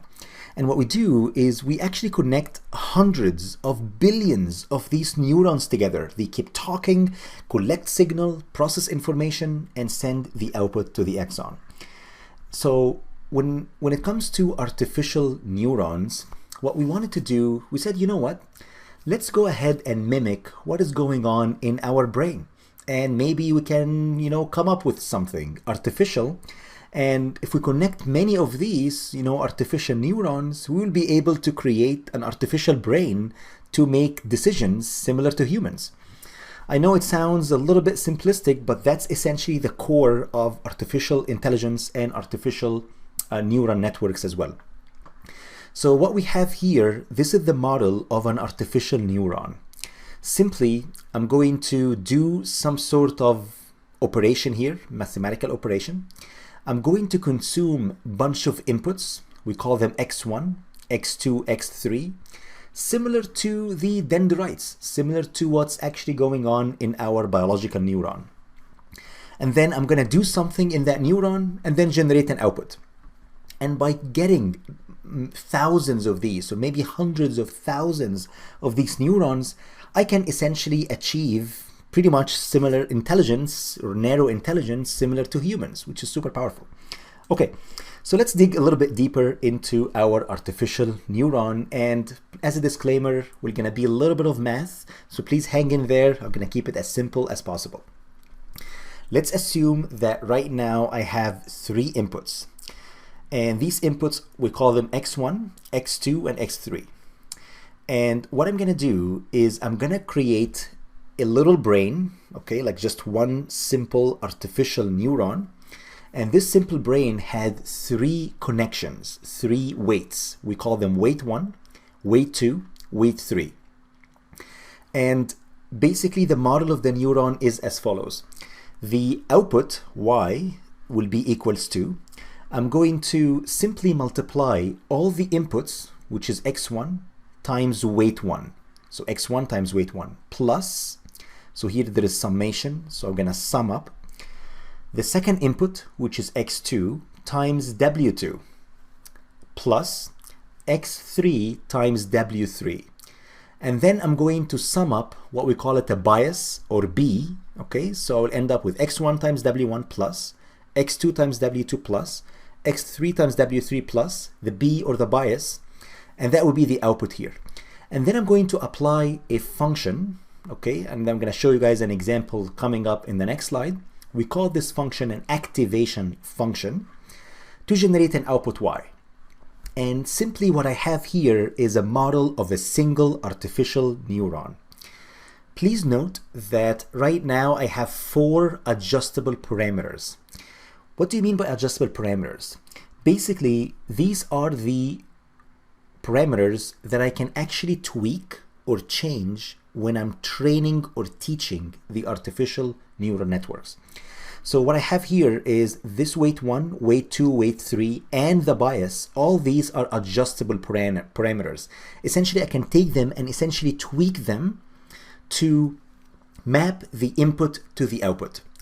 Let me show you a practical example. Okay, let's assume that I have a bunch of numbers right now. I have 3 inputs, and these are the values of the inputs. I have value 1, and then number 3, and then number 4. And let's assume that I have an artificial neural network, or maybe like a single artificial neuron, and this neuron has been trained already, okay? So all the weights and the biases, all of that is just fixed right now. So now I have weight 1 is equal 0.7, weight 2 equals 0.1, and weight 3 equals to 0.3. And the b, or the bias here, is set to 0. Let's go ahead and substitute in this equation. So if I multiply 1 times 0.7, so which is x1 times w1, so 1 times 0.7, plus 3 times 0.1, so 3 times 0.1, plus the third input, which is 4 times 0.3, okay? And then I'm going to sum up all these values. That will be 2.2. So the value that I'm getting here is actually 2.2. And then I'm going to apply an activation function f, okay? And let's assume that this activation function is, let's say, a unit step. Looks like that. Basically, if the input to the function is negative, the output will be 0. If the input to the function is positive, the output will be 1, will be constant threshold, will be just 1 at all times. So basically, based on the values here of the weights, and based on these set of inputs, if you substitute here, you will end up with, because 2.2 is positive, well, the output will be 1. That means y here will be 1. So the question is, you might be asking, like, what is actually going on? Like, what's the point of all of this? Basically, what I have right now is I was able to create or have a decision-making ability. Basically, I have a little brain. Think of this as this is the brain right now, and this brain has been tweaked, has been trained with these fixed weights. And by changing the inputs, so if I take these inputs and change them, I can essentially generate in the output here either 0 or 1. Think of it as, well, I can essentially make a decision. I can say, based on, let's say, an image, for example, of, let's say, cancer cells, I can tell if, based on these images, if the patient has cancer or not, 0 or 1. I can say, for example, if I should buy a stock or sell a stock. I can create a decision. I can make a decision. I can classify, for example, fashion classes. I can do many things just by tweaking and training these parameters. Okay, so that's from a very high level, the idea of just a simple, basic artificial neuron. Please note that this is, again, the idea is that we want to mimic what is actually going on here in our biological neuron. Okay? All right. So instead of just grabbing one single neuron, what I'm going to do is, well, I'm going to go ahead and just go crazy. I'm going to go ahead and build a multi-layer artificial neural network. And that's the overall idea. Each of these blue circles here indicates one of these. Okay? So essentially, I'm going to go ahead and connect thousands of these neurons together. I'm going to build like a little artificial brain. And all what I'm looking for when it comes to training or teaching of these artificial neural networks is, well, I want to know what these values of weights are. That's all what I'm looking for. So essentially, the entire problem has been translated into one simple thing. All I'm looking for is, I wanted to know what are the optimal values of weights that can map the input to the output. That's all what I'm trying to do. And that's the overall idea of artificial neural networks, is I'm going to grab a bunch of artificial neurons, connect them together, and I'm trying to, when I teach it, when I'm training it to learn, for example, how to classify, let's say, fashion images, I'm trying to tweak the values of weights. That's all what I'm trying to do. I want to change these values of weights, and that's it. That's the overall objective. Okay? All right. So now it's time for our reading time and for the quiz as well. So I want you guys to essentially go ahead, check out this link here. And this is a great article by Nisha Talagala. And essentially, it states that Google built a 1 trillion parameter AI model and 7 things that you should know. I really like the article because it essentially explains what is actually going on in here. So basically, what Google built is all these weights, all these connections, and all these weights that are connecting all these neurons are actually in the scale of 1 trillion parameter, like a massive brain with massive number of parameters. And basically what people are saying, you know, like there's a lot of articles out there, it's like Google is kind of building, you know, super intelligence that can kind of take over humanity in a way. And I'm expecting that this article should take 10 minutes approximately, and then we're going to be followed by a quiz afterwards. So that's all I have for task number 2. I hope you guys enjoyed it. In task number 3, we're going to go ahead and show you guys what's actually going on under the hood when we train our AI models. Please stay tuned, give it a shot, best of luck on the quiz, and I'll see you guys in the next task. Hello everyone, and welcome to task number 3. In this task, we are going to dig a little bit deeper and go under the hood and try to understand how do we train and test artificial neural networks. If you guys remember, in the previous task, we learned about the fundamentals of artificial neural networks. We learned about the difference between the biological neuron and the artificial neuron. We also went through an example where I showed you guys the math behind a single artificial neuron. And we found that it's just a basic, simple equation that governs the input with the weights to generate a specific output. And we also went through a practical example where we have been able to essentially generate a decision, which is either 0 or 1, based on the values of the inputs and based on the values of the weights. And we learned that when we train artificial neural networks, essentially all what we're looking for is we're looking for the optimal values of weights. So when I say I'm teaching AI or training AI, all what I'm looking for Think of it as a huge optimization problem where I'm trying to find the best values of weights that can solve my problem. That's all it is. And if you guys recall as well, this was on the neuron level. Now I have a multi-layer perceptor network. So now I have, instead of having one single neuron, now I have multiple neurons, connect them all together in a feed-forward fashion. And essentially all what I'm looking for is try to optimize this matrix here. And this matrix, just again, optimization problem, trying to find the best values of weights. Okay, and we also went through a quiz. I hope you guys were able to figure that out. And now what I want to do is I wanted to show you guys in details how do we actually train and test artificial neural networks, or AI in general. And please note that this lecture is categorized under the medium level difficulty. So let's go ahead and get started.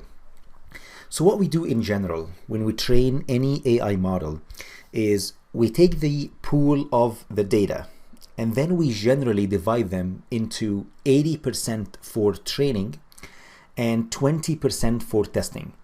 And please note that numbers may vary. So for example, you might go with, let's say, 75% for training and 25% for testing. And what you do is you use a training data set, which is the majority of the data set. You use them to train the model. When I say train the model, that means you are doing weights update. Essentially, you are trying to optimize that matrix here, which is this matrix of weights, trying to find the best values of weights that can map the input to the output. And then once the model is trained, what we do is we freeze all the weights and then we test the trained model on a new data set, just brand new data that the model has never seen before during training. And we call that testing data set. And that would be 20%. Sometimes it ranges between, let's say, 15% to 30%, for example. And this is essentially a very important concept. Is we want to make sure when we train any AI model that the models are able to generalize and not memorize. Meaning, for example, if I, let's say, train a detector, let's say, to classify fashion images, I wanted to make sure that if I take the same AI model and I actually put it in practice, if I put it in the field on new data sets, basically that the model has never seen before during training, I want the model to still perform. I don't want the model to just learn all the details of the training data and that's it. It basically fails to generalize. We don't want that. We want the model to work with the training data and on the testing data as well, which is a brand new data that the model has never seen before during training. And a quick metaphor here is just to clarify. Basically, if let's assume that you are a student and you are, let's say, studying a new topic like AI, for example, and you plan to sit for an exam at the end. As a professor, for example, what we do is we give you guys assignments. So you give you assignments, you understand the concepts and so on. And then on the exam, we don't give you the exact same assignments. It doesn't make sense to give you the exact same questions with the exact same numbers. Because if I do that, that means, someone can go ahead without actually understanding the concept, without actually studying the material. They can just go ahead right there and just essentially memorize the information. But that's not what we're looking for. We want to make sure that the concepts have been understood by the students, and it's pretty much the same idea here when it comes to training of AI models. Okay, so let's go ahead and cover the training process. And please note that what we're going to do right now is a type of training known as supervised machine learning. Okay, so we are doing the training right now in a supervised fashion. Okay, so let's assume that I built my artificial neural network. And let's assume that the values of weights here, these are randomly generated. Basically, it's like a brain, but that brain did not learn anything at all. We don't know anything at all. And now I wanted to teach that brain to essentially classify images of dogs. So if I give it an image like this, which is an image of a dog, and I'm going to use a label, or what we call a desired output, and I'm going to call it dog. So essentially, I'm going to grab that brain, think of it as a little kid. He doesn't know anything yet. and I'm teaching that kid how to walk. So I'm showing the kid essentially the inputs and the output. I'm showing him the right way to do things, and that's the same deal here. I'm going to show the network an image of a dog and the desired label. Basically, I'm saying, okay, when you see that image, when you see that dog, that means it's a dog. That means a desired label or the target output is a dog. And because this brain right now is still didn't learn anything, okay, what's going to happen is the brain initially is going to tell me, well, the predicted output is a cat. So the Y estimate or Y hat is a cat, or anything else, because again, it didn't know what dog is initially, because again, it's still brand new. So what we do in order to train artificial neural networks, we essentially calculate the error or the difference between the predictions, between what the model predicted, which is let's say a cat, and what we really want, and this is a dog, right? And we calculate the error signal. If the model predictions matches what we want, that's a great thing. That means the error is 0 and we don't need to do anything at all, no update. However, most of the time, especially at the beginning, we actually have an error value.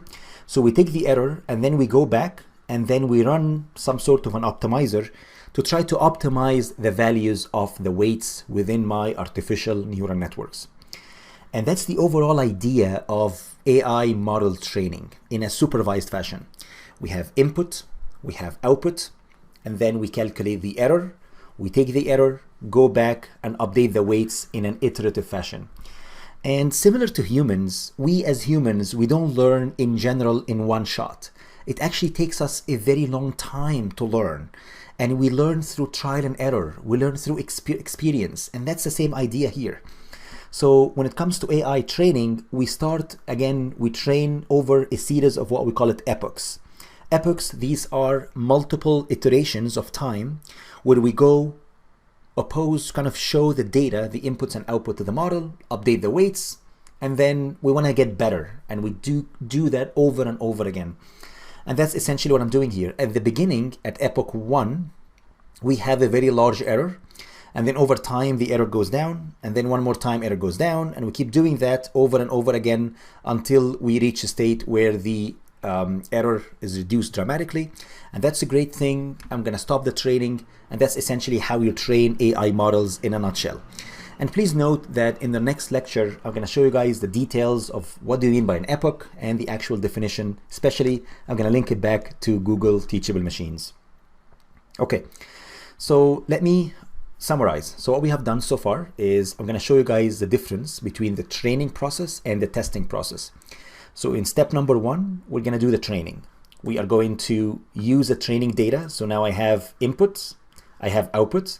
We generally call the inputs X and the output Y. The model initially doesn't know anything at all. It's just brand new. So the model will generate predictions, and these were going to be Y hat. I'm going to calculate the error, which is the difference between what the model predicted and what actually happened in real life. We'll take the error, go back and update the weights. And we keep repeating that loop over and over again until the model is trained. And this is very important. Once the model is trained, once I have that, then I'm going to take all the network weights. I'm going to freeze all these weights. And then I'm going to go ahead and test the intelligence or test the network using a brand new data that the model has never seen before during training. And please know this is very important. Once we take the brain here, this brain has already been frozen, meaning all these weights here, all these connections have been optimized. They are good to go. They are frozen. Now I can go ahead and essentially test them or assess their performance. And please know that right now intelligence has been captured, meaning right now all these weights are captured, it's all good. Now I can take the testing data, feed it into the model, and then generate predictions. And that's the testing phase.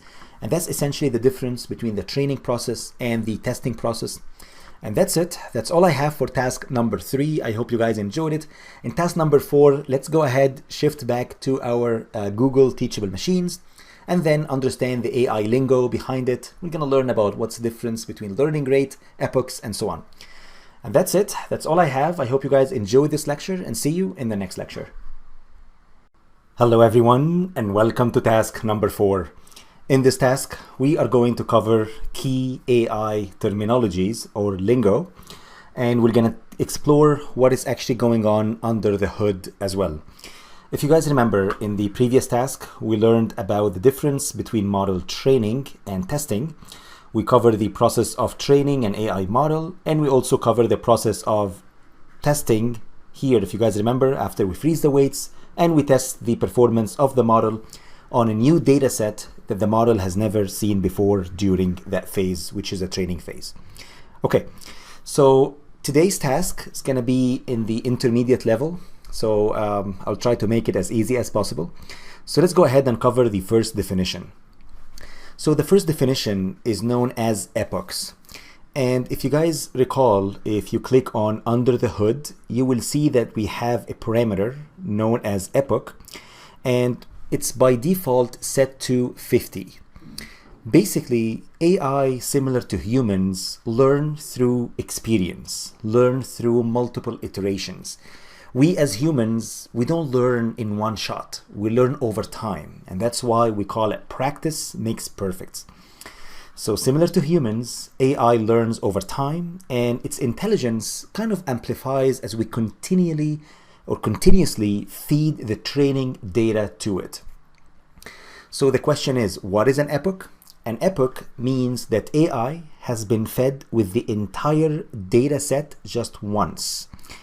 So let's say if we are training an AI model from scratch, most of the time, because we are exposing that data to the AI model for the first time, most of the time we start with a very large error initially.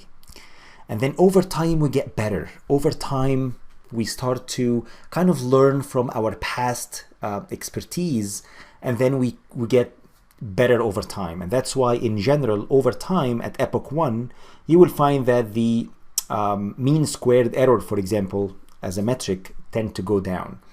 And then in epoch 2, the errors tend to go down as well. Epoch 3 goes down as well. And over time, you will find that the mean squared error keep going down and down and down until we actually stop. And that means the model right now has been trained and is good to be deployed in the field and to actually be exposed to a new data set that it has never seen before during the training phase. Okay. So let's go ahead and cover the definition here by Google Teachable Machines. So one epoch means that each and every sample in the training data set has been fed through the training model at least once. So for example, in our case, let's say in the fashion class, we had in the original data set, we had 10 classes and we had 100 images per class, meaning in total I had 1,000 images. So if I feed in the 1,000 images, the entire data set, and I update the weights of the AI model once, that's a good thing. That means now this is an epoch. So if you feed the entire data set once, that's an epoch. So for example, if I have, let's say 50 epochs, that means the model will be exposed to the same data set 50 times. It's like, you know, like getting the AI model and feeding in the data. Please learn that data, learn that data, learn that data. And we're doing it like over and over again. And that's why it gets better over time. And we do it here. Let's say if we set the epoch to 50, that means we're going to repeat that 50 times. And most of the time, if we increase the number of epochs, you will find that you come up with better predictions over time. But at some point beyond, let's say, a certain number, of course, depending on the complexity of the data, depending on the architecture of the model, you might need not to go, to train it for, let's say, 2,000 epochs. And that's why there's a lot of, I would say, human judgment that has to come into play to get an idea of what would be the best number. Google Teachable Machine set the default value to 50 here, okay? All right, so that covers the first definition. The second definition is known as the batch size. So when AI is trained, we generally don't feed the entire data set to the model in just one shot. And the reason behind it is we might have computation limitation. We might have memory limitation. And that's why, let's say if we have, for example, 1,000 images, we don't feed the entire 1,000 images at once. We break them down into groups or batches. And that's what we're doing here. So we generally break down the entire data into smaller batches, which are fed to the model individually. And essentially one epoch contains one or more batches. So if you zoom in here, a batch is a set of samples used in one iteration of training. So for example, let's assume that I have, let's say, 80 images, for example. And if you choose the batch size to be equals to 16, that means I'm going to take the entire 80 images and I'm going to divide by the batch size, which is 16. I will end up with 5 batches, meaning I'm going to feed in the data to the model in batches, and then we're going to have 5 of those. Once all 5 batches have been fed through the model, exactly one epoch will be complete. Okay? All right. So that simply concludes the second definition. The third definition, which is one of the most important one, is known as the learning rate. And learning rate simply represents the size of the steps taken, which indicates how aggressive you would like to train the AI model. And think of it this way. Let's assume that you are a teacher and you have, let's say, a little, for example, kid, and you're teaching that kid, for example, how to walk. Well, you have 2 strategies. Either to teach that kid slowly, okay? When I say slowly, that means you are setting the learning rate to be very, very small. Or you can just go crazy. You can just set the learning rate to be very, very high and kind of push the boundaries for that kid to actually learn how to walk in a much, much faster way. And that's pretty much the same idea here. If I increase the learning rate, that means I become really aggressive, meaning I'm going to be training the AI model at a much faster rate. I'm going to be updating the weights a lot more aggressively. And if I set the learning rate to be very, very small, then it's like, I'm taking it easy. I'm going to take my time to train the AI model. And that's why if you set the learning rate to be very small value, then it will take much, much longer time for the AI model to converge. However, if you set the learning rate to be so high, you're going to go crazy, right? So you're going to be forcing the AI model to converge a lot quicker. And the problem is you might reach what we call it, you'll be essentially overshooting the point that you're looking for. So for example, what we call a global minimum point, I'm not going to be able to reach it. I'm going to be like shattering across that global minimum. And that's why adjusting the learning rate is an art on its own. And you need to come up with the optimal point, not too small, not too hard, not too large. And that's the overall idea in here, okay? So if the learning rate increases, the area covered in the search space will increase. So we might reach the goal, which is our global minimum, much, much faster. However, we can overshoot the target. So if you guys see here, this is essentially what we call it the error surface. And most of the time, what we're trying to do is that we're trying to find the point that minimizes the error. Like I need to get the minimum error. If you guys remember when we compare the predictions from the network to the ground truth to the actual training data, and we calculate the error signal, all what we're looking for is that we're looking for the point where we minimize the error as much as we can. We want to find the minimum error. And that's the overall idea here as well. So if we grab the error surface, this is essentially the point that I'm looking for. That's what I want. And that's why if you increase the learning rate, that means you'll be moving here a lot faster. So you might achieve that point that you're looking for faster. But the only problem is that you will overshoot that target.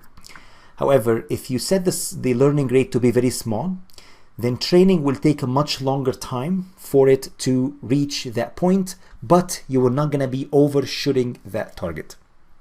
Okay? All right.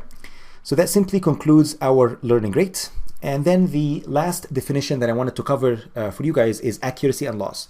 So if you actually click on under the hood, you guys will see that here on the right hand side, you will see graphs, and these graphs indicates the actual progress of our data, of our training over the number of epochs. So for example, here I have the accuracy. So initially the accuracy wasn't too high, it was like 0.8, and then over time it starts to become better and better. Now it becomes like 0.9, and so on until it reaches almost 100%.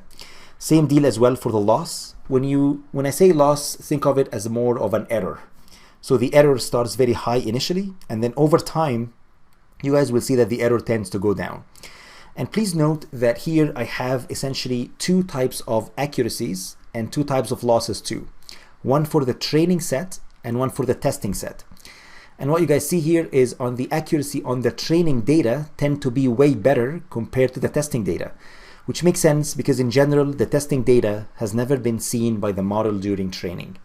And same deal as well for the loss. You guys will see that the loss or the error on the training data, which is my blue line here, tend to be less or smaller compared to the test loss or the error on the testing data set. Okay, all right.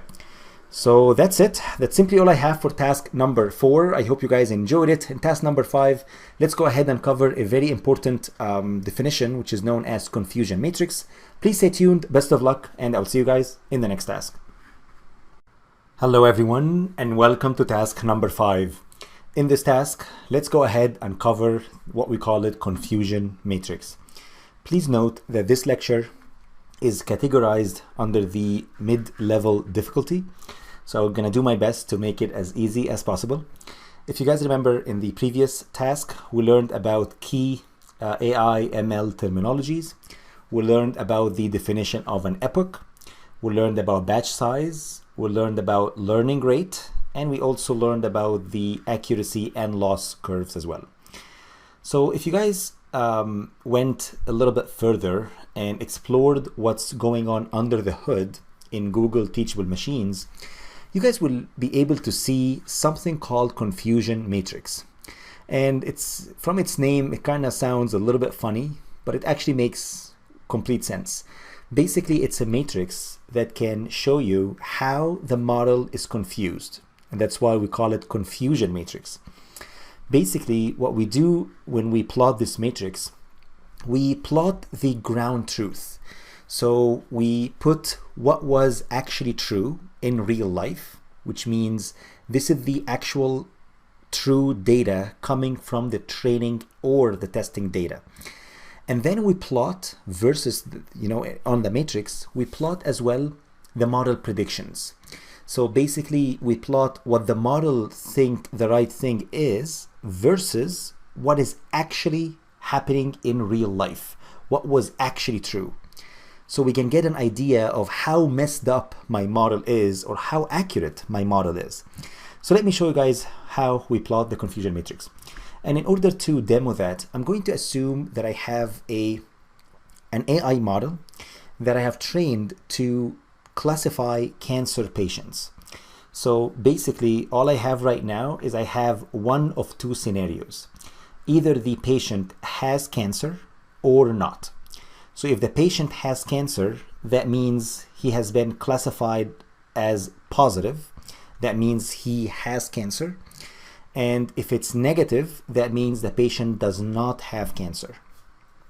And just for the sake of simplicity, I'm going to assume again that these are the only two scenarios that I have. So what we do to plot the confusion matrix is as follows. What we do is we plot on the horizontal here, we plot the predictions. These are what the model think it is, okay? On the columns here, we plot the true class, meaning we put what was actually true in real life. And this is coming from my labeled data set. So let's go ahead and pick a couple of scenarios. If the model predicted positive, if the model predicted that the patient has cancer, and in real life, that matches what is actually going on in reality, which is that means that patient in real life had cancer, we call these true positives. And that's a good thing. That means the model predictions matched what actually happened in real life. Okay, that's the first scenario. So what we do is we put here the overall number of samples that have been correctly classified as true positives. And that's why we list them here and we put them here as well, highlighted in green, because essentially these are the samples that have been correctly classified, and that's a good thing.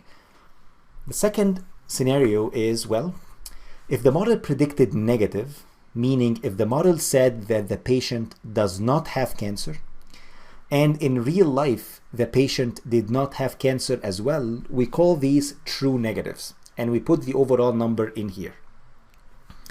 Okay, So basically what we do, again, just to summarize, in the diagonal elements here, that's when we got the classification right. When we got the classification right, we put them here in the diagonal. Now to the troubles, now to the issues, okay? So now, if the model predicted positive, however, in real life, the actual true class was actually negative, we call these false positives. Let's pick a scenario again. Here, the patient in real life, that's again the true class, was healthy. He didn't have any cancer at all. However, the model predicted that the patient has cancer.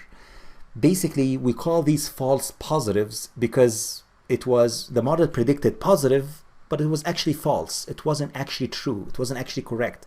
We scared off our patient, and that's of course a terrible thing.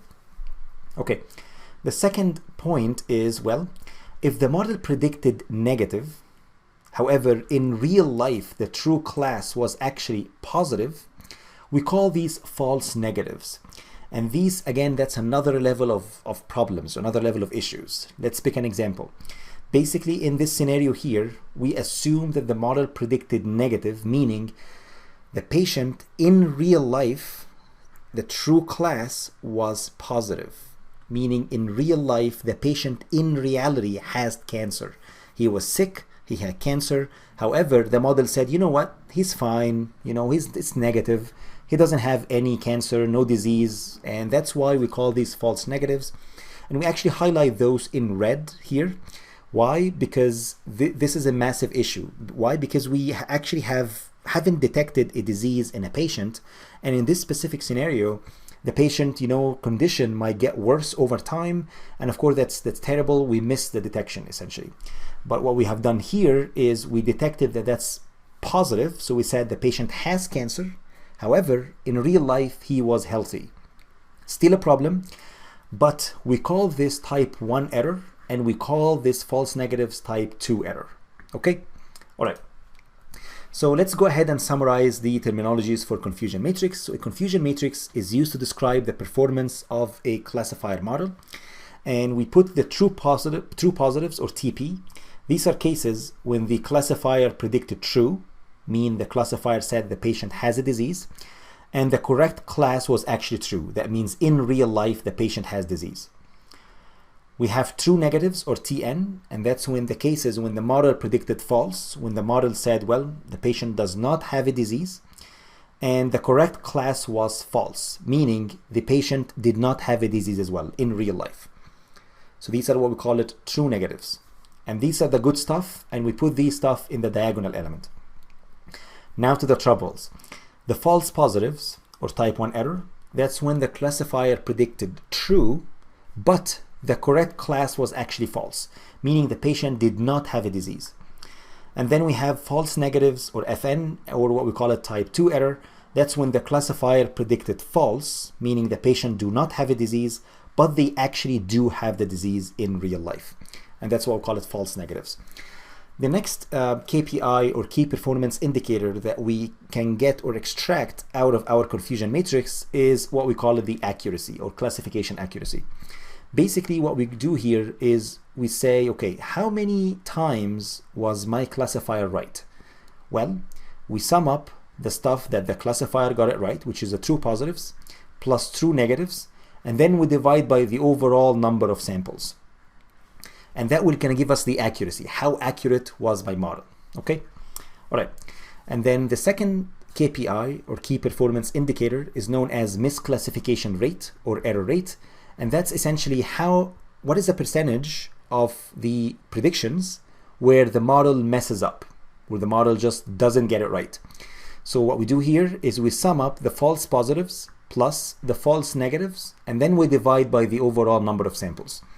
So classification accuracy is used to get to give me an indication of how many times I got it right, and misclassification rate, or error rate, tells me how many times I messed up, basically. Okay, all right. So let's go ahead and explore our confusion matrix for our fashion classification project, if you guys recall. Basically, what I have here is essentially these are all the different classes. I have bags, belts, bottom wear, cufflinks, and so on. Here I have the same deal, bags, belt, bottom wear, and so on. whenever the model class matches the prediction, and please note that what I have here is it varies depending on the tool. So what I have here with Google Teachable Machines is that they put the predictions here in the columns, and they put the true class in here in the rows, which is essentially opposite of what I've described here, but it's okay. Like it again, it depends on the tool. It depends on for demonstration purposes. Okay, so what I have here is whenever the class matches a prediction, that's a good thing. So we put the overall number of samples in here. That means right now the model has got 13 samples of the bag correct. Here they got 15 samples of the belt correct. The bottom wear 13 samples, and so on. Anything that is off that diagonal element, so for example here I have 2 samples, these have been misclassified. Here I have 2 samples misclassified, 2 samples misclassified, and so on. And when I take a look at the table, I should be able to see the accuracy per class. So I can see that the bag, for example, I got 0.87.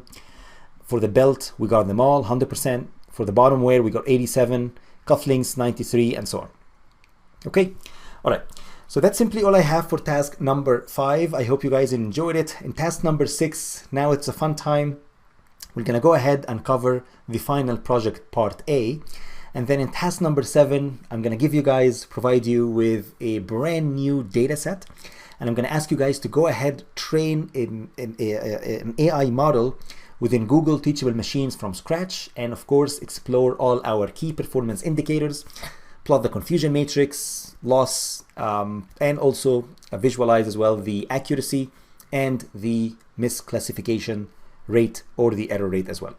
So that's all I have. I hope you guys enjoyed this task, and see you in the next task. Hello everyone, and welcome to task number 6. In this task, we are going to cover our final project part A. So let's go ahead and get started. Please note that this project, I would say, is in the intermediate level difficulty. So it's not that hard, gonna be tons of fun. Let's go ahead and get started. If you guys remember, in the previous task, we have been able to understand the confusion matrix. We learned about the true positives, true negatives, false positives, false negatives. We also learned about type 1 error, type 2 error. We also learned about 2 key performance indicators or KPIs, such as classification accuracy and error rate or misclassification rate. We also have been able to visualize our confusion matrix. And now what I want you guys to do is, using the new model that contains our 13 different classes, I want you guys to experiment with changing different number of epochs and maybe try different batch size and maybe learning rate. I want you guys every time to retrain the model and plot the confusion matrix, loss curve, and accuracy per class. And then I want you guys to tell me which model actually provide the best performance of all.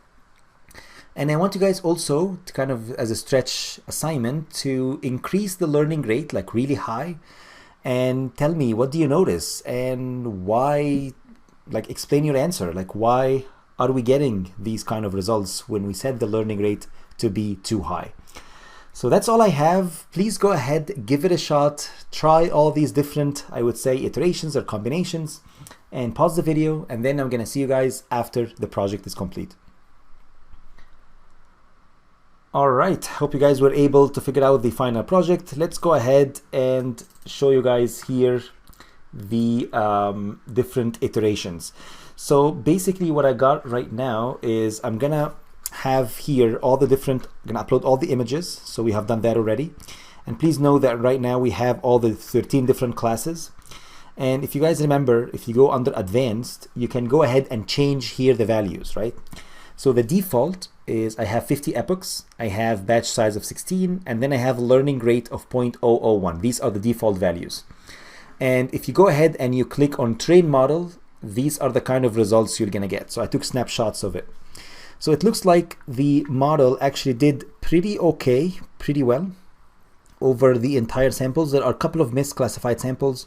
There's like 2, there's 4, 5, there is 6 here, there is 7, 8, 9, 10, 11, around 11 samples that have been misclassified approximately.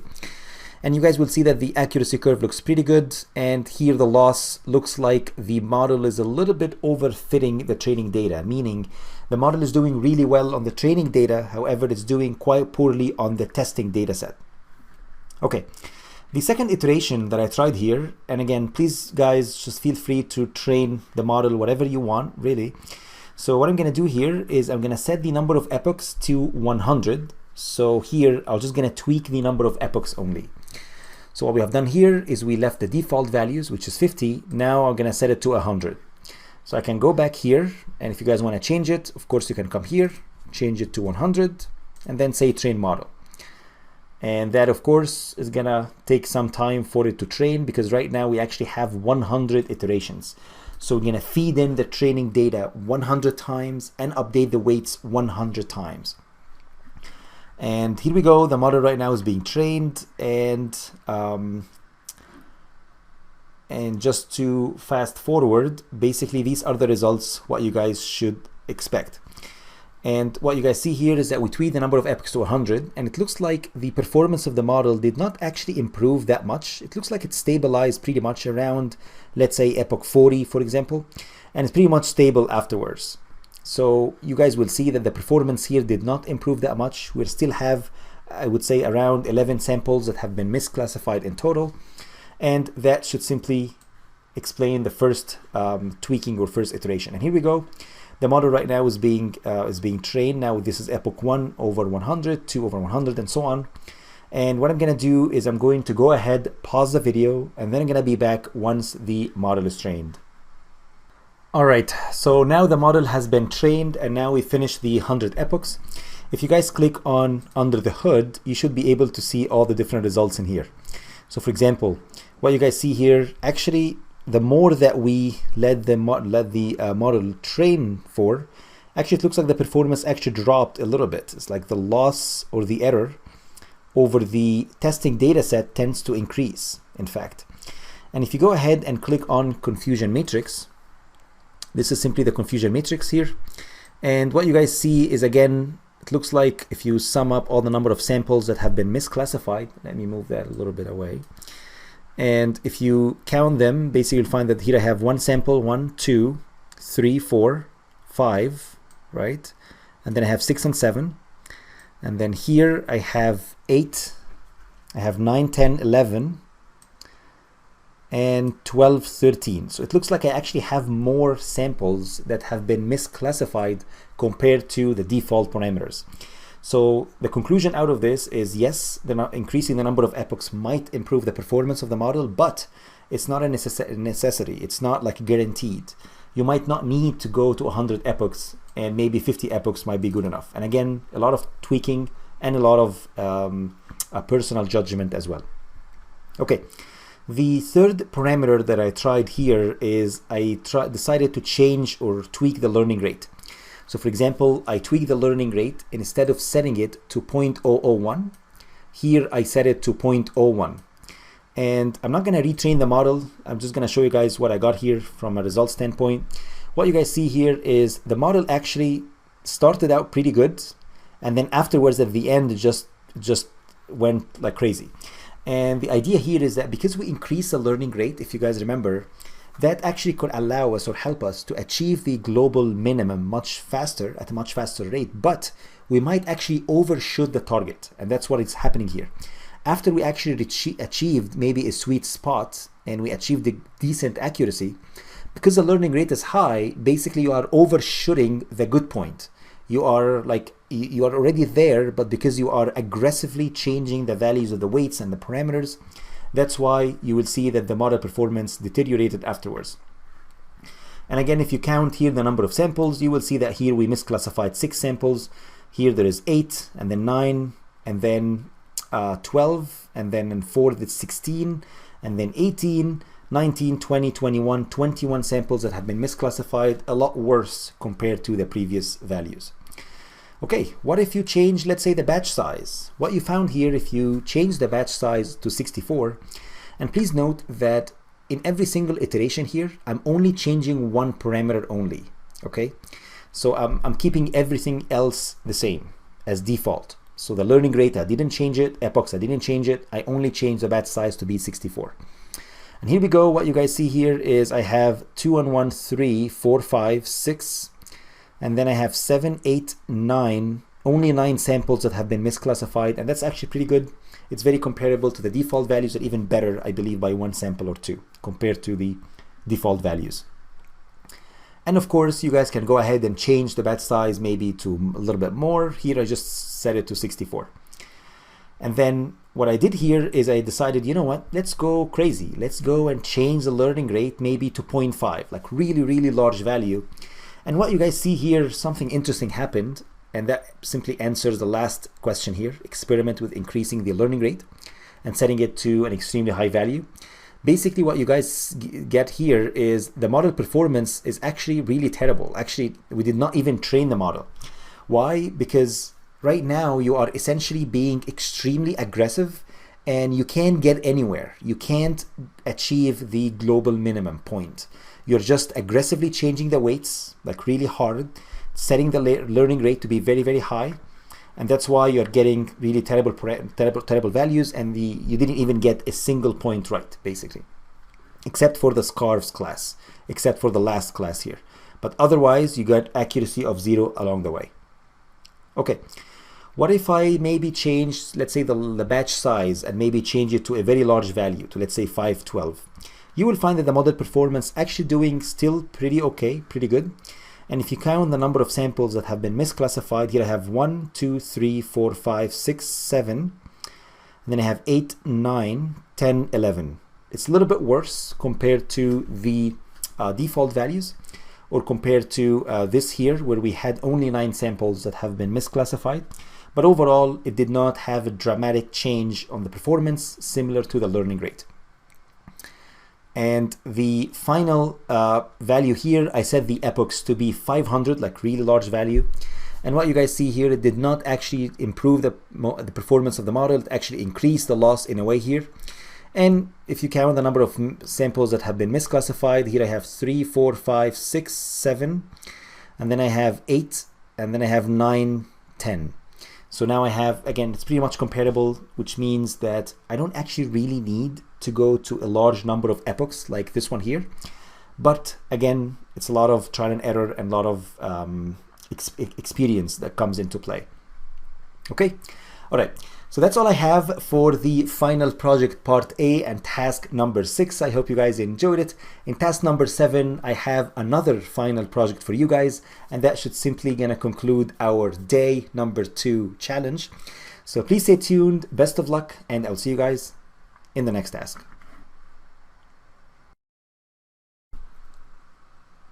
Hello everyone, and welcome to task number 7. In this task, we are going to cover the final project part B. If you guys remember, in the previous task, in task number 6, we have been able to cover the final project part A, and we learned how to tweak the model hyperparameters, how, for example, tweaking the learning rate should dramatically improve or deteriorate the model performance. And I hope you guys were able to experiment with as many parameters as possible. Now, before we conclude today's activity, I want you guys to essentially experiment with a new data set and apply all the learnings that you guys have acquired today and yesterday as well to a brand new data set. So let's go ahead and get started. So using the sign language data set, I want you guys to select any 5 numbers or letters and train a Google Teachable Machine model to perform classification. You guys can choose any number of images you want, but just as a rule of thumb here, or maybe a guidance point, choose 100 images per class. And then afterwards, I want you guys to assess trained model performance by exploring the confusion matrix, accuracy, and loss. And then I want you guys to test the trained model using new images that the model has never seen before during training. And then finally, I want you guys to export the model and deploy it in the field as well. So the question is, where is the data? So if you guys go to the course package, you will see under day 2, you will see that here we have the final project sign language dataset. If you open it, you will find that here another folder, open it. And basically what I got here is every single number, so numbers from 0 up until 9, and all the different letters from A up until Z. And if you open, let's say, letter A, for example, what you guys see here is I have, these are the sign language that represents the letter A. So what you guys see here is, it's actually pretty interesting to me, to be honest, to see, like, you know, this is letter A. And if you check out, let's say letter N, for example, this is letter N. And let's say grab, let's say number 2, for example, that's what number 2 look like in the sign language. And then if you go back and maybe grab maybe another one, let's say letter V, so that's V, okay? And this is essentially it. So I provided you guys with the data set for every single letter that we have and every single number as well. But I don't want you guys to go ahead and train the whole thing because it will take you a very long time. I just want you guys to experiment only with just select 5 of those, maybe like 2 numbers and 3 letters, or maybe 1 number, 4 letters, and so on. And then choose 100 images each and just go ahead and train the model. So that's it. Please go ahead, give it a shot, pause the video, and I will see you guys after the final project is complete. All right, hope you guys were able to figure out the final project. So let's go ahead and build it together. So what I'm gonna do is I'm gonna go here, I'm gonna say create a new project. So I'm gonna say new project, and then I'm going to say create a new image project, and then go ahead and upload the data set. So what I'm gonna do is, let's say I'm gonna pick, for example, the V letter. So that would be the V letter. And I'm just gonna go back here to the images that belong to the V letter, and I'm gonna go ahead and grab only 100 images. So I'm just gonna grab 100 images. So Shift and click on the mouse, or Control A, that will select the whole images, and you can just drag them and drop them basically. But before we do that, I just want to click upload first, and then you can essentially drag and drop. And what you guys see here is that 100 images have been uploaded of the V class. Same deal, I'm just gonna go back and I'm gonna grab maybe, let's say letter A, for example. And then same deal, I'm just gonna go grab 100 of those. So I'm gonna grab 100 and then go here. And then that will be letter A. And then I'm gonna say upload, and then I'm gonna drag and drop. Here we go, now I have 100 images that belong to the A letter. Let's go ahead and grab maybe a number. So I'm gonna grab, let's say number 3, for example, or maybe let's say grab number 5, for instance. So that's number 5. So I'm gonna grab 1 up until 100, and then I'm gonna go here, add a class, and then I'm gonna call that number 5. Click upload, drag and drop, and that will be number 5 uploaded.